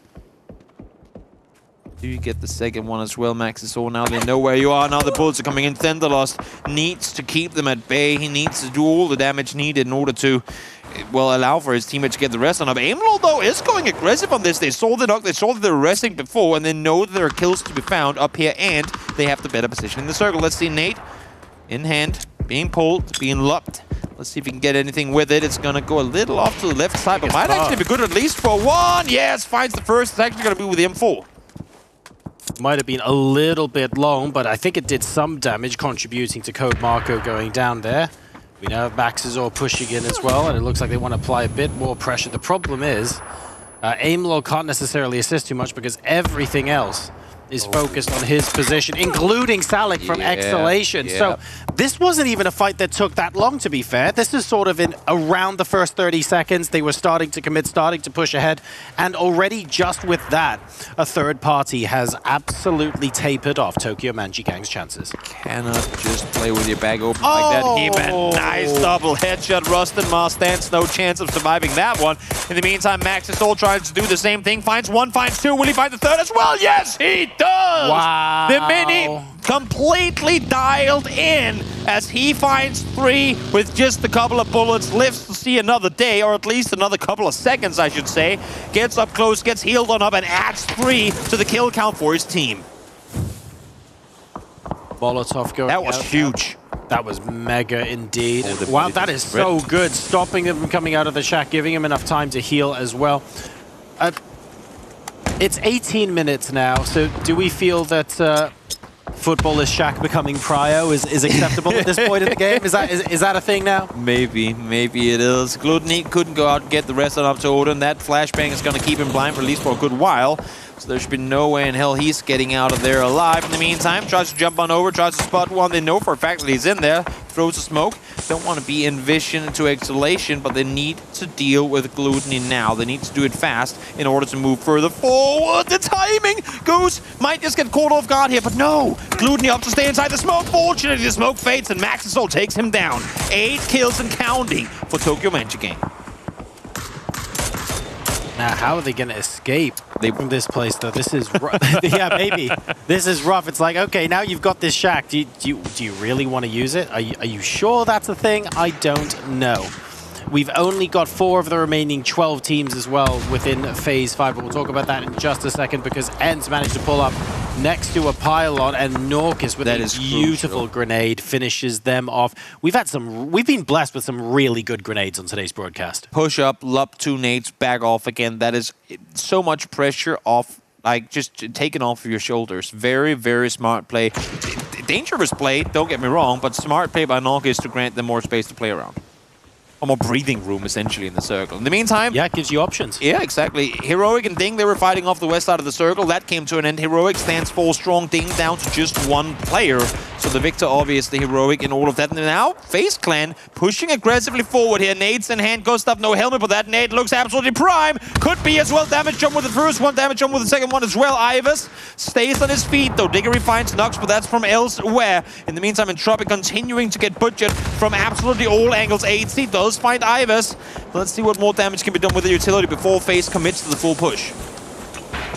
So 1 knock so far, a little bit of additional damage as well. Entropic. They're throwing everything. They are. And Entropic not quite going for the res just yet. In fact, actually on the other side of a ridge, rather than risking getting Evas back up. Quizzy's gonna steal that. Where on earth even are with the nade in return as well. I love the fact that they're giving up the shack. Look at the amount of utility FaZe, I mean, obviously unknowingly, but throwing into nothing. They backed off from the stack. They made new cover with the utility they had available. In the meantime, Turkmenistan will be taken out, but plenty of kills come in from Maxis, also making up, or I should say salvaging, what probably should have been a pretty terrible game, turning that into plus points. The Coruscant will fall as well, and now Entropic, no more utility left to use. Is he going in to fetch them from a fallen teammate? I'm not sure, but they're coming back in here knowing that FaZe has used all their utility.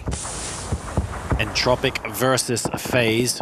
We're going for round 2 here. They're not going to expect the person to still be in the meantime. It's Team Liquid. They're crossing the road, by the way. The blue is pushing Team Liquid into Northern Lights. There's no choice.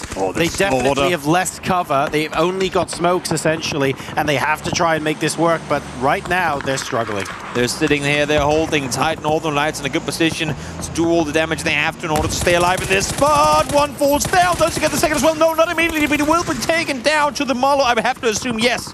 Falls down. Jeem spots Perfectus as well. So it's just Spiro left alive. Hell's Jeems are on the side. Finds him as well. And should be able to get at least one of the reses here. Unless if he has something to say about it. Alia trying to push in as well, but no. Phase 5 coming in. That is kills guaranteed. Spiro has to make a move in the meantime. Entropic will fall to Diggory. The latest pickup for FaZe, who now stands alone against the remaining 5 teams. Brutal way to finish that fight.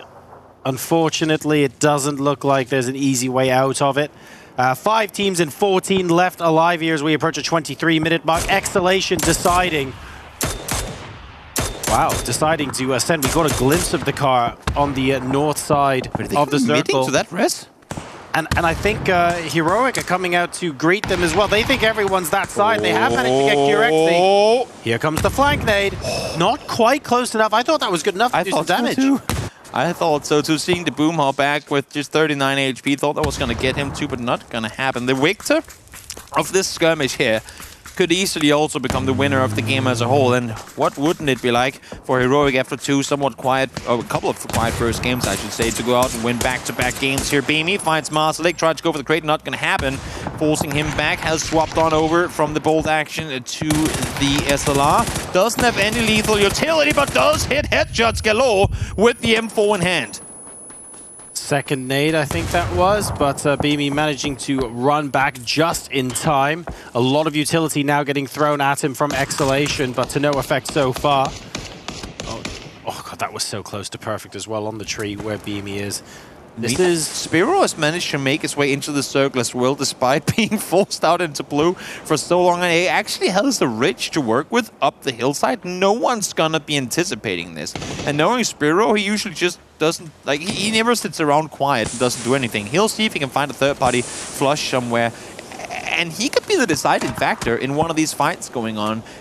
I'm just curious to see how Polish Power do this, because Polish Power, as we know them, they're an aggressive team. They like to go out and take fights, and seeing them here with all this space to maneuver, I would assume for them to try and third party. Issue is there's too many players live. There's too many unknowns right now. They know there are solos in the grass somewhere, and you don't want to get back to that by them, this being one of them. So we might be going snake hunting here, ladies and gents. It is only phase 6, to be fair. So it could move to like an undulating hill or similar. That is by no means guaranteed. I don't recommend players get rid of their backpacks just yet. Exhalation and Heroic continuing to be a thorn in each other's side up in the northwest side. And that was, well, that was a drive-by and an anti-drive-by at the same time. Exhalation with all 4 alive and up to 9 kills. BTM standing strong. I thought that was going to be to his downfall when he didn't spot the second one being in the car there initially. I'm not sure exactly what the idea was from Heroic the first time. Unfortunately, Crunio does spot the snake in the grass. There's still one more to be found. But other than that, we're looking at a 4v4 Exhalation versus Polish Power. Both qualifier teams making it through here. Now sitting in top 3. Very interesting indeed. Northern Lights, of course, still in it. We've got Spiro just chilling out by the road in that position you were talking about earlier. He's going to win this game somehow. Wouldn't that be epic? No one knows he's there. No, no one. The thing is, I mean, obviously with them both being 4 alive just a second ago, they know there's a solo somewhere. 9 doesn't make 2 teams. There's a solo somewhere, but they haven't found him. Crunio just drove straight past it, and now he's going to shoot. I talked about it before. He's just not a player that sits around and doesn't shoot. He has a trigger discipline, but he also wants to get the kills in here. Grants himself 1. Probably didn't expect to get that many placements anyway. But again, we said, what impact can the solo have? Them going down to 3 players could be the deciding factor. Good nade from Cabby, but the fight is far from over. Exhalation with 3 up. Now they managed to get the res up. Polish Power with 3 as well. And I think a potential deciding factor here is that if you take a look at the number of lethals in Exhalation's inventory, no frags, no Molotovs, Polish Power, I think, have a strong lead in utility going into this final fight. I mean, Exhalation has been forced to fight on the north side. Polish Power has only fought at a distance up until this point, really. So we'll see how things unfold from here. Marcelik looking over the top, I assume doing the same by the other direction, missing some crucial shots that he probably would have wanted to connect. That could have easily been Marcelik knocked to his knees instead. Yep. I assume has to back on off. That nade is unfortunately going to be a bit short as he runs off with just 2 HP. Marcelik, no vest left to work with, no smokes either, but they do have quite a bit of lethal utility. Issue is, they're far from range and can't really make much use of it. Polish Power need to find Can he rep on them? I think with extra utility, I think they're going to try. Cappy's going to rep on them. BTM might hear this from Cappy if he doesn't, if he's not too careful, because he's just prone, sort of waiting to hear. So Cappy has to have his eyes super peeled, and he needs to not be holding down shift, right? He needs. I was just gonna say, how far do you go before you slow things down, before you anticipate there to be opponents nearby? BTM heard something, or did he? Was it him kind of psyching himself out going, did I hear something? No, no, no, it's fine. It was just grass. You know, it's just the wind in the grass. But there is most definitely someone nearby. Issue is if Cappy starts shooting now, BTM could get the surprising shot off on him. Let's see. First shot comes in. Crucial spot from the boom. This is going to allow for BTM to peek on over, potentially anyway. If that's what he wants to do, he's pushing up the hillside. These 2 contained players could be the decision, or the deciders, in who wins this game. Who gets to take high ground control? BTM jumps for info. They want to be doing that. Not right now. Not with Cappy right over the hill.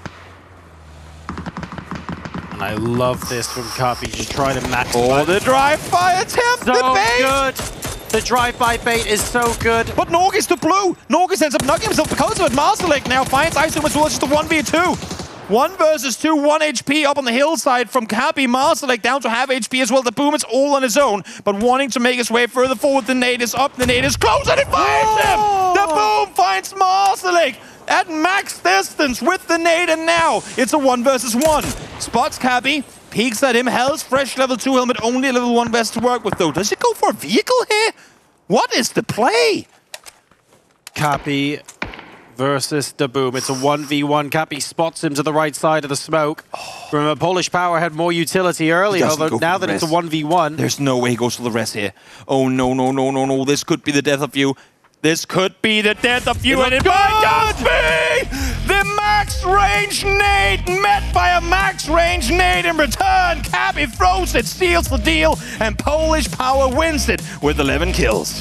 That was a brilliant end to the game. Once again, down to the wire, making it a 1v1. These individual players squeezing some fantastic moments of performance in where we would say, oh yeah, this team is favored to win here, and then suddenly it all goes to pot, and these individual players really making such a good game of it. I love the way that ended. I want to give credit to Marcelik here. Had he been flushed earlier, I think crucial info that Cappy got could not have been received. Yes, we see Cappy.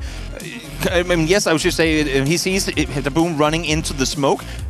But I think it's a call for Marcelik going. He was going for that rest inside that smoke because he was crawling up close. He gave him the info. He knew. Cappy knows exactly where to put that nade. It's still a hard throw to nade, or to make, don't get me wrong, but he makes it picture perfect. 11 kill win. We told Polish Power asking, are they the team that can go out and perform against the top tier teams? Well, I guess they've just proven themselves. And look, you don't spend 3 or 4 seconds running out in the open to pull that nade and throw it unless you know the res was taking. So I completely take that point. Undoubtedly, the info was there, and if the player was flushed, they wouldn't have known. It could have been a very different outcome. But that, ladies and gentlemen, was that game on Erangel. We've still, of course, got one more left to go today, and then 2 more days of games as well here at the G-Loot Season 5 Grand Finals. We're going to go to a quick break now, and when we come back, we take to the skies of Erangel once more.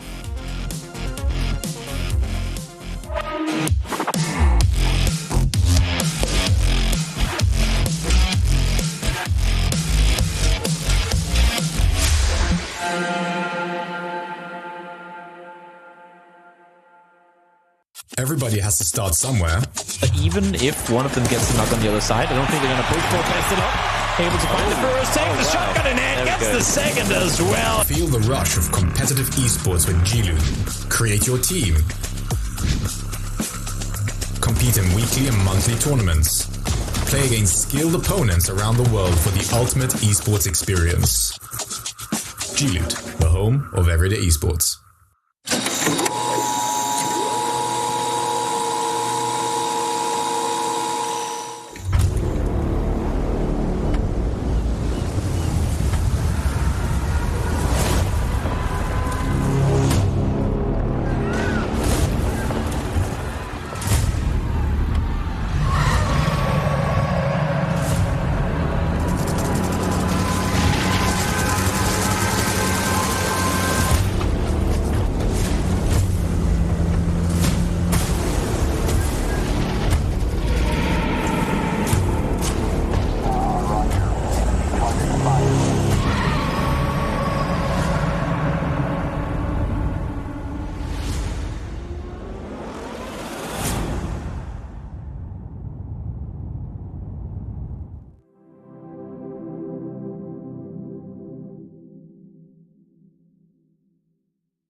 G-Loot PUBG Season 5 Grand Finals, and we are moving into the final game of the day. But before we do that, we're going to chat a little bit about all the action you just saw, and a chicken dinner for Polish power, or more for Cappy, who, I mean, big shoulders for such a young one.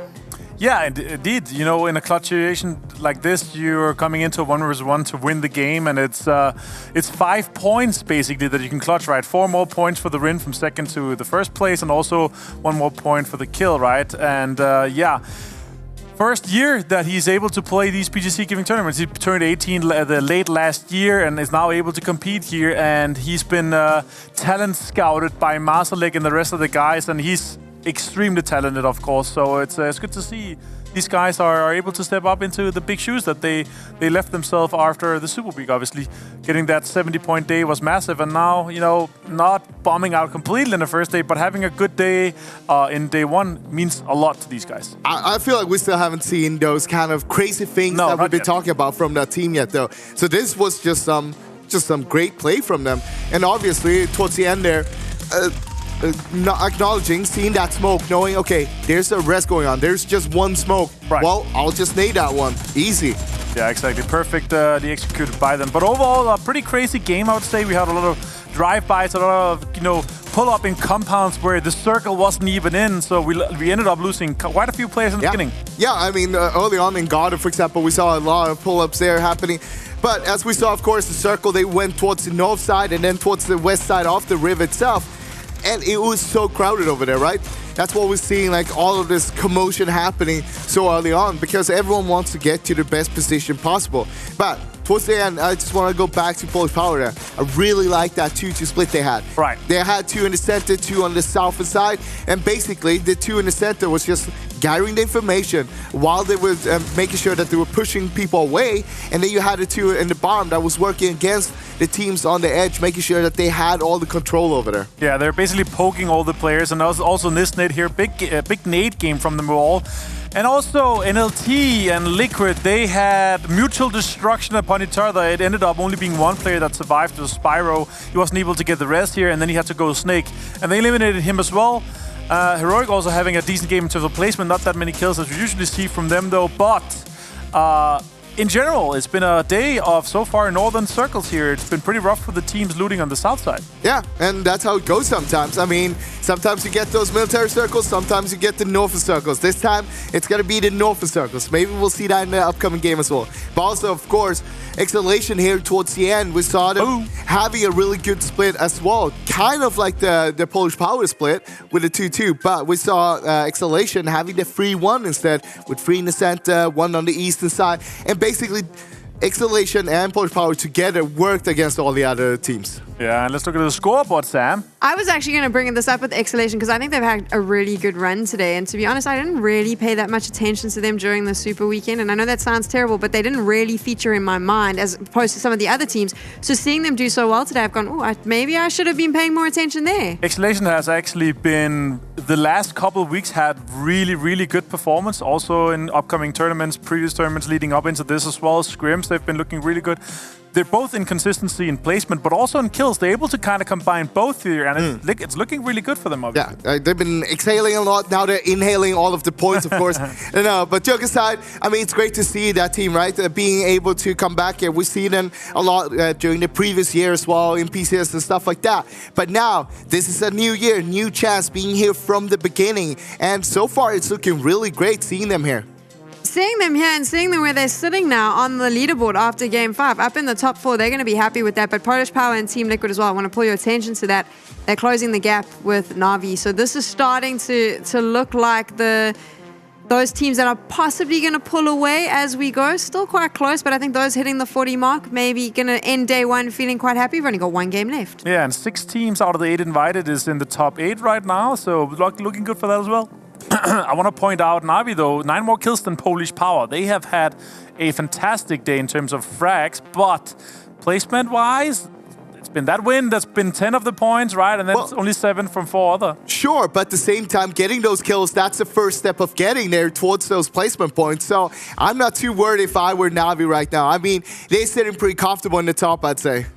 You say that, but like you look at Tokyo Manji Gang, they get all the kills, so they're just not getting the placements, and that finds them on the lower side. It will come. Will it come? Are eventually, you sure? Eventually, but is it going to be enough, though? Like, when it comes, does it come too late? Well, that we have to wait and see, I guess. Tune in again for next episode on Sunday. I mean, that's when we're going to have to talk about this, right? And I'm going to remember this and bring it back. But so far, the teams we thought would perform are popping up, but it is only day 1, and it's going to come down to consistency, right? Yeah, it's always down to consistency, especially when we're bound back to on the point score system as well. And it's great to see, right? Having some of the outliners, some of the qualifying teams towards the top, especially maybe some that we didn't expect. It kind of shows sometimes times that, hey, they are doing much better than we were expecting. But at the same time, this is just the first day. I'm expecting a lot more coming into day 2, day 3, when the teams can look back on what happened the first day, what happened on the second day. How do we make sure that we play even better in the upcoming days? That's why I love PUBG, because by the end of the weekend, you know it's going to get crazy aggressive, lots of chaos. And that's the best part about this, that those final games on Sunday, that's where I get very excited. I'm not even going to lie. It's just on Sundays in general, you get excited, right? You just Sunday, you wake up, Sunday. No, but you're right, completely right. Frost is pointing out this with how well are the teams going to be able to improve from today to tomorrow and from Saturday to Sunday. And again, that's where we again see the benefits of the more established teams, the experienced coaches, analysts that they have working with them as well, is they're going to find these kind of problems and errors from all these other teams, and they're going to dive into that. Okay, they're doing 2-2 splits or 1-1 splits. Yeah. They're going to take advantage of that. You just fine-tune a little bit at a time, making sure that you get a little bit better on your play style itself. But also, of course, setting up traps, looking what are the other teams doing. What can we do to stop them, depending on where you're on the leaderboard as well. Is there a team that is a big threat to you right now? What's happening? Do we even need to care? Because a lot of times, some teams can get a little bit in the front towards the first day, but they will drop off naturally coming into second and third day. Let's have a little fun now. So we had an Easter egg hunt, and it's going to be going on for the entire broadcast. And of course, today there was a legend's name popping up on the screen, a previous G-Loot season winner. Frost, who was the Easter egg? Oh, there he is. Look, his name is going through the screen right now. Batulis. I mean, he's, of course, a legend. One of the best players here in the scene itself, but also one of our previous winners. On G-Loot Season 2, it was a lot of Miramar circles. They went to the northwest a lot. And it was a team that liked to play a compound, a little barn up there. They were called M19. They didn't win a single game, but that didn't matter because they won the whole tournament. Yeah, it's pretty rare to see a tournament winner without any chicken dinners, but it happened. They had a lot, I think it was 3 or 4 second places they had, and in general, a lot of consistency. It was a different placement point back then. I actually haven't looked back and tried to apply the placement points we have now, but I don't think they would have won if we had the same system we have now. But their consistency in general with the second places, third places, and the amount of kills they had, it was simply just enough to win them the whole tournament. And it was a bit controversial because we were like, can they even win the tournament without winning chicken dinner? Yeah, it's point system. If they had the most points, they win. And obviously, it was a young Batulians back then that took home that trophy. I think it was like 18 or 19 back then. We were all young back then. Yeah, true. I know what she's talking about. I'm still very young. You know what we should do? We should have a little bit of a G-Loot quiz thing where we just throw random names at Frost and Avenger and see if they can give us a bunch of fun facts. It'll make us all look really smart, and so it's a cool test for you. I think you could probably say a lot just with a name. Yeah. FaZe. You didn't say a name. FaZe. Oh, FaZe, yeah, FaZe. They didn't win a G-Loot season, but they won the GLL Super Slam after they qualified from Grand Slam. Grand Slam, yeah, too, from PEL Phase 2. I'm gonna come up with more names. Yeah, I'm gonna get player names. I'm looking for the most absurd ones. We'll work on that. But now we move into the final game. What's going through a lot of the teams' heads? A bit of fatigue, maybe.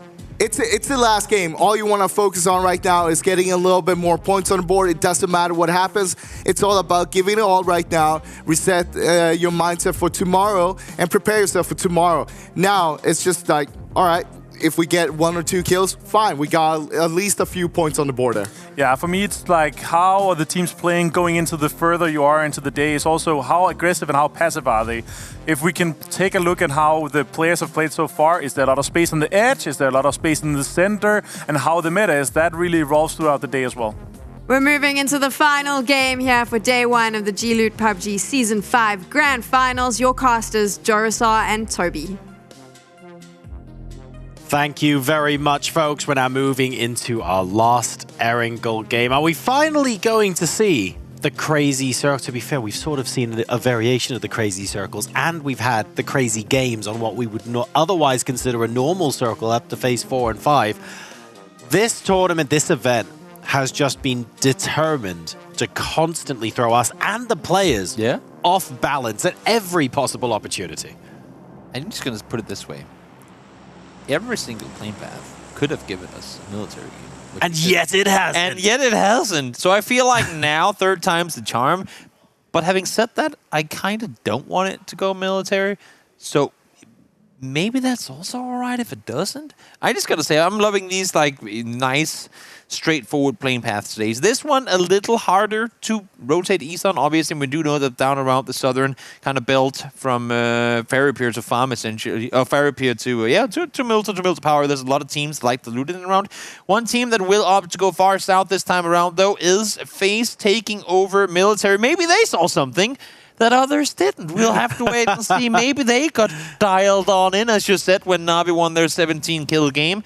I don't know, man. Just about 6 seconds from now. I feel like we had like 4 teams Millie Island, then 3, and now it's 2. And I feel like the teams are slowly losing faith. And that's exactly why. And Liquid in shooting range in 3. I've seen this game before. Now, I've seen this before. There has been doubts, and I think for quite a few of the people that has been in doubt, that doubt has, at least for now, turned to reality in the expectations from some footballist.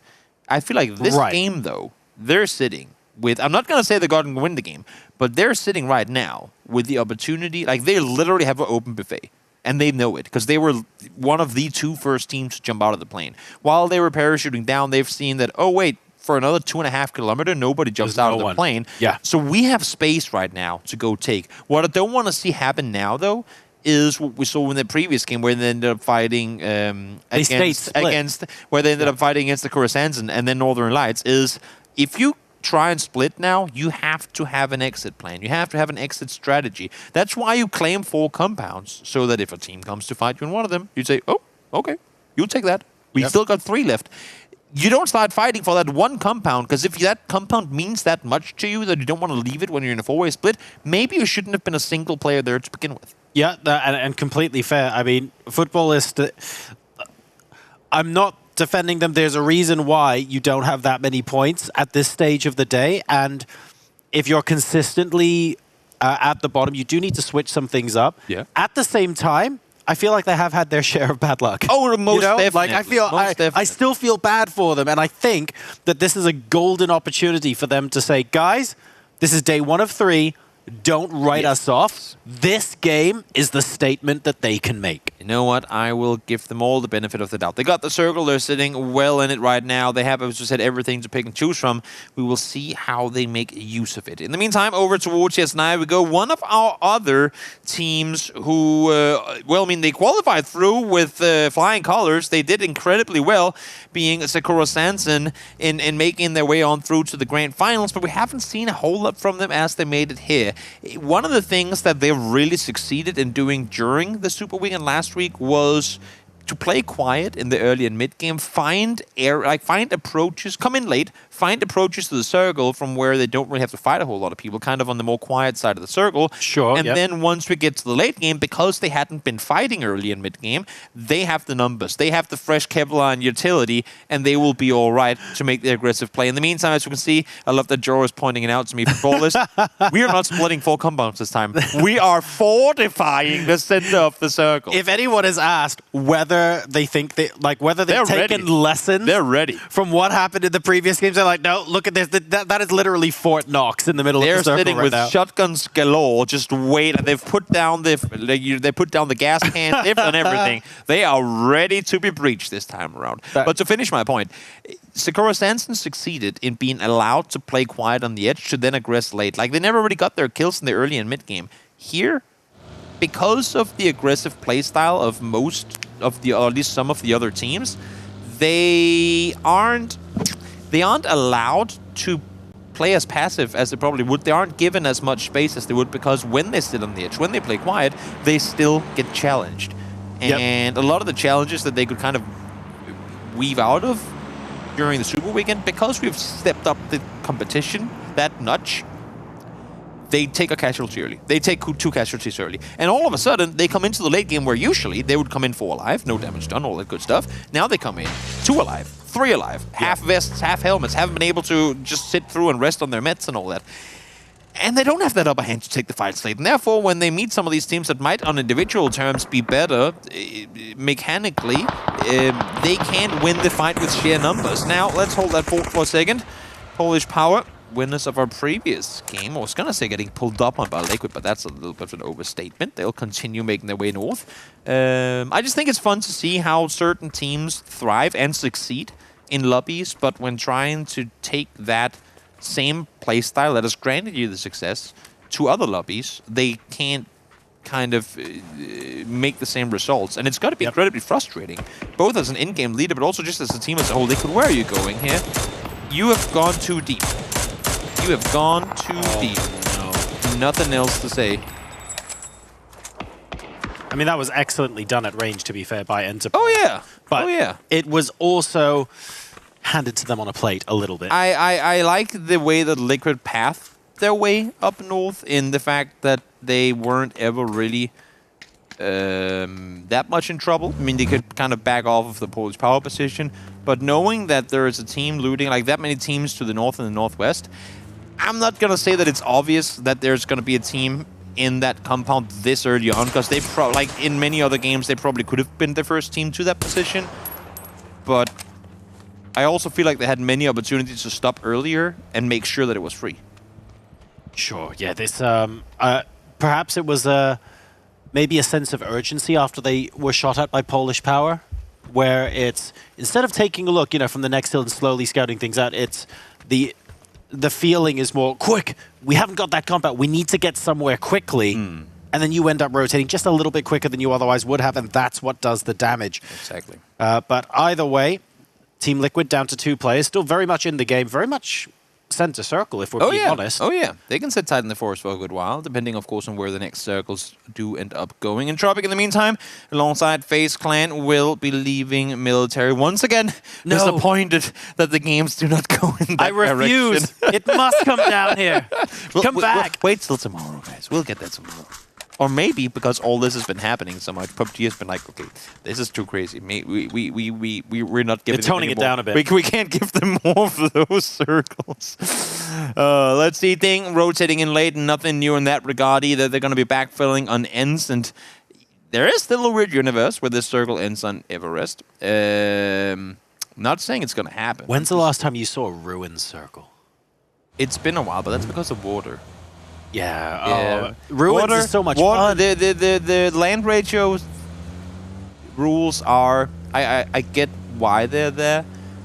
And I like the fact that they're there, because we could have some really weird and wonky circles as a result of it. But I do like to think that when they were added and swimming hadn't been nerfed yet, that was the reason to add them. But then when swimming was nerfed, they could have not necessarily removed... I don't think there's a halfway. You can't nerf the land ratio, because then it just won't really play much of a factor at all. Exactly. So either it's one of those, either it's toggled on or it's toggled off. Which is a pity, because it is. Look, this is very mean on the players, but I would love to see like a Venice Watertown competitive ending. That would be, it would be atrocious for the players to play, but it would be so much fun and all that good stuff. Yep. Right. Just allow people to shoot with sidearms in the water. Like, allow people to use, I don't know how that would function. Or add harpoons, I don't know. Maybe we're getting sidetracked here. Add harpoons. It's like, forget the crossbow, guys. The harpoon's the new bad boy in town. Maybe that's what we need. Your pads of Faust won't work here. We're getting sidetracked. But we've got blow darts. Don't worry about it. Yeah, we're going that direction all of a sudden. Thing full speeding forward through North George. They don't want any real estate in there, understandably so. Let's see, 20 seconds from now, first circle, or second circle, I should say, is going to pop. We lost 2 players, only 2 from Liquid has fallen so far, so kind of opposite to what we've seen previously with this northern circle.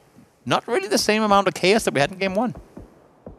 No, like, the last time this happened, we had what?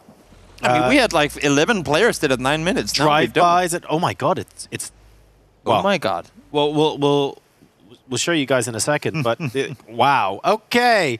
So the point is, the teams are coming in. There are 62 players alive at the moment, as opposed to, say, 50-ish. Yeah. Which is what we had before. And look at this. Northern Lights doing the Team Liquid cosplay. Going full speed forward. Issue is PBL is already here, ready and waiting. They are fully committed to this position. Liquid is pulling in behind them. So is Exhalation. A lot of teams trying to succeed over what other teams did in previous games in this exact position. Smash knows that he has opponents just over the top. Maybe... No, that's a... He's going to be blind for a while.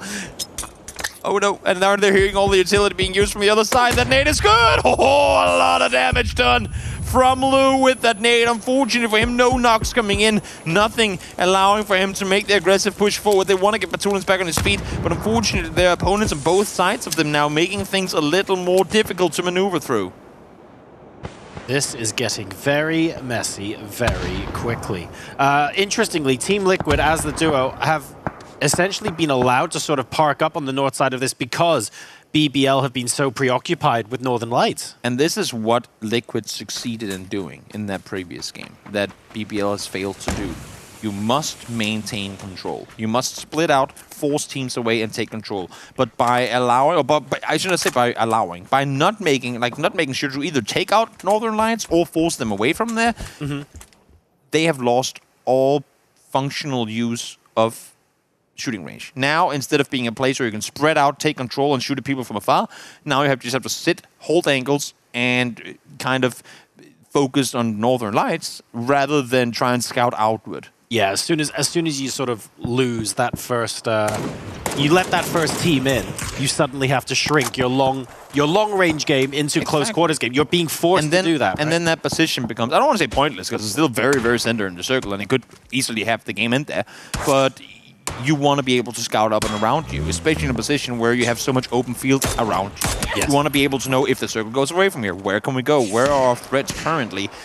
But you aren't allowed to do that because you have to deal with the team that is next to you. Or not deal with them, but kind of just, your attention has to be there. Here we see Exhalation facing off against Tokyo Manji Gang. That's northwest of shooting range, and I mean, very much the dips free strategy here, but remember, 62 players alive in this circle as opposed to 50 the last time we saw something like this. It's high risk. It adds to it for sure. Can we, by the way, talk about, and I know they mentioned it quickly on the Beamy gets the headshot. We missed Beamy. It has to be off cam. It has to be off cam. That's how it is. Can we, by the way, talk about how Tokyo Magic Gang has 24 kills and 0 placement points so far? I mean, they've been farming in the early and mid-game. They've been absolutely farming throughout the early and mid-game so far. They have the 5th most kills in the tournament so far, but they're like 12th place overall. It's pretty interesting. Pretty interesting that they're sitting, or to make that 10th place, actually. Sorry. But sitting that far down the list with 0 placement points. Might be a symptom of doing well getting into the engagements, but then overcommitting to staying there. Yeah. And because you overcommit to staying there, it means that your later rotates, you know, you get drive-by'd or there are no compounds left for you to take and you can't go.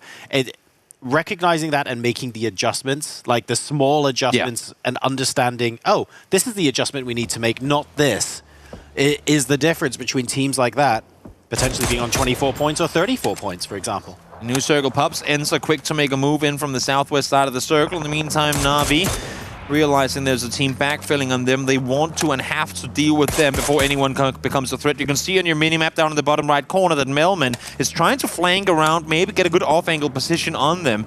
And if FaZe aren't smart about this, they could get caught by surprise. Has the most in hand. Bold action that does the exact same as the Kar98. We'll see how he puts it to use, though. Here we go, Polish Power after a couple of knocks onto Tokyo Manji Gang. They're moving in, and it's actually just the pair of them, so they're doing okay because Wades and Aimlow, exactly, are still back in the dip. The problem for Polish Power is that they have a team that can see them from the north. That's Footballist, by the way, and they have a team that can see them from the east, which is Exhalation. Exhalation, by the way, are operating a split that sees them both sides of shooting range, and I'm thinking there's no way they can cover each other. Exactly. It's I don't think this split was intentional. Let me put it that way. I do not believe that splitting like or the way that Exhalation are doing right now was what they initially wanted to do.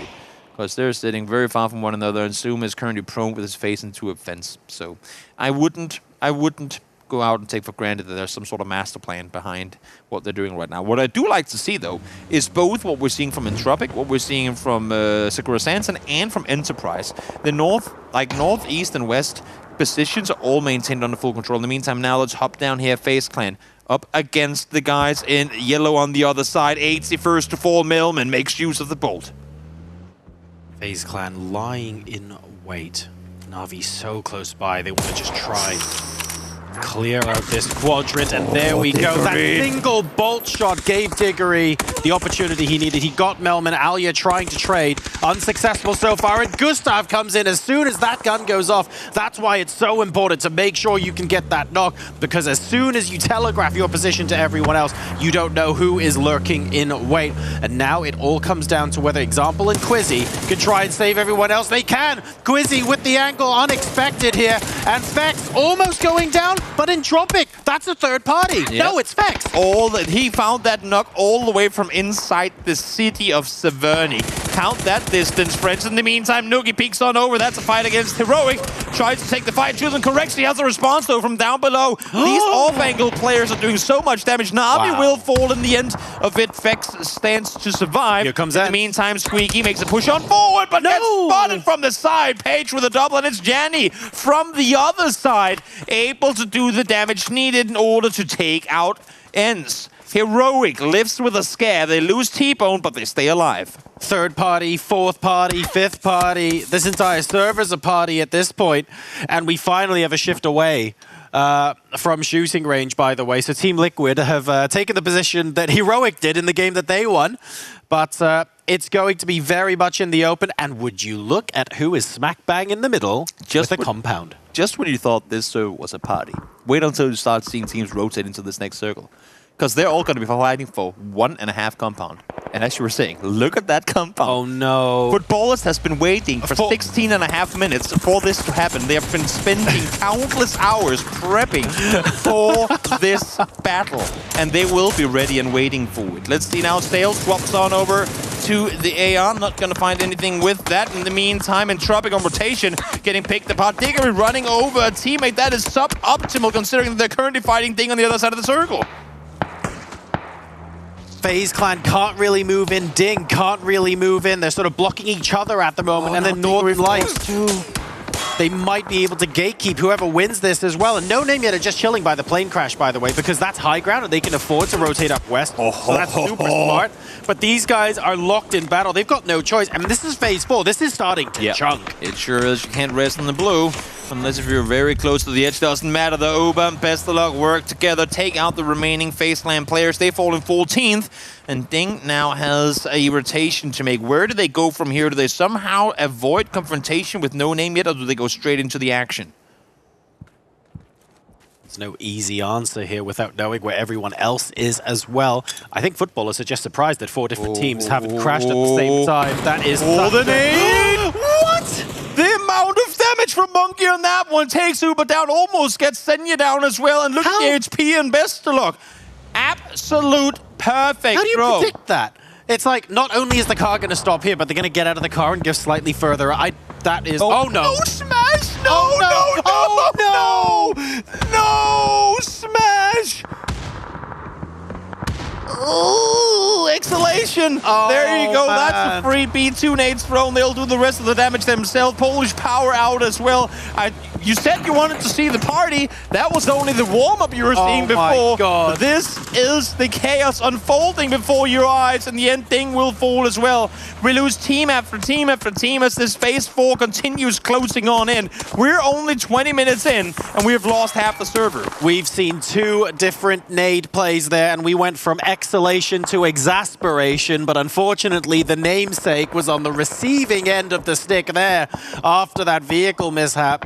Tokyo Manji Gang now checking out Enterprise. And they're, by the way, comfortably in the circle as well. All of this is effectively free shots for them because they're shooting everyone who's outside of the circle. They just want to farm a couple of points here. I mean, again, they're living up to the expectation of no placement points, but kill points instead. Maybe, That is what they're harvesting right now anyway. BBL fall in 11th place as we make our way closer to those placement points. Here comes the drive-by. Page is ready, though. Tundo falls down instantly. More people will be coming down the hillside, though, and unfortunately, Page can't respond fast enough the second time around. Philo gets him down. They stay alive, but Enterprise still roams the hills behind. Looking for the rest of No Name Yet. Heroic were on the bottom of this, so had the opportunity to third party. They're now gone. My God! Grenders, where did that even come from? I don't know. And Vard clutches for Team Liquid. That's on the opposite side of the circle. The Observers are doing an amazing job at catching the end of every fight, by the way, which is hard to do when there's about 12 of them in the lobby at the same time. Enterprise have been having a very, very good game. They've been really good at being the last team to engage pretty much everyone. Absolute cluster engagements we've seen so far, and yet our beloved Observers have caught all of it. So thank you guys for continuing to do such an amazing job. Let's see here. Nail up. Well, he knows there's Liquid players down there somewhere. Question of whether they're committing to the blue and just saying we ain't giving you the points here, or if Nail up is going to get some freebies off of it. He's a solo player left alive, so there's also the off chance that he goes down. In the meantime, Footballers, 0 kills so far. They ain't in a hurry. They're still in the center of the circle. And remember how a lot of these circles go, right? You have a really quiet game, but you've got the utility, your vested helmets are fine, and when it comes down to 3 or 4 team left, you can easily go from 0 to 8 or 10 kills super quick, so no need to worry about it for now. Thing is, for them though, now is the time they need to start finding those kills. Because if you don't have the kills and you get a 4th place, that is a 4-point game. And you won't be, I mean, a 4-point game off of you having had this position throughout the entire match. I would say it doubles your point count, but I don't think that's the point. No, we can't do them like that. I feel like that's a little too rude. All I'm saying is they need to try and find those knocks, and there's the first one to be found. Odin able to get one. Nice. 6x barrel goes to show that they're kind of prioritizing the close quarter defense here with the dual barrel. You would have to think there's a DMR somewhere that he could swap to. But I'm not gonna make those decisions on his behalf. In the meantime, Nail Up comes around the corner, spots one, Vard falls instantly. Wants to get the second as well, but not gonna happen. He is gonna go down. Will he be able to crawl to safety inside the circle? You'd have to think, pick him up, get him inside, make a run for it, get him in there, get inside, get a butt ton of loot. Because there's 3 crates right next to you.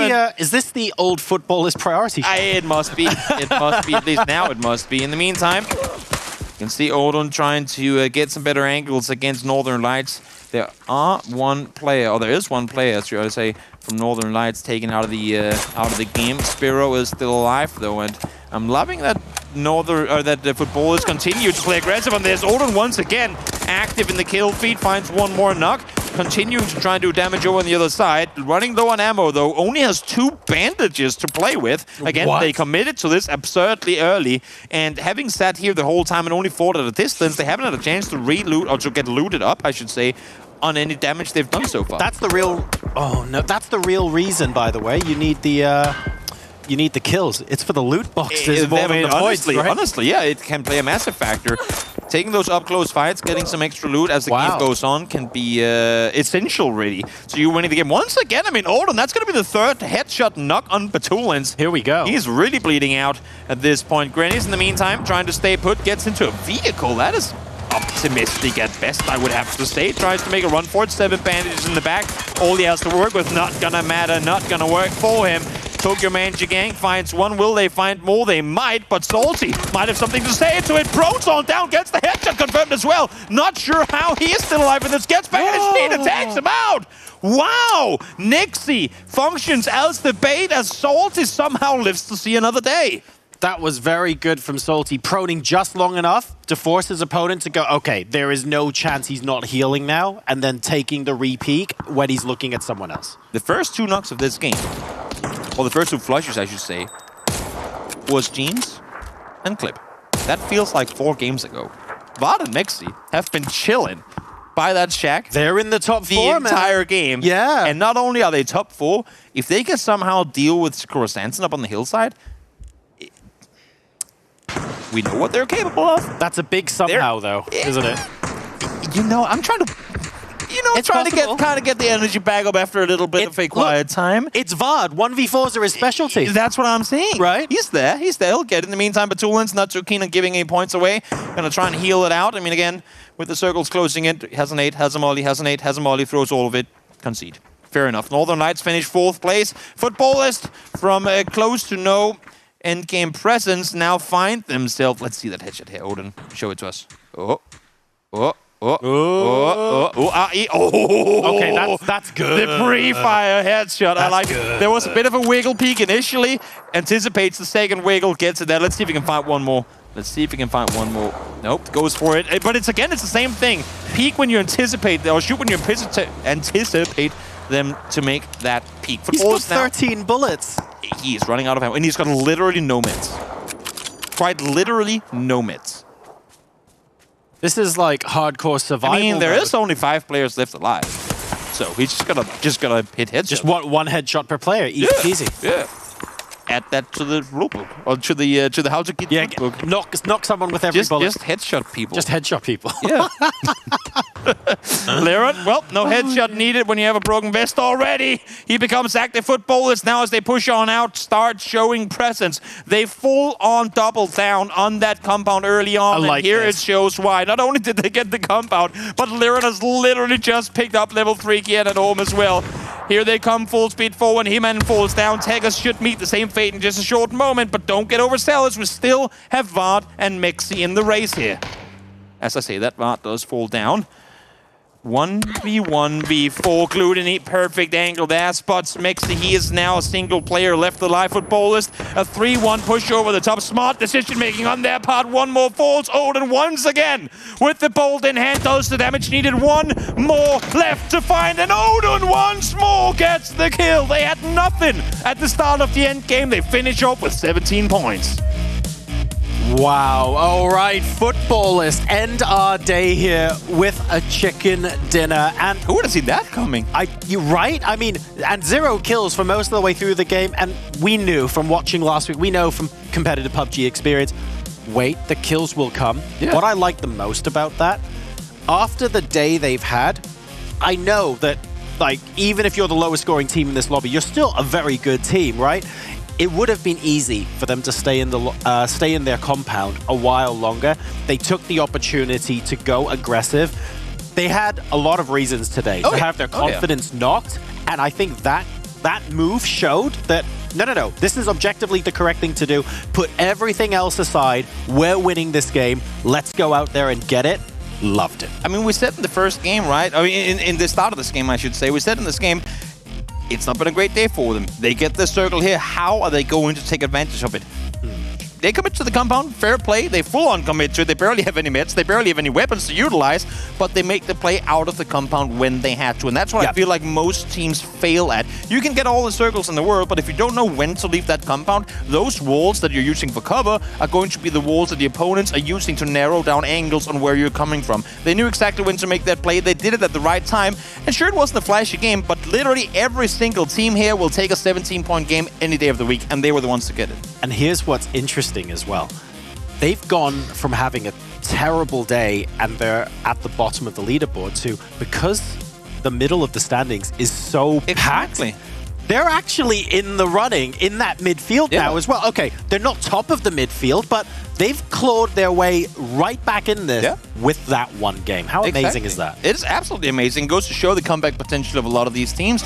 You don't have to go out and do things wild. You don't have to be insane, but I do have to give a massive shout out to Odin, because we've been seeing more and more people using the bold actions, and he was in that kill feed from start to finish. So while it might not have been up close with a lot of the teams, he was hitting the shots he needed to in order for them to be allowed to make that aggressive push forward.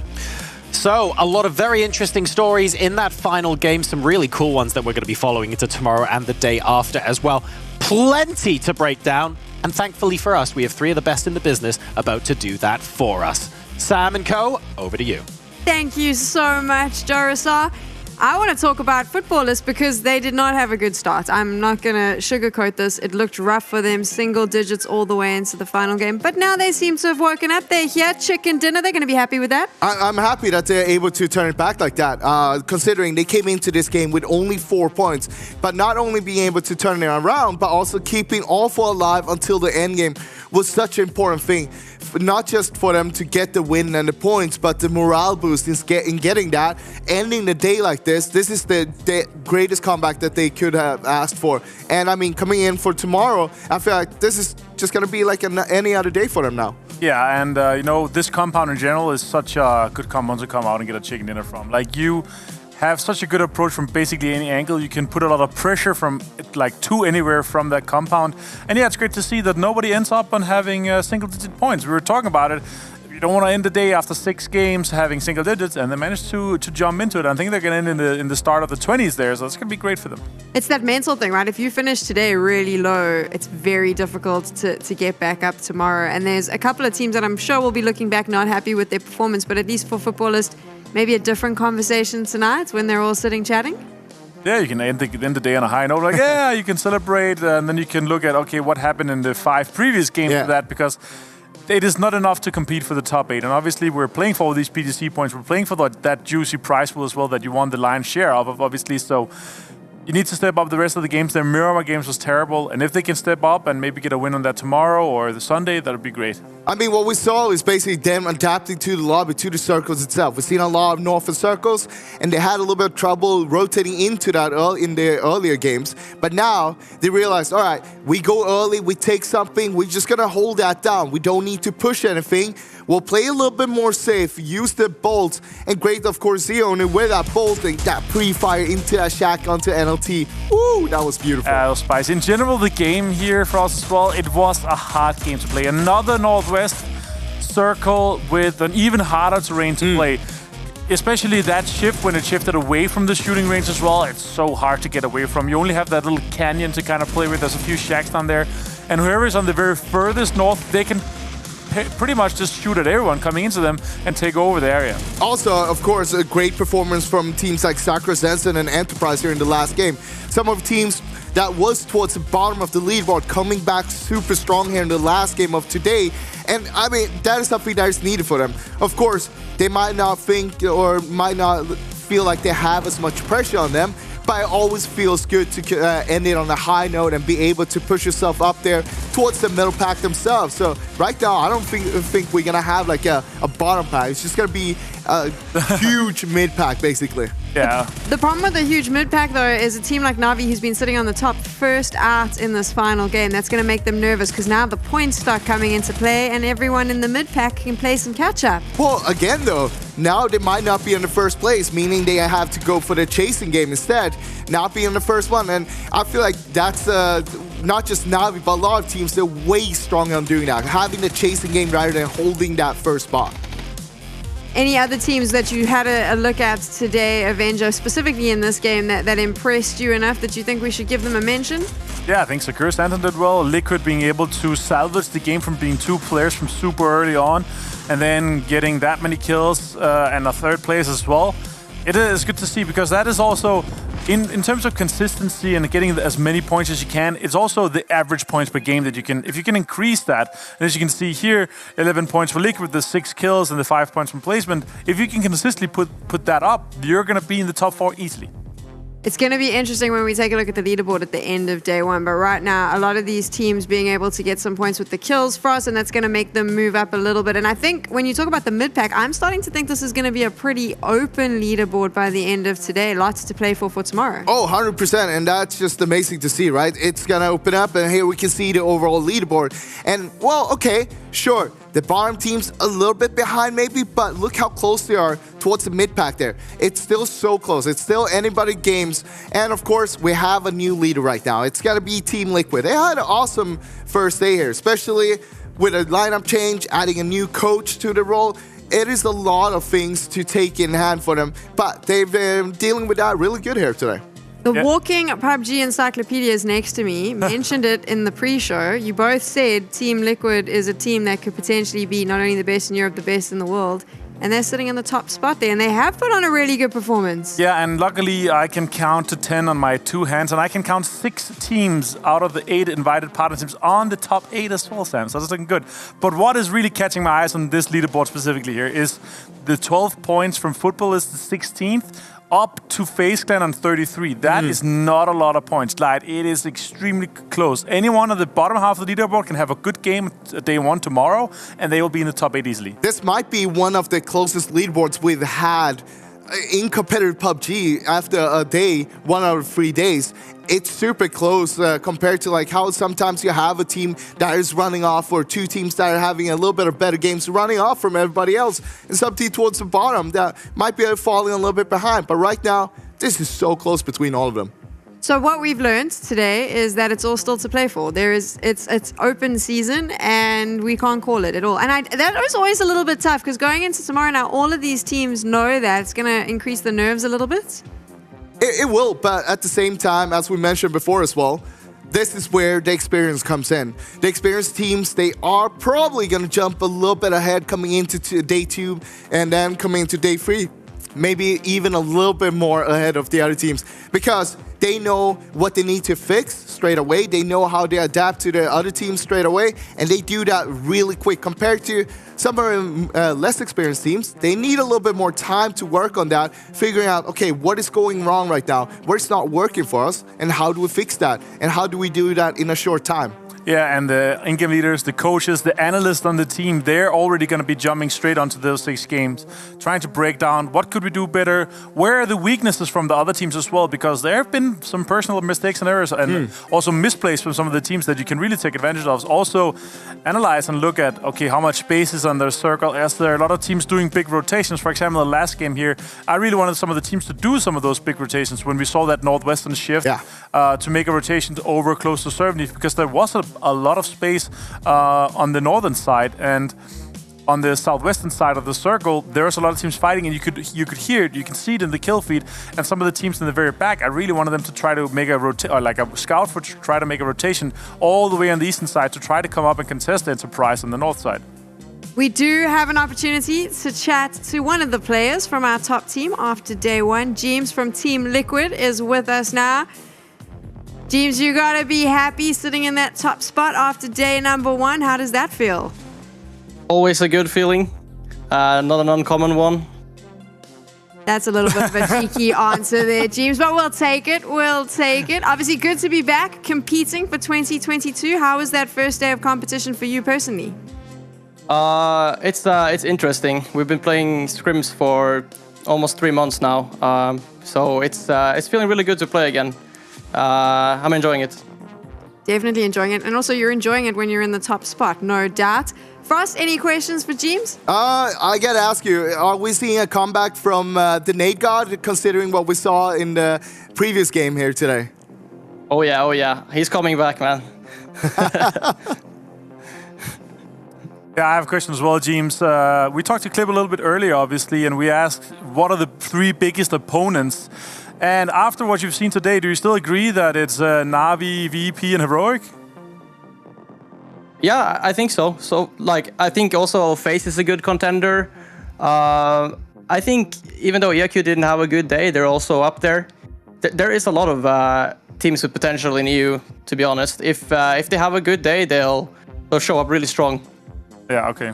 Any other players that you didn't that played really well today that you didn't expect to play well? Maybe some of the qualifying teams? I mean, never really expect Beamy to play well, but he always plays well. He never expects himself to play well as well. James, last question from me. We were talking about this earlier on the desk. As a player, do you prefer to be at the top of the leaderboard so early on, or do you prefer to play catch-up? I think definitely in PUBG it's easier to play catch-up, but being on the top is something you have to do multiple times and experience to deal with it, to be honest. It's definitely harder to be at the top. Are you going to stay there for tomorrow? Yes. There we go. We got the clip. Let's hope that you can do that. Thanks so much for chatting to us, and we'll see you play tomorrow. See you guys.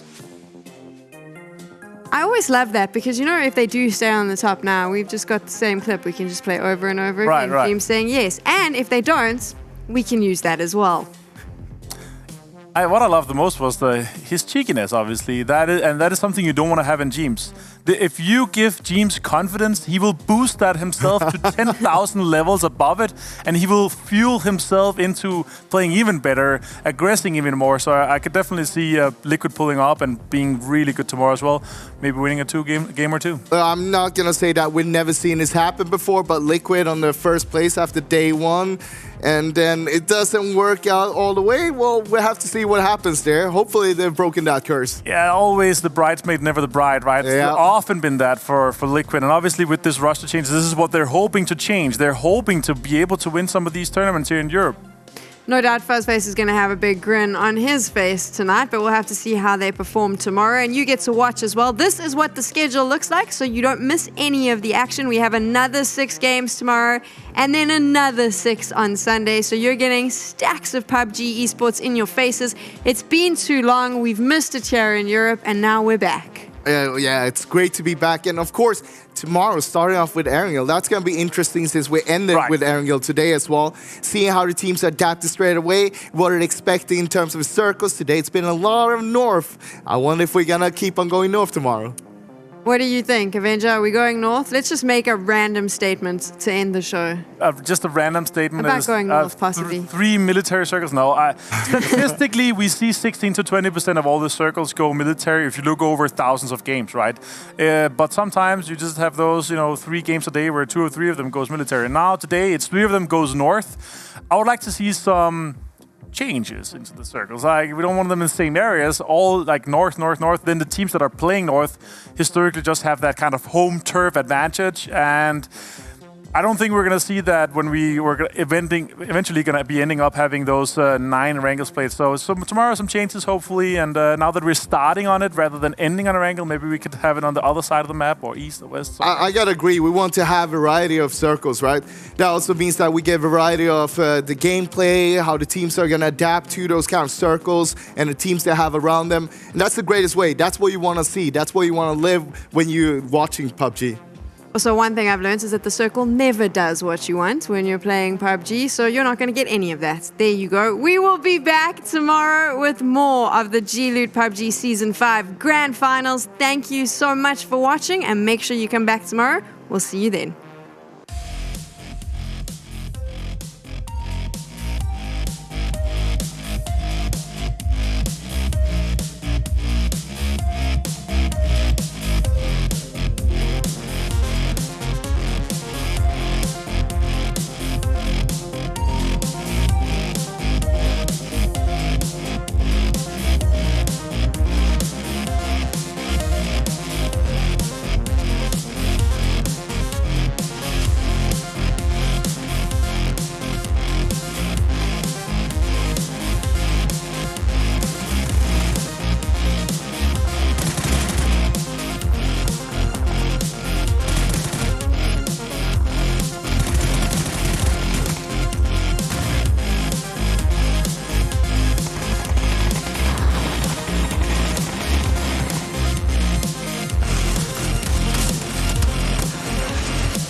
Everybody has to start somewhere. But even if one of them gets a knock on the other side, I don't think they're going to push for best it up. Able to find the first, take the shotgun in hand, gets the second as well. Feel the rush of competitive esports with G-Loot. Create your team. Compete in weekly and monthly tournaments. Play against skilled opponents around the world for the ultimate esports experience. G-Loot, the home of everyday esports.